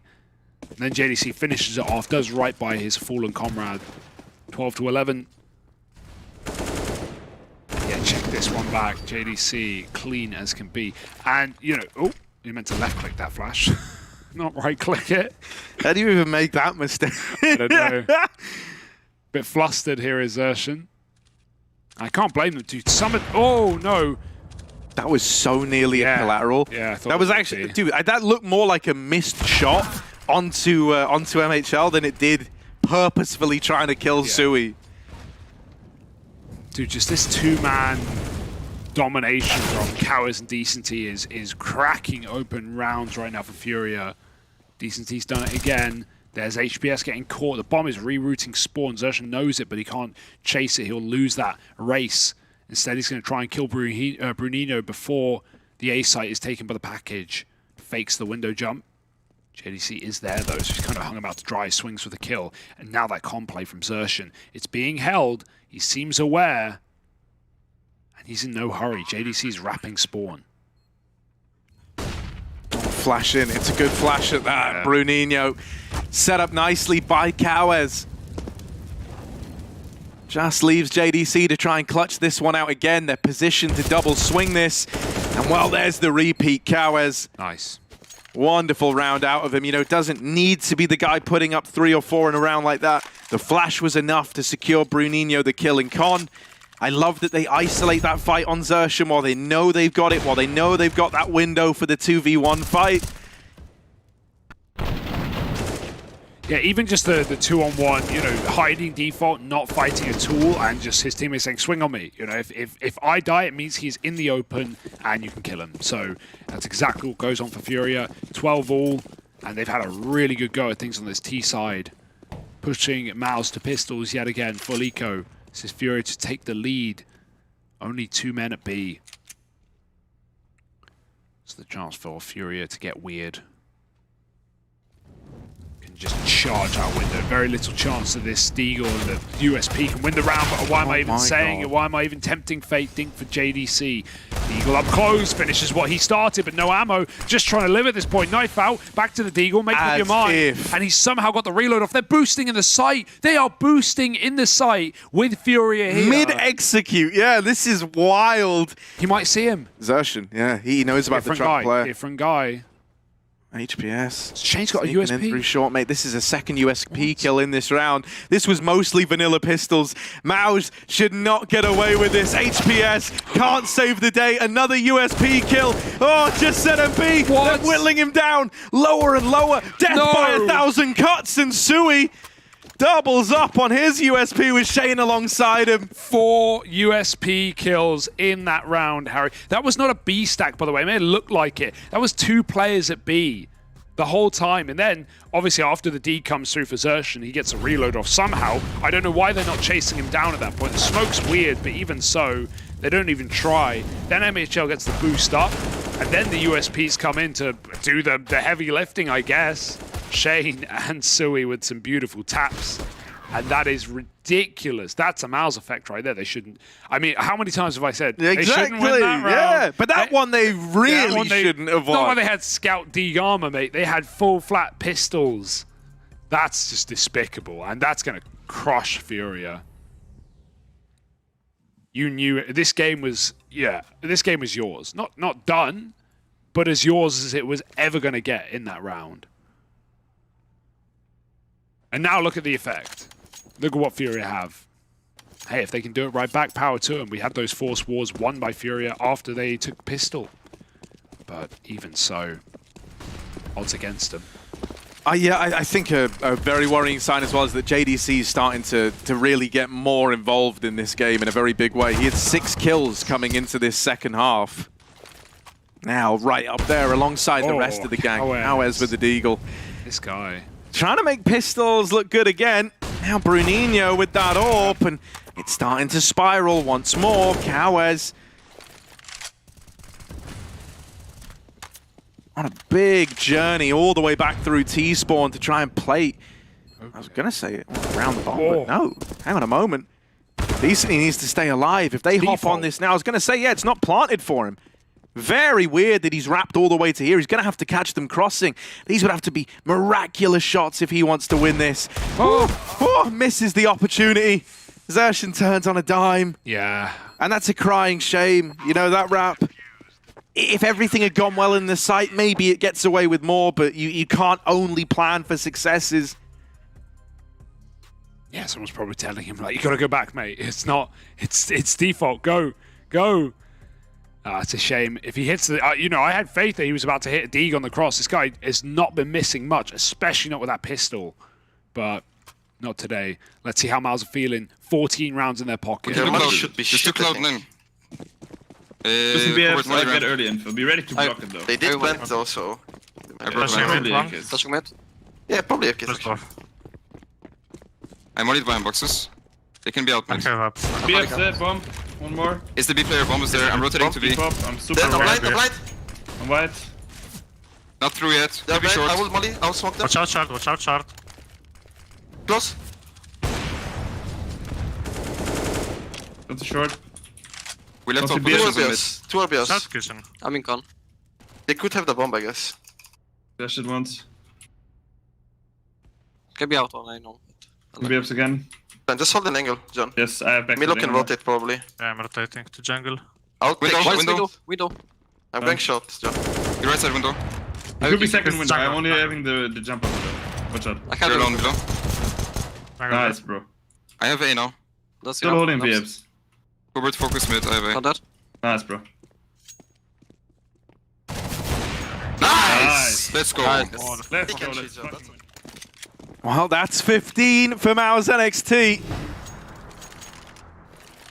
Might not have been their cleanest victory yet if they're able to get it. Might have been very laboured.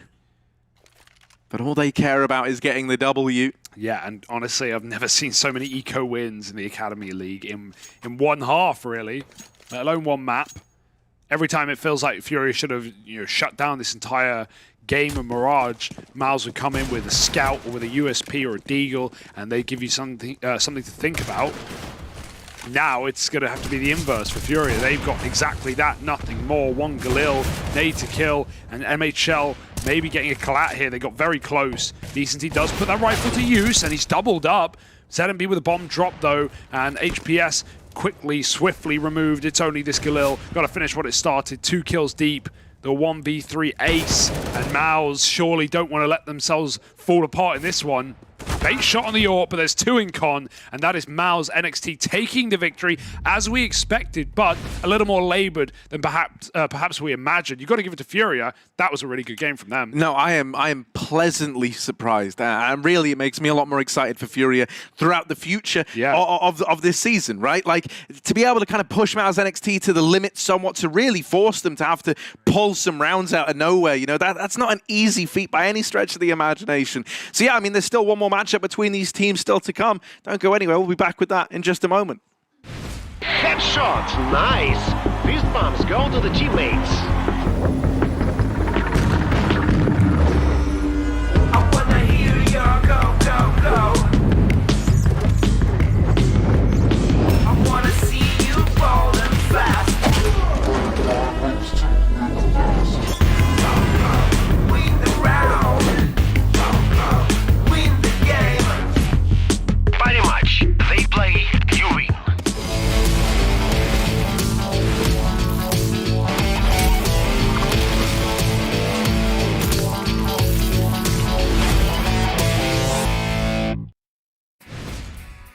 (16-12) is the result that we see right now. MOUZ NXT won. It was kind of expected, but in all honesty, FURIA Academy, I was kind of surprised by like which rounds they managed to win, but there are also like some rounds that they were supposed to not lose. FURIA pushed MOUZ NXT to their limits in this game, and in doing so, probably lost a lot of rounds that they felt that they should have won. I mean, the rounds I'm sure you're referring to, Heku, are some of those pistols, those ecos on the CT side for MOUZ. Like, those went so much better than expected. I think they won at least three, maybe 4. It could have even been 5. It really could have been even 5 times that they had pistols and they were able to win.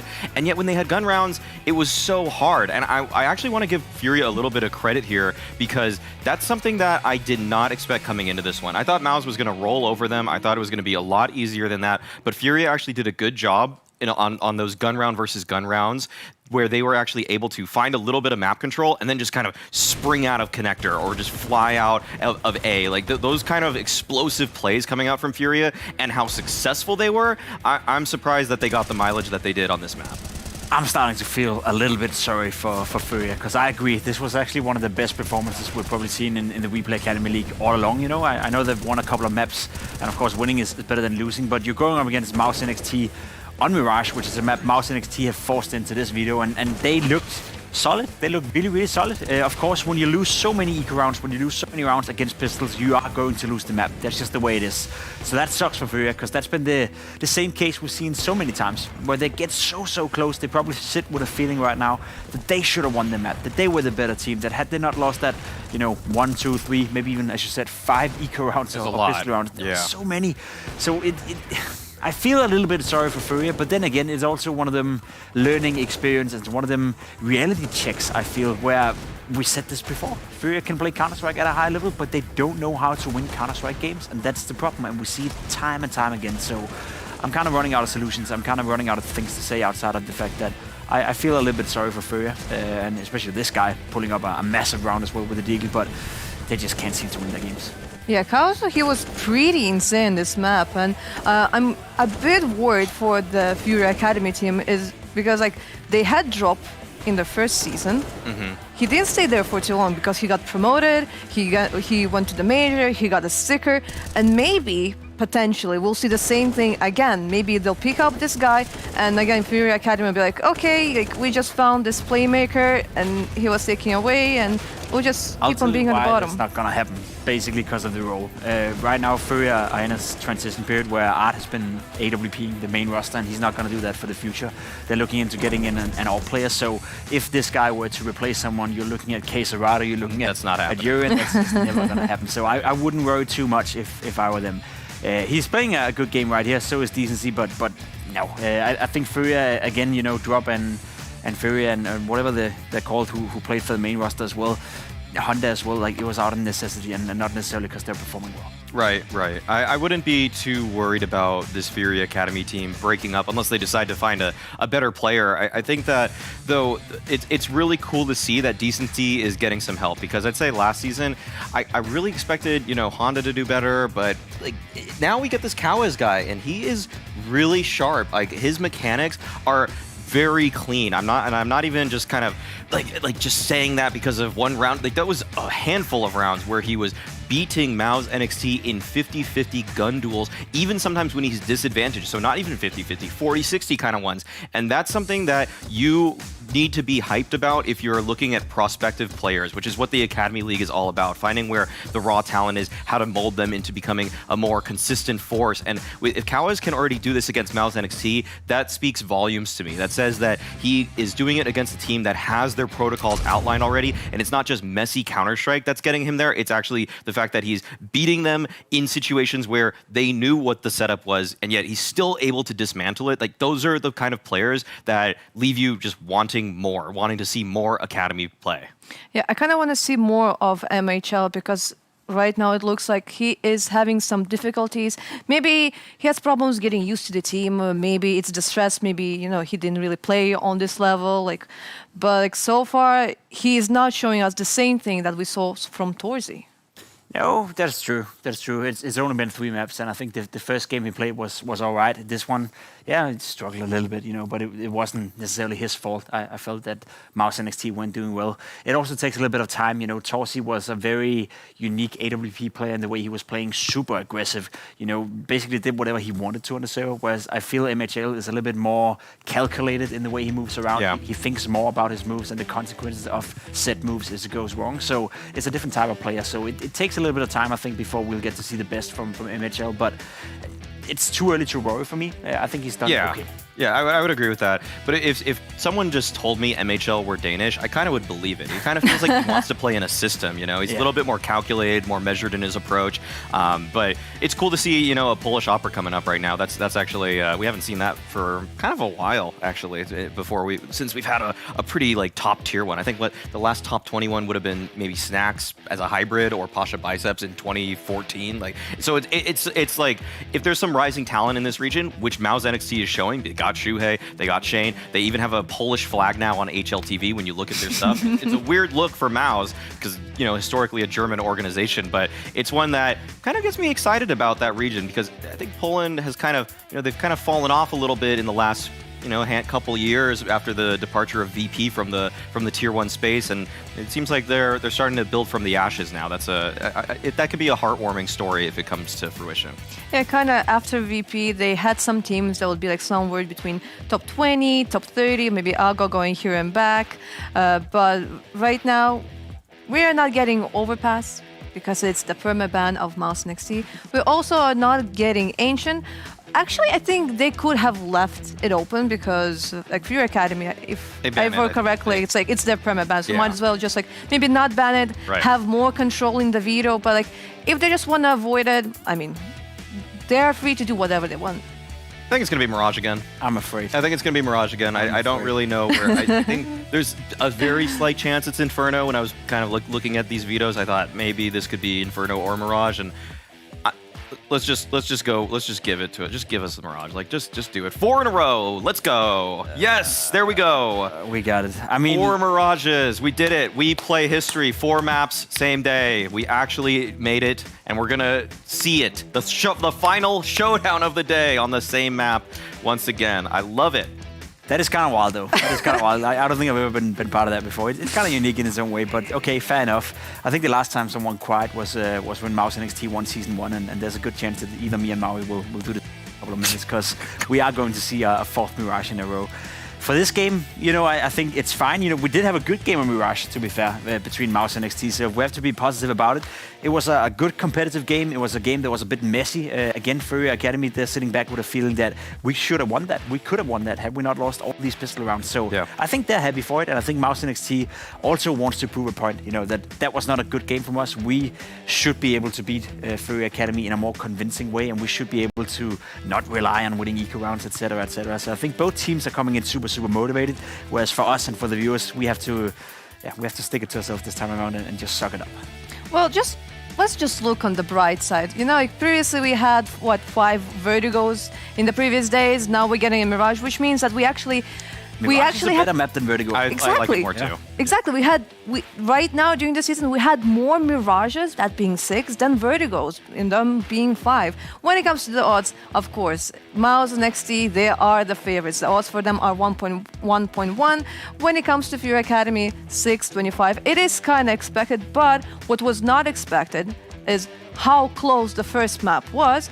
And if we're going back to all of the games that we had during this season, whenever we had the same maps, the team that would not win the first map, they would either have a better second map or they would win. Yeah, I was going to bring up that little trend, actually. I think that's going to end now, though. Yeah, I was going to say that. I think that streak has to finally end. I think that MOUZ NXT had some pretty uncharacteristic losses on those gun rounds where they usually would just get one more kill, a trade would come in place that didn't, you know, those kind of moments from Kawet. I'll say this, if FURIA can do better, then Kawes might be the real deal, because I think it has to be off the back of him, because he did so much already, and he was the one that was making things really hard for MOUZ once they switched to that T side. Like, he was putting so much pressure on those players in those entry duels. I agree, and it's tough for him, right? He's up against the most skilled team in MOUZ NXT. All the individual players that can play so well for MOUZ NXT, you know, will probably do it now. We also discussed it in the first half, Mari. We saw Shen with, I think he was at 17 kills when no one from MOUZ NXT was above 7. That's not a good sign. That's not a healthy sign. That's not how it's supposed to be. So I'm willing to take the angle that MOUZ NXT, they won a game on Mirage playing maybe at 67% of what they can do. So if they just, you know, switch it up a little bit, play maybe at 80, 90, there's a good chance that FURIA won't perform as well. And we may see more like what we expected coming into this game, which could be a 16-7, 16-8, you know, range of scoreline. Yeah, I mean, if FURIA will manage to maybe not die to ecos, I'm really looking forward to that, because I mean, somehow it was just so shocking, because like the score lines they were so close, and they're like, okay, you're playing right now against an eco, or there's only deagles, and somehow you lose the round. I was like, okay, what is happening? It's just like MOUZ NXT, like way better, because you have FPLC players, you have FPL players. So like, you know, you run out, you get shot, or maybe it's just about them being like too aggressive, because they're like, hey, there are like only deagles, only pistols. Like, it's fine, we can just go in, and it doesn't work out. There are some eco cobras in this league, I've noticed. There's some people that really do want to fly at those when they see pistols. I think I've seen a couple people speed up. They all come from FPL, man. I'm not going to say any names, but I saw one in the last series we had on Spirit Academy, and it running through a smoke with the bomb. But we'll not say Chiron's name. Oh wait, whoops. Yeah, that guy. So like, I think that FURIA probably.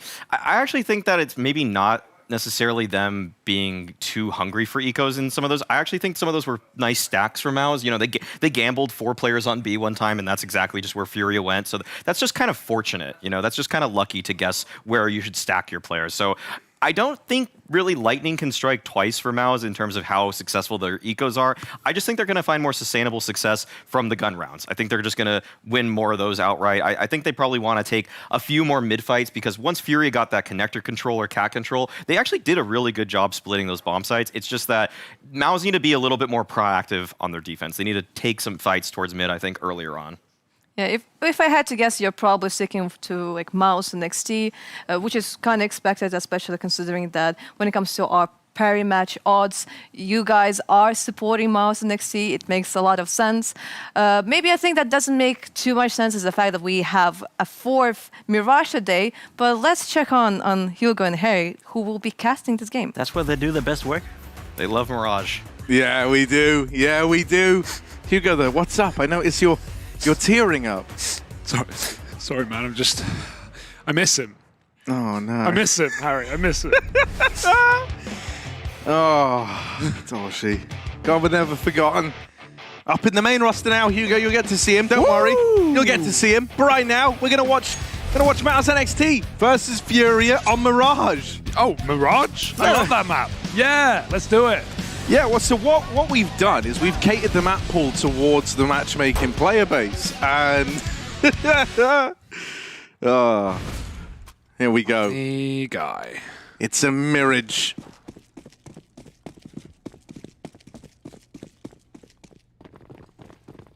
Well, in we go. FURIA. I mean, we had some banging rounds, banging individuals show off last map. Let's see if they can do it again. Quick B pop. And MOUZ are here to meet them in the middle. It's going to be Xerxon missing some jumping shots. And JDC does get one.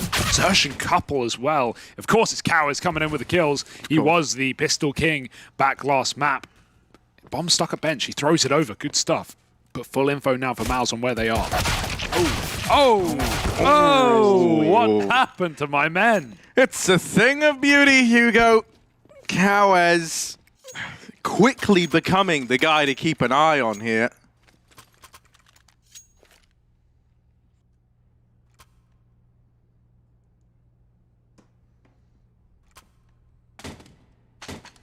And look at those odds, Hugo. Yeah. Yeah, you know, 1.22 to 4. Generous, I would say. Like, you know, actually, I don't even know how to view this, mate. These repeat games have been so wild, and with how close FURIA went the first time, I'm really not sure. Because, you know, this is like a chance for them to right their wrongs. I don't think they're going to be coming into this going, well, I can't believe we let MOUZ come back and beat us. I think they're going to go, boys, like if it wasn't for a couple of cheeky D grounds, maybe a mistake versus a USP or two, that was our game to win. And so this is like a do-over. Oh no, not again. Not an eco win. MOUZ, just chill. Let them have it. Just for once, surely. MHL scouting around CT, JDC, League. Oh, can't finish the kill though. Oh, okay, I thought it was jungle dead, but no, it's MHL getting run down bomb. Oh, Sui! No. 2 kills off the Deagle. Eventually, of course, it's Cowards, the eco killer, the eco cobra, but no Chiron in the server left. FURIA find a 2-0.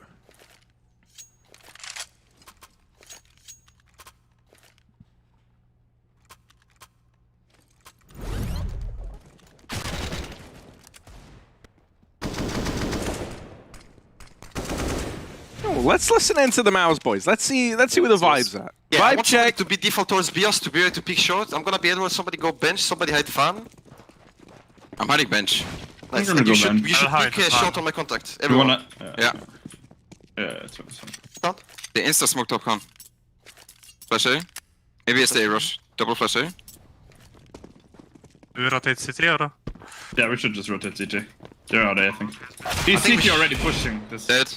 Nice. They will be picking. Yeah, he's picking with Just let them come if they come. Can you sit under me maybe, Mino? Yeah, Just try to make it expensive. Triple They bash. will hunt you. I'm calling this, Mino. I will pick after your contact. One is coming from top mid, I think. And one is triple. One CT, one triple. Third guy unknown, maybe top mid. I'm gonna go back. Maybe come short. Shot with AK? Did you? Someone will kill shot maybe. You have. He pushed ladder room. No, ladder room. Yeah, he's ladder.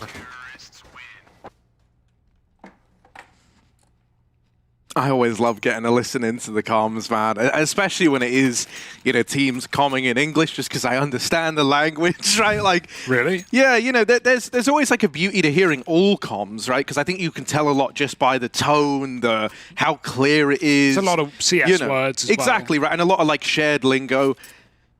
But yeah, it does always feel like great to fully understand 100% because I could just tell a lot more like, oh, that was good. You know, like sometimes I'm like, oh, that sounds nice, but I don't know. They could be like telling each other horrible things for all I know. We have that AWP and the cat jump straight away for MHL. Yeah, I like that. I like that he's bringing the AWP out right away. He, you know, for the standard, he's set himself here. Little quieter in that first map than maybe he would have liked. A lot of T-opping, obviously very hard to do. It's something we were, or the desk was hyping him up that he was able to do last time against Eternal Fire Academy, but yeah, wasn't as easy with some of these rifles just running wild for FURIA. Look at this. Oh, Sui sees through the smoke to find Cowards. And there's a player walking out B, but yeah, it's a desperate round for FURIA. You lose 3. You just hold W at that point, see what you can get away with, and the answer is nothing. MOUZ have come back in with a win, and they've kept it flawless at that. FURIA's still going to have 4 rifles to rebuy at least. So, shouldn't be a problem.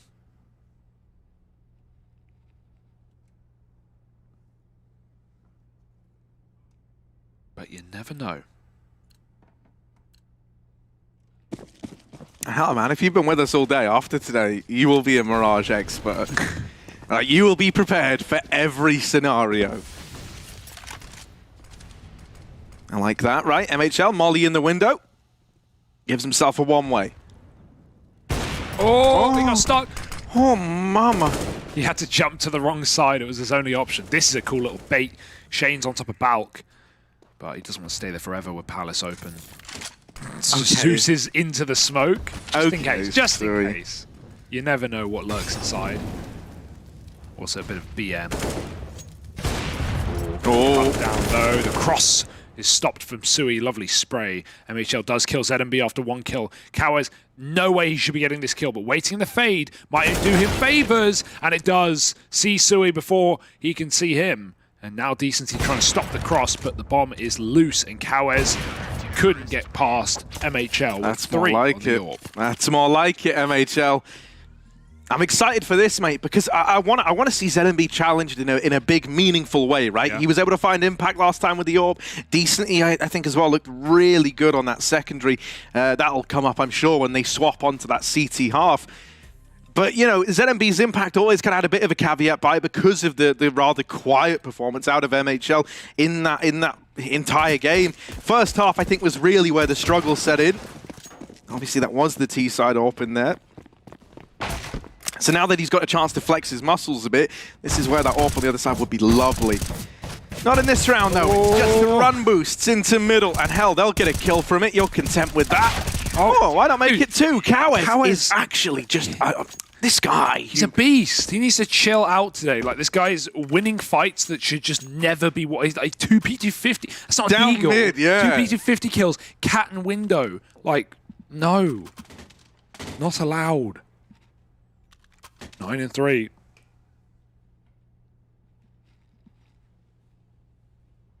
But yeah, let's see if he can do it where it matters most, right? Back into a gun round. Need to break MOUZ's money before it starts swelling out of control.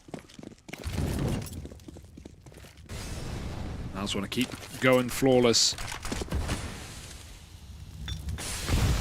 Smoke kills the molly. MHL, a few more seconds and he would have had that kill. Instead he legs. He got a Kalat leg, 2 hit and 1 finished off. The 2 other players are both low. MHL, when he gets those assists, he's probably going to be like, how did I tag 2? Yeah, I fired 2 bullets. 1 was a kill. And what did the other bullet do? Yeah, curved it. So, FURIA, I mean, this is a really hard round now. They've got such low health on 2 players and no AWP to even throw over to one of them. Gonna try and set up Bomb Palace. Brunino lurking under. And HPS late through spawn. What you need is like a pimp trick right now, I reckon. Yeah. Right? He's showing us a few down in the lower tunnels of Mirage. Couple spring to mind. But Brunino has no utility. So won't be able to flash himself today. Instead, it's just looking like a delayed A play. Gonna have to be contact as well. Like, you don't have any smokes. I don't really think there's too much point in, telegraphing much of this at this point in time. You can't really nullify any of the angles.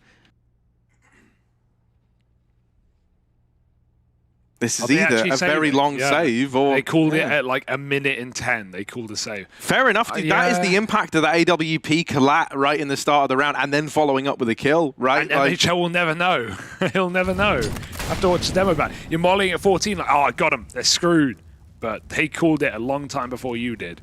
That's sad, but it might be the right call. Yeah, being realistic, they probably would have got shredded and then their buy would have been delayed by 2 rounds. So you get it. That's just a really hard call to have to make. I like it though, because you can make a case that, you should try and win every round, but the idea there is like, no, we're gonna put our all into winning the round that we should win, right? Like when all the circumstances go our way, and with how ugly that started, I think it sadly probably was the right decision to make. Let's go into the FURIA comms, see what the mood's like. Flash. Nossa, já foi. Não precisa não. Eu só tenho mais flash pra Gump, hein? Tá. Já é, Vou te dropar, vou te dropar. Tá. Prepara a bang lá, Bruninho. Decente. Vai, né? Banguei. Errei a flash. Ah, não vai não. Vai rolar aqui a flash, Bruninho. Aham. Tá pronto. O bang precisa abrir meio. Banguei. Bom. Up tapete, lá atrás. Esquerda. Já saiu já. Cancela. Recua. Não tem como ir meio. Ó, Heli. Rato morto. Nice. Mano, eu bati Ele pegou a info a gente recuando, tá? Tá.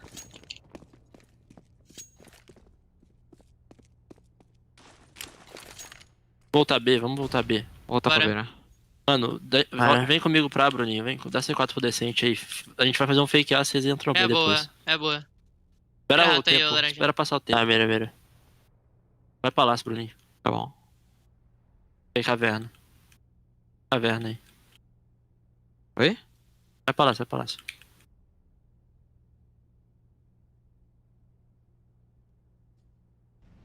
Coloca caverna. Colocar, eu acho que ele tá do Boltz. Palácio avançando na mira. Vou pegar ele. Caiu que eu B. Você é Feli. Ó, ele é alto. Alp. Areia. Ele Ó viu o PL. Tá ali. Molei. Na esquerda, ele vai sair. Vaca. Plantei defast. Tá. Quer abrir o pick ali? Ou não? Não, tô com zero. Não, tem um APL, velho. Tira L e costas. 2 L, em cima e embaixo. 3 L, mais 2. Mais um. É seu, viado. Fiz um. Tá meado esse cara. Bom.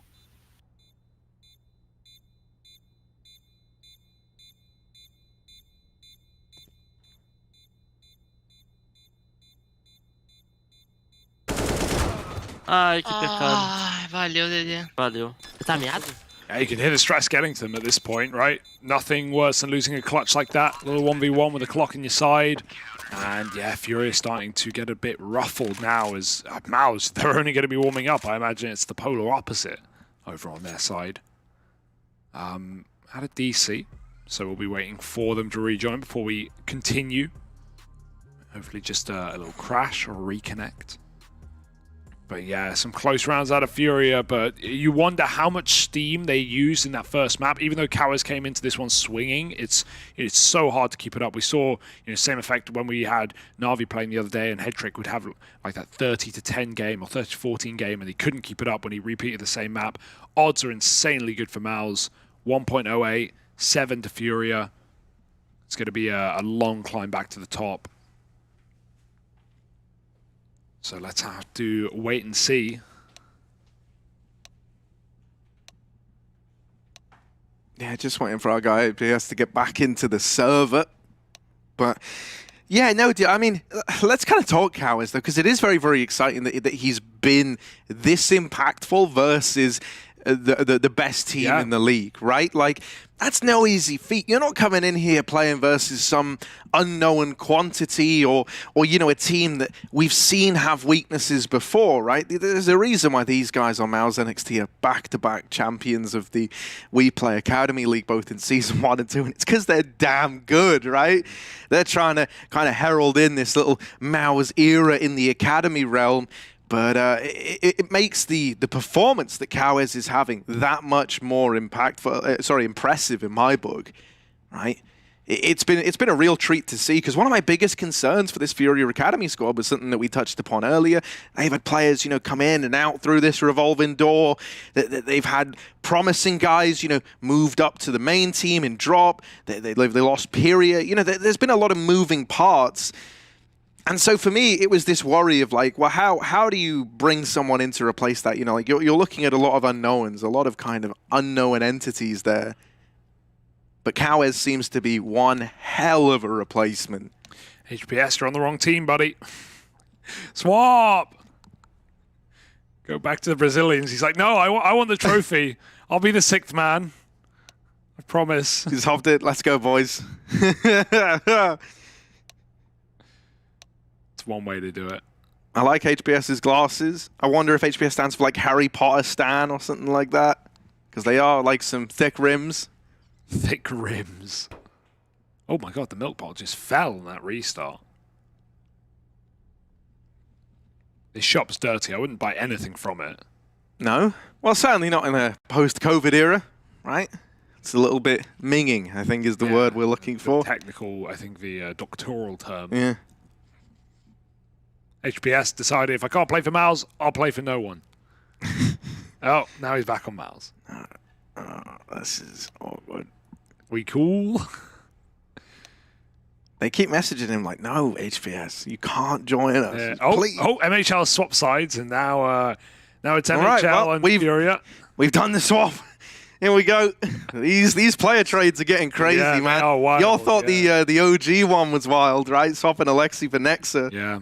Nah, mate, got nothing on the mid-game swap of MHL for our boy HPS. Obviously, I imagine the game would be so easy if this is how it was, because look, you could just shoot them all right now in spawn. It would be awesome. That used to be a bug or a hack or something. I think. Oh, we've all seen the clip of the Cash. Yeah, they turn around. There he is. He's behind you. Everyone's dead. Crouch. Oh man. Don't cheek. It's not fun. It's not cool. And you'll regret it in 5 years if you're good. Most of you won't be because you're cheaters, but some of you probably will.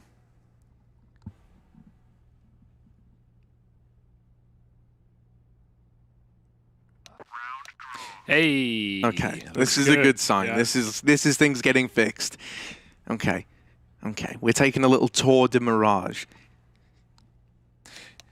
Orange architecture, blue skies, and a whole lot of sand. Yeah, but no sea in sight. Suspicious parents, they're everywhere. But back in we go, it looks like 5-3. Tech problems solved. MHL back in his roster. HPS back in his. And we're ready to go. It's good to see the boys reunited. All right, then, now that that's all accounted for. They want to go fast after the little tech pause. ZMB had enough of sitting in spawn, mate. The patience is gone, and so is he. Back to spawn. Just sat there for a whole minute, ran down mid, dead. Now have to sit there again. Hurts. But I admire it, you know, going for a bit of pace off the back of the pause, never a bad idea. Not everyone's ready for it. Even though Zershon was no longer, HPS will trade. JDC's pushed through B. Oh, good flash, but they run past. And I guess they never knew about Sui, they never will. He's going to drop and surprise Kawez. That's one way to catch him with his pants down. Decent T entering out A for a double. It was him and Kawez, the two guys who made last map so close. But unfortunately for them, JDC is hot on pursuit right behind. Yeah, eventually you're going to have to start to consider this timing, but you know, this is a pretty fast flank as far as they go. Only just having gone down, and yeah, JDC strikes. Now they know about Bruninho, and there's the silence. Doesn't even wait for his teammate, just wants the kills. Full belt of util, molly, flash, everything. JDC just swings and deletes him. That's where MOUZ are at right now. I mean, hey dude, like he's a very cerebral player, as it were, right? I mean, you get used to consume JDC streams every now and again. You used to watch him before his journey in MOUZ NXT. Bit of a gamer. He's always been crispy.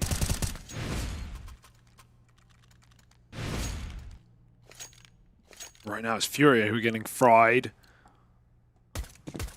6-3, and it's ever since FURIA converted their pistol, they've been losing the first gun round. MOUZ have been running around wild. It's going to be a quick A split, it looks like. Fast through the top and middle, two guys outside A. MHL for smoke shots. Hey, it worked. And forced to save once before, just going for that blind shot. So why not keep it up? But I'm getting very scared for this Cat Walker. Luckily, missed flick. FURIA keep a 5-on-5 going, but this is going to be the end goal. Oh, that smoke's not what they wanted. It's a one-way against them. It was meant to bounce and hit the top of Con, but instead it's given Sui the best possible. They're still fighting it. I don't know. I think FURIA a bit rumbled right now.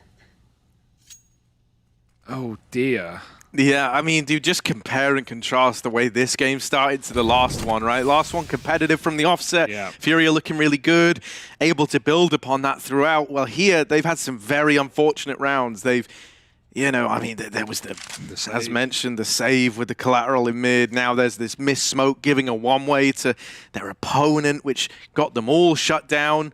This was also like their last buy round for the time being. So, you know, they all in this only to have it end as quickly as it began. And it's likely another save call out of these two remaining players. Question kind of becomes, like, you know, what does that mean for the future of FURIA Academy in this one? Because you imagine it's going to be an eco. You know, I say an eco, you can partial buy, like you'll have armor and deagles, for example, in play around these AKs.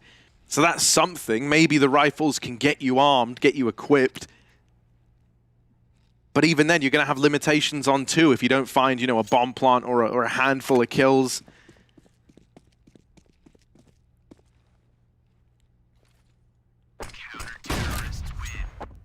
Luckily enough, like the one guy that doesn't really apply to, I guess, is decency. Like even with the, you know, with the loss bonus maxing out, he'll be able to get AK armor when the full buy comes through. But it's going to leave you just in kind of a weird spot where you will be forced to make some of those decisions about leaving out bits of utility, not having all the bells and whistles. And so yeah, here's that kind of investment around those rifles. Will be pistol armor, bit of utility as well. Yeah, I just think, you know, so early in the round that there was no necessity to make that play, to just, especially after your first play dies, you realize, like, I missed a smoke, to just run it back and back and back. But here we go, the rebuy back in, round the save, and they're going to go for the full AX. This is a good round to do it. MOUZ have no one in the bomb site as well, so you're going to get the plant, it seems like. Shane trying to stop things going over the top. That CT smoke, it looks purpose. It looks like it's meant to fall this way, and they're caring that a player could come out from triple. I like that as well, because you often see the CT smoke just get abused by people jumping the ticket box, right? Yeah. So that's actually a cool way of doing it if that is the case. 5-on-3, FURIA managed to get these kills before the smokes have disappeared, and now the retake is on MOUZ. Many teams would save here, but they've got so much money and so much confidence.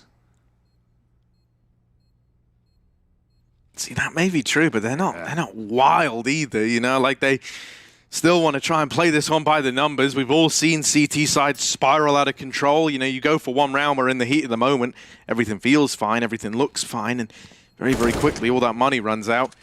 So yeah, just going to try and snuff a few of these lights out on the exits. I'll take 3 with them to the grave. Suddenly, you know, you force FURIA to input a bit more money into this follow-up round. Get out with 2, including that AWP. That's really going to cheapen your investment here. But that's a nice return to the game for FURIA Academy. They keep it very, very simple. Little A play, helped out by MOUZ, kind of leaning into a bit of a hesitant to call it really like a retake setup. They didn't have anyone in the site, but it felt more like that was just early positioning of that, you know, AWP leaning towards Con, not wanting to have your solo player get like Palace waterfalled or something like that. You know, you're probably kind of a little bit surprised that it was a full investment around those saved guns anyway. FURIA going to go back to basics here. Is this where, you know, everything kind of convoluted goes out the window for the time being? We just go back to standard A executes and B rushes. Oh dear. Oh, no. It's a mauling, and now they're stuck. They got to commit. You got to go. Full send. JDC with a 4th. Looking for the ace. Oh, and he got it. Final few bullets, and it's JDC with all 5 on that B play. He barely even saw his opponents. And that's not even like one of these ones where the nades have done loads of damage to soften them up, make them all squishy. No, mate. All 500 damage coming off of that AK. Yeah, you know, there's going back to basics, then there's hitting a B rush into a guy like JDC. Gonna need a little more than that to get past him. Crikey. He really only saw 2 of those 5. Excellent work, but yeah, frazzle-dazzled our FURIA, and now we have players starting to take some mid-space. The molly is going to make you choose stay or go, and so go he shall. So we're back to the site. Xertion will have top mid. Shell, these smoke shots, he's just legged Decency again, I think. Was that a dink over on A? No, it's a dink rather on ramp. Didn't hit him. Xertion's up in the window when that, or ladder when that window smoke fades. He can catch these players setting up outside connector. Patience is key. MHL's buying time, but Cowiz does clear it, and it's been a while, but he's come through with another key entry, keeping FURIA in this map. Doing everything he can to do so. 2 and ladder. Oh, and Sui. It's a very ballsy peek, but it works wonders. Yeah, they get a second man out. I think Shane heard that. Suddenly he turns on a dime to look back into the window. Bomb also had to get thrown out down into middle, so they should be aware of this if they've heard the sound cues. And that kill from MHL could prove to be very impactful, right? What was a 3-on-4 now equalized back out. And suddenly you're more than invested in giving this a go. You're very thankful that you didn't throw that bit of util. However, still JDC catches you unawares. Bruninho dead on the swing, and it's only HPS left standing. He's had a pretty rough time so far in this game. And it's not about to get any easier. They're already out through CT, and JDC having a great return to form. Yeah. You know, first half of the last game, mate, he finished it on 6 kills. Well, here he is above and beyond that already, and there's still rounds left to be played in this first half.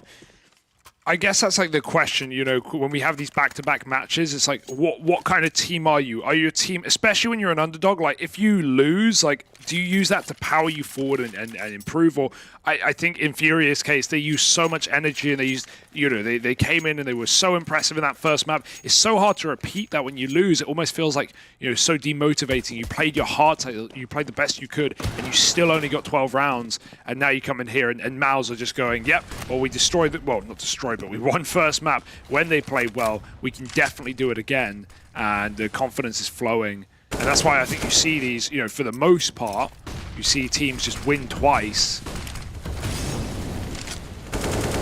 It's so hard to change it, especially when it's the same map. Jumping and flying through stairs, Sui covers his teammate. MHL with a cross shot through the smoke. Oh, don't do it. It's not even needed to frag, but he's 9-3 and he's feeling it. He's going through. I like it. Bomb drop, just more confusion. Couldn't pick the spray, but JDC will. And there's just so many players. It doesn't matter. You look at the timing of getting those smokes down versus, you know, MOUZ going back into retake, quote unquote. The bomb's not planted. That's why MHL's going through. He knows as soon as he dies, the smoke's going to fade. His teammates are already going to be there. FURIA just don't get comfortable. They never get a plant. They never get sat back. The pressure is always on. And it looks like this half may be coming to a close. One more chance. But MOUZ have barely let their foot off the gas all game. Yeah, I mean, you know, you've won one round so far since the rifles have come out if you're FURIA, and it was that low buy, you know, just standard A play. They tried to go back to it there. Only this time MOUZ are ready for it. They've seen it before. They've learned. Decently dead. That is a... I mean, the two big players, the two big names, have both been removed. And so really now any hope of winning this should be out the window. That's the flash. And I mean, Zershan's been wanting to lob one of those in to set up JDC for a while now, right? And he finally gets it in the last round of the CT side, so that's great. Dude, Sui on the edge of the jungle smoke. Every time there's been a jungle smoke, like FURIA like to do it, where they do a jungle smoke and they come up, connect to take, you know, just the top con in the jungle area, the window area. Sui always sits on the bench over the smoke and keeps shooting them through it. But like I mean, even when we're speccing Sui, even though smokes render differently on spectator versus, you know, player, you can't see it from Sui's perspective, and it's even worse from someone on the other side of the smoke. You really cannot see him. It's such a nice little one-way against the FURIA side, and he's been doing it, wrecking them through it. Both maps again, seeing so many similarities. The one thing we're lacking, Harry, is, you know, the one or two FURIA players who are able to carry rounds, run into bomb sites and find 3, 4, sometimes 5 kills to just single-handedly win rounds. Cowers did his best in this half, but he didn't have a supporting cast. The AWP wasn't anywhere near as loud. HPS has gone cold. Decent, he's having an average game, and so it doesn't really matter at a certain point. This is MOUZ. Yeah, this is their game. There's just almost seemingly no way they can lose. Yeah, I mean, dude, the saddest part is, you know, like for everyone else, they just kind of had to keep up appearances, right? Like Cowers was really the big question mark in my eyes, was like, can he deliver on that same level again? Well, really, it feels like he is trying to. He's given it his all. But it's the other pieces that have kind of really gone stone cold around him, as you say. Let's listen to the MOUZ though, right? I don't want to be all doom and gloom. Let's do it, baby. That's not doom nor gloom. They will push under for sure. You Don't think? peek. 100%. Yeah, I'm gonna destroy him if he picks. Or he wants Can you... Shift. No event. Under. Yeah. Wait. Two. Let's pop. Dinked one. Push go. And behind side. Dink. Backside I'm left. gonna go out, yeah. Dink. One dinked. Could be empty. Backside. Oh. Dead. Nice. Bios fast. Wait. I'll kill him. Sorry, has good I have position. kitchen. Where's kitchen? Beyond Dead. dead. Kitchen. One kitchen. Dead. Two kitchen. Two kitchen. Two One more. Wait. I smoke Wait. exit. 2v1. I smoke exit. Just let him go out. Just here. Yeah. His window. This way. Not window. I'm going No close. worries. He smoked himself out, but he can't go out. I'm going Milos close. has it. Okay. Yeah, you can even plant. Milos has good position. Yes, you can plant. I'm gonna You plant can't for go. shot. You can plant.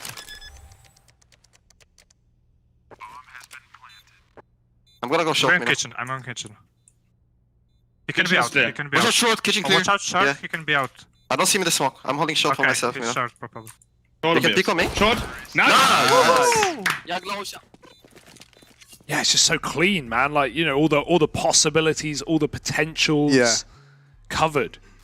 Yeah, no, it really is a treat to hear that so many of these guys have that, like, almost just innate ability to it's like, I can't even think of a phrase. Like, unconsciously, they are just voicing all of these possibilities, right? Like, the moment MHL is pushed into the market, he's letting them know, like, yeah, could have hit a timing out window, could be in the smoke. Zersh, immediate reply, nope, check the smoke, looking at short. Like, they're so on the same page, man. It really is a sight to behold. You can see why they've fared so well in all the seasons gone by, can't you? Yeah, right. And that's especially reassuring because, you know, you hear comms of one team, but at least firstly, we can understand this team and, you know, being English. And secondly, we know they're the best team in the league. So this is what peak comms sound like. B is free, and MOUZ are laughing all the way to 13 rounds.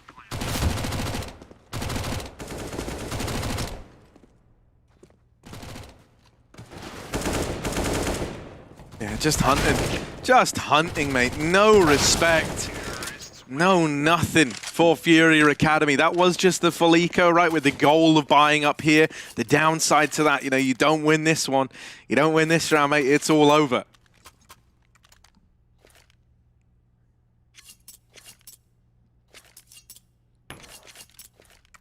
Not even an AWP in sight. Nature is not healing, not for FURIA. 2 and 15 on HPS. Cow is the only player positive. Full AXX over the top, there you go. Quick smokes, and only one man in the bomb site. That stairs player is going to get cut off. Bruninho, any kills would be fantastic. Cows actually did get one as he fades away, flashed off. There's Bruninho with another, and maybe some hope still, but do I want to get ahead of myself? 2 on 5, getting turned around already. Xerxon with a double. Oh, yes, decency swinging out. Xerxon able to get the reload off. Flash goes high, but yeah, Cowes rushes him down, doesn't give him the room to play that clutch out. Nice round out of Cowes and Bruninho with that A-hold, right? 4 kills between the two of them. Got a little worried when ZMB swung out for that trade, right? I thought that was maybe rolling out the red carpet for a MOUZ turnaround.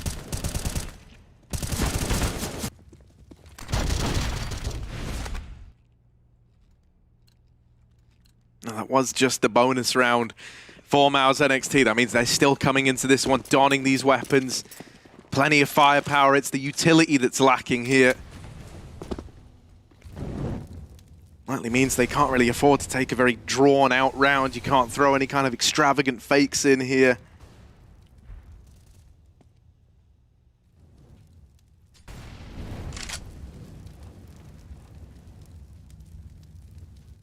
Gonna try and attempt to take middle by the looks of things. And that certainly is a nice start. Cowes gone. 15 and 5 on MHL. He's really crept up in the first place, have not kept on top of that. Having a great game here. Even just impact again, I'm going to go back to that round where he fired 2 AWP shots and they won the round. One double leg and 1 kill, and FURIA saved. stuff like that is, you know, not shown in numbers. I would really hate to ever say, I would never normally say this, but say it. There are some trades that are being attempted that I feel like are just so wild, and normally from ZMB, like it's very, you know. I think this most of this game it seemed like FURIA seemed pretty out of it. Like I think the creme de la creme was that failed con smoke, and then the one by one, like not even trading, like one by one walk through the one way. But I mean, like even then, right, the guy attempting that trade initially was once more ZMB. It's just, it feels like very. He's going for trades in situations where maybe it does just make more sense to play the long game. You've doubled up on B. Maybe you're in with a chance here, but HPS kind of said he's been having a very quiet game. They know he's here as well, and they are still trying to fight him now. Don't get ahead of yourself. Don't get ahead of it. MHL saves MOUZ NXT. Oh, that was like a shot in the dark for HPS. The first time it feels like he is in a position to do something right. A little 1v3, some clinical headshots, but ultimately overwhelmed by the AWP. It was a nice try, but 14-5. I think we all know where this one's going right now. I don't like to call games, Harry, but this one has been a long time coming. And MOUZ are feeling the same, I'm sure. Instantly.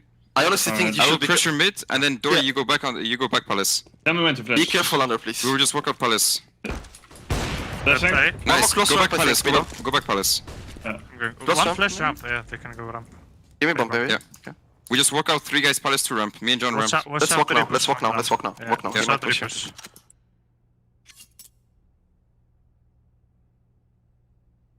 I will smoke top con. I will take jungle. You can do it now already, come. We will just walk out in timing. Wait for me. I will do lamp flash drone. You block jungle maybe, you know. Let's go, B. Okay, go. Don't see anything. Jungle. Maybe under Default the ropes. Don't see Default. Swinging. 5 Drops dead. 2v2. Stairs. Yeah, wait. One more. Alone? Yeah. Yep. Nice! Oh. Am I alone? He doesn't even want to look away from the center of his screen. Yeah. Eyes on the crosshair at all times for JDC. That's good. Yeah. Yeah, no, mate. I mean, every single time we're treated to these MOUZ team comms, it's always, you know, it's really not hard to see why they are such a threat. And mate, even with how these last few rounds have gone, it's kind of even more devastating for FURIA. You know, so many of these rounds that are close, but you just can't get past that final man. It gets to a point, you know, where you're looking at that scoreboard. Originally, when you see it coming down to 1v1s, maybe you're going, oh, you know, we're getting it close, we're keeping their money low. It gets to a point where you go, damn, like, why can't we win one of these clutches? Yeah. Starts to have quite the opposite effect. Another spillover into this A bomb site, but Cowes Deek. Divs it all he's got. Still only good for one. Yeah, walking through, no surprise. MHL's ready to receive, and even though the bomb has been let loose, it's a 1v2 for HPS. Another try at things, and MHL has had a phenomenal map. 21-6, 3 kills in the final round. And this guy's all over the place. Great game out of MHL, and MOUZ just flexing their muscles.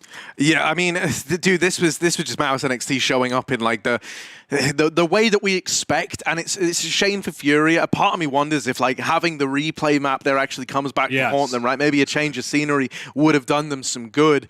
MOUZ really doubled down; they really stepped it up, whereas it felt like FURIA kind of degraded towards the end. Yeah, safe bet, right? Like, but you know, it's kind of what we expected coming into the series. This is the best team in the entire league versus a team that's even struggled to field wins in previous seasons. Yeah. So yeah, I don't think FURIA should be ashamed. They showed us a great form in that first map, so they can, you know, sit with that on their shoulders at least. But that's us ready to close out the day. We got the desk after this break, so stick with us. Headshot, nice. Fist bumps go to the teammates. I wanna hear your go, go, go. I wanna see you ballin' fast. Win the round. Win the game. Pretty much. They play, you win.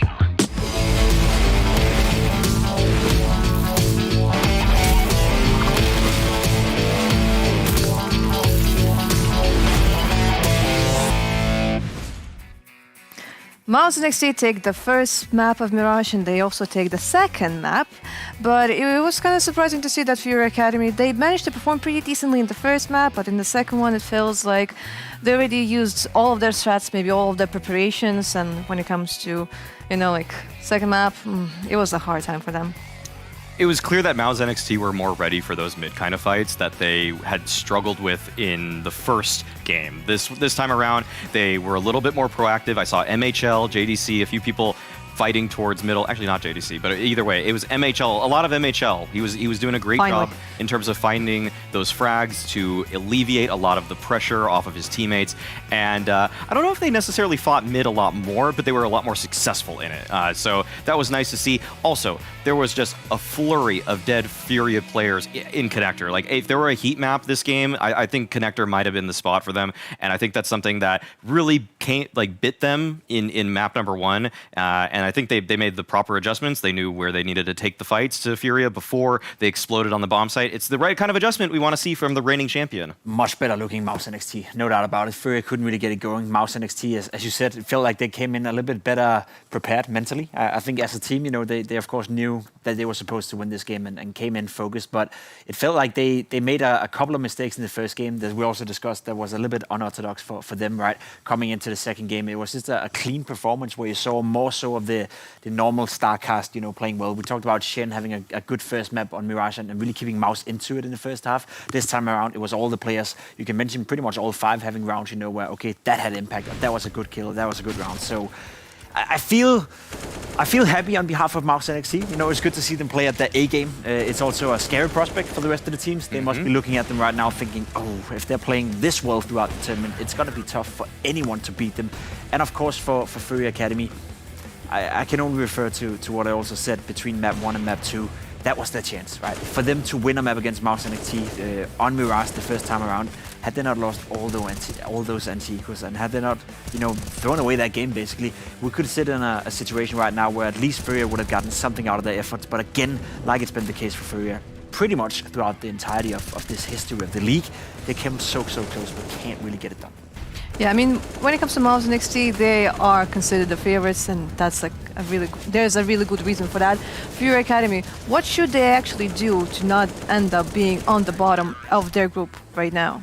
It's tough to pinpoint one thing that would make FURIA a lot better right now. I think that you kind of have to maybe simplify some rounds, or maybe I'd say develop the playbook a little bit, because I think I saw kind of some repeat rounds from the first time they played on Mirage, and if you're going to run the same strategies over and over again, you know, like that's kind of like what Pimp was alluding to, the fact that map 1 was their real chance to win, to steal something from MOUZ NXT. But then if you throw the same strategy at MOUZ NXT, these players are good enough that they're going to get better, that they're not going to just get caught off guard. I think the scoreboard is very, very telling what the difference between map 1 and map 2 was. We saw Shane having a fantastic first half when MOUZ NXT was struggling and the 4 other players couldn't really get it going. This time around, it's the complete opposite. It's the usual suspects, JDC, MHL as well coming in with the op, Exertion of course, and then Shuri, the in-game leader, having a lot of impact as well. So all the pieces you want to work, you know, all the, I guess, integrated pieces into MOUZ already, the players we know that have to perform at a high level if they want to win this league, well, they did against a relatively weak FURIA Academy. Shout out to Krios, you know, two good maps in a row. He played fantastically well on map number 1. He was good here on map number 2 as well, so he did phenomenal individually, but again, it wasn't enough for FURIA to take any points. Shout out to MHL for having only 6 deaths. That's really impressive. That's what you like to see from star Jane oppers. would be proud, man. Yeah, Jane would be proud. Shiro would be proud. You know, all the best oppers nowadays have these very low death games, and they're just able to keep using the weapon over and over again. And I think MHL got a lot of mileage out of the fact that he was able to preserve himself so many rounds. But MOUZ NXT is one of those teams that is capable of playing a really good T side, and they also have a fragging IGL. So, because I kind of feel like this is the combination that like none of the other teams have, because like even when it comes to Young Ninjas, yes, they have an incredible IGL who just like understands the game, he gets the kills, but like it's just like the T side is not really working out for them. You could argue that. I think CTR and Shuri are definitely 2 of the best fracking in-game leaders we have in the league when you consider it, right? And it's quite the contrast when you take those 2 and then match them up against Softic or or Rufire, who we saw earlier today as well, right? That's like it's just a matchup that is not fair, to say the least. I think individually speaking, you know, they're just so much better, and they're not a liability, and that's what we discussed earlier today as well. The fact that in modern days Counter-Strike, you need players on the server who's not a direct liability. You don't have to drop 20 kills or 25. You don't have to have an ADR of 80 or 90 every game, as long as you're not a liability, as long as you're not a player that the other team will focus on and say, we can use this guy, we can bully this guy, we can make the entire plane go to shit, basically, if we just utilize this one guy. And that's something they have to work on. That's something that some of these teams will have to realize at some point, that if you want to take it to the next level, either the individual in-game leaders out there in those teams, they have to get better, or you have to find someone else who's not a liability. Well, it is working out for MOUZ NXT, and we actually have an opportunity to talk to one of their players. It is John DeCastro, or maybe you know him as JDC. Hi, JDC, how are you doing today? Hello, I'm doing very good. How are you?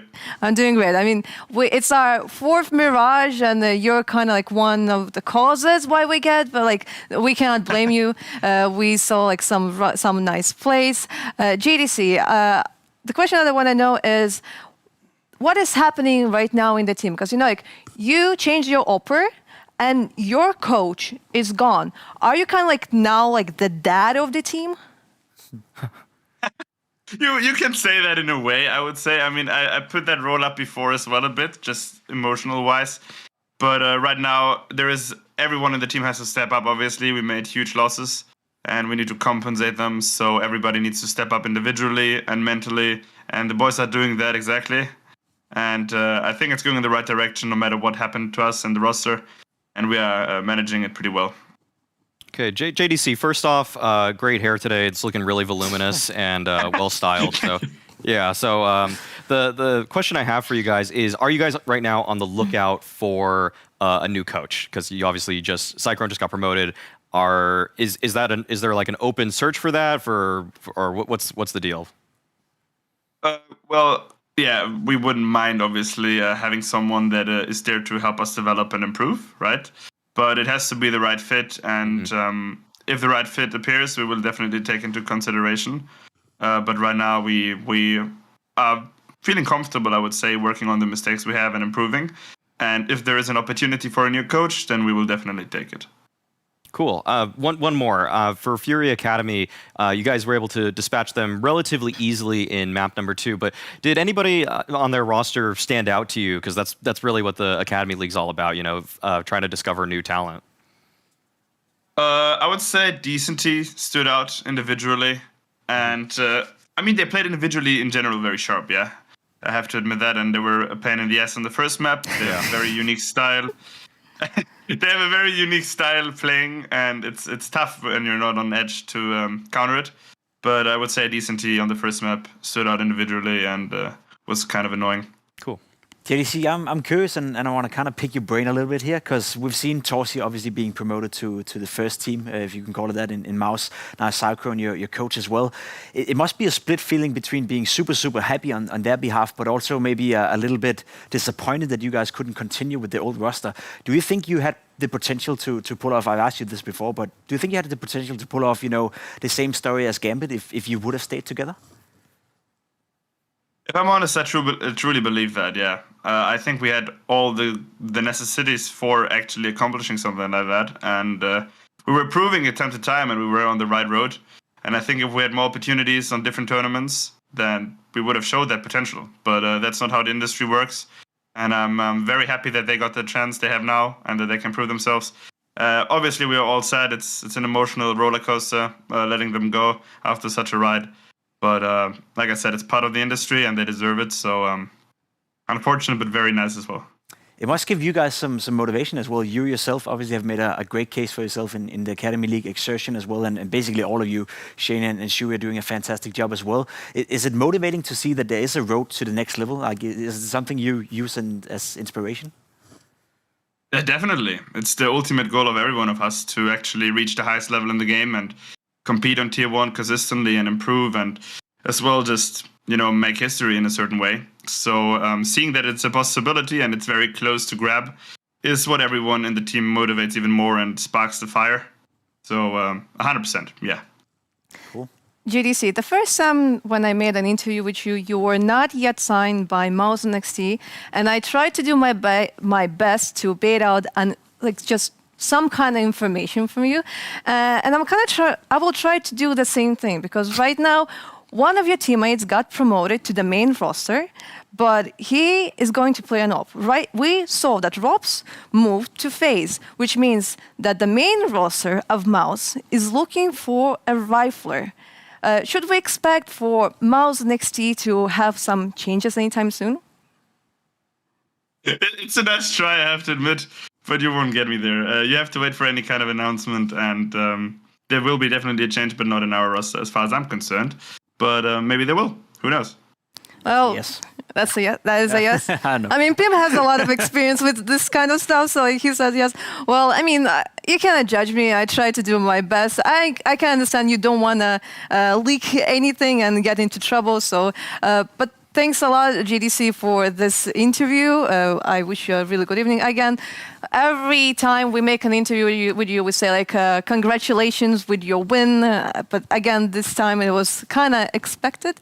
But we'll be happy to see you again for another interview, like what, in a few days? For sure. Keep the grind up. You know, it's just a question of time. I think we can all agree to that all of you guys within MOUZ NXT are having a bright future when it comes to Counter-Strike. Thank you a lot. I appreciate that.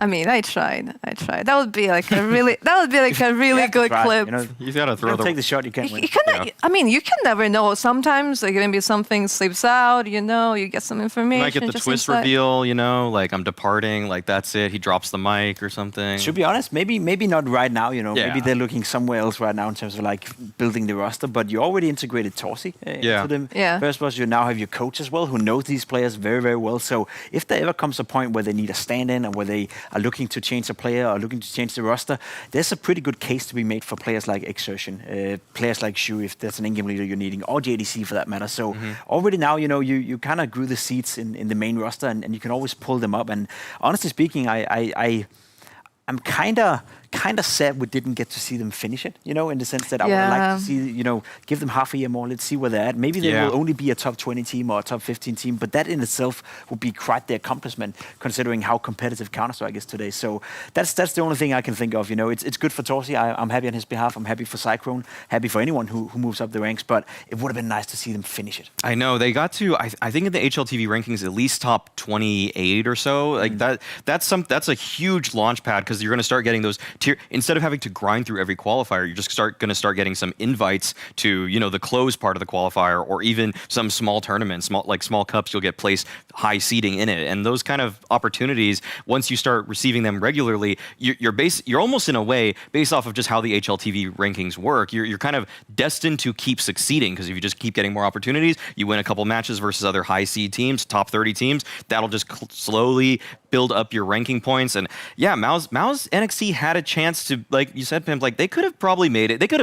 They definitely could have broken into the top 20 if you give them 5 more months, for sure. I actually have no doubt about that. But I actually think that this roster, too, with MHL, it's not a huge step back or anything. MHL is a really solid player. It changes their system, their style just a little bit. He's a little bit less flashy as Torsi, but this might actually give some of the riflers a little bit more room to shine. And I think we've kind of seen that already, that JDC is kind of in that form right now where it just feels like he's taking over in a lot of rounds. For all we know, it could make them better. Like there's a case to be made that MHL could be a better fit for them over time. Of course, they still need to gel together and figure it out. I think the coaching position, the mentality he was having as well, saying that it has to be the right fit, I think that's very healthy as well. A lot of teams out there, they just want a coach for the sake of having a coach, and then the coach comes in with some new ideas and the players are on a different page. That is not going to work out. So make sure you wait for the right coach and make sure you wait for the right fit. I think that's a very healthy way of doing it. You already build up the foundation. That's going to be stable for the next 3, 4, 5 months. So you're not in a rush to get a new coach. So everything I hear from the MOUZ camp right now, it just gives me a sense of confidence that it'll be just fine. It feels so professional. Yeah, I mean, definitely they are professionals at this point. MOUZ NXT managed to get 2 more wins, so let's check out what is actually happening in Group B, because definitely there's no doubt they are right now in the top, because they won against Eternal Fire Academy, they won against FURIA Academy, so they have those 4 wins and 0 losses. Unfortunately, the Brazilian roster right now is in the bottom, but unlike what we had in the previous season, they're not yet out. Because before, they lost the 2 best-of-3s and it was done. Now, they can still try to contest. They can still try to do their best, Pim. I mean, they've been there before, right? All they have to do is avoid finishing last, but they failed to do that in Season 1. They failed to do that in Season 2, and honestly speaking, we've only seen Eternal Fire play once, right? So it's hard to say which is the better right now, but that's going to be the battle, I think, between FURIA and Eternal Fire. I think so too. I think there's a chance that FURIA don't come in last place this time because Eternal Fire is there. Like, I think Spirit's actually just better than both of those teams, actually, from that one game we saw today. But I think that's kind of the battle for the bottom between those two. Not to be insulting. It's just they're both going to want to give themselves a chance for a gauntlet berth. Yeah, but this was Group B, and we are going back to Group A tomorrow. And we will start with Astralis Talent and Big Omen Academy. This will be, I mean, Big Omen Academy, they went for a change. Again, also, like Astralis Talent, also big changes. But so far, like, when it comes to Astralis Talent, it's a bit surprising that, like, even though they made this big change, they brought in a player that qualified from FPLC to FPL, it's still not looking too good for them. No, it's not. Let's be honest. Astralis Talent are still struggling a lot. I hope we get to see them play something else in Vertigo tomorrow. That'll be the main thing. I think Big Bandit. I'm sure we will. Yeah, exactly. I'm sure we will. So it's not going to be the case tomorrow, which is good for the matchup. But you know, when you look at those matchups and when you look at Group A in general, I think that's you know, there's one clear favorite, Young Ninjas, and then the rest of the teams are very even. You know, I'm not sure which one is going to finish last in that group. To be completely honest, it could be either of those teams, Big and Astralis Talent. So the games tomorrow are going to be, I think, closer on paper than the games we had today. Are you also referring to NAVI Junior and fnatic? Yeah, honestly, I am. NAVI Junior, to me, is still a question mark. We've seen them playing well, we've seen them play bad. It's hard to figure out, you know, whether or not they're going to be good or bad. fnatic Rising, I think they're going to be fine. I think they're going to be, you know, second or third in that group because they have the same team consistency. But there's still a lot of question marks in the Academy League. Yeah, I still don't really have a beat on Navi, honestly. That's kind of our job too. But I actually just feels like map to map, it's a completely different team. I don't know if you took the nameplates away, I just would think that's a totally different group of players. I think the only consistent thing about Navi is Head Trick. He's actually performing incredibly well right now, and he's definitely I think he's in the top 5 of rating for all of the Academy League, even though they've lost some maps. So props to Head Trick for doing really well. Hopefully he continues to impress tomorrow. I mean, I really hope that Ladik will also manage to impress us, because like he did so good on the first map, and afterwards we're just hoping to see the same thing, and probably the same thing we hope for Rigali, because you know, like Season 1 he was doing so great. Season 2, like, hey, he had school, maybe it was like way harder for him. Like right now, we won that Season 1 Rigali, right? We do. You know what we also won? I'm gonna say this out loud, and I'm gonna jinx it, you know, to the end of the world. Tomorrow we're gonna have 4 different maps between all the teams. We're not gonna see the same map twice. I like it. That's gonna happen because that's what I want to happen, and usually. Will it into existence? Manifest this 4-map pool for tomorrow. Astralis won't play Vertigo, and we're going to see 4 different maps. That's my prediction for Love it. Astralis doesn't believe me. Astralis is not going to play. I mean, well, Big bans it, so that's not coming. It should. I'm pretty sure they. Oh well, they banned it. That's the thing. We'll see. Don't spoil it. Yeah, we'll see. You know what? We'll see. And no spoilers. I mean, I'm looking forward for us to see Nuke, to see Dust2, and what, Ancient. Yeah, I think that's like the 3 maps that we didn't see yet. Let's hope for the best. Let's just come back tomorrow at 5 o'clock CET. But for now, we say goodbye, but not so long, because we will be back again.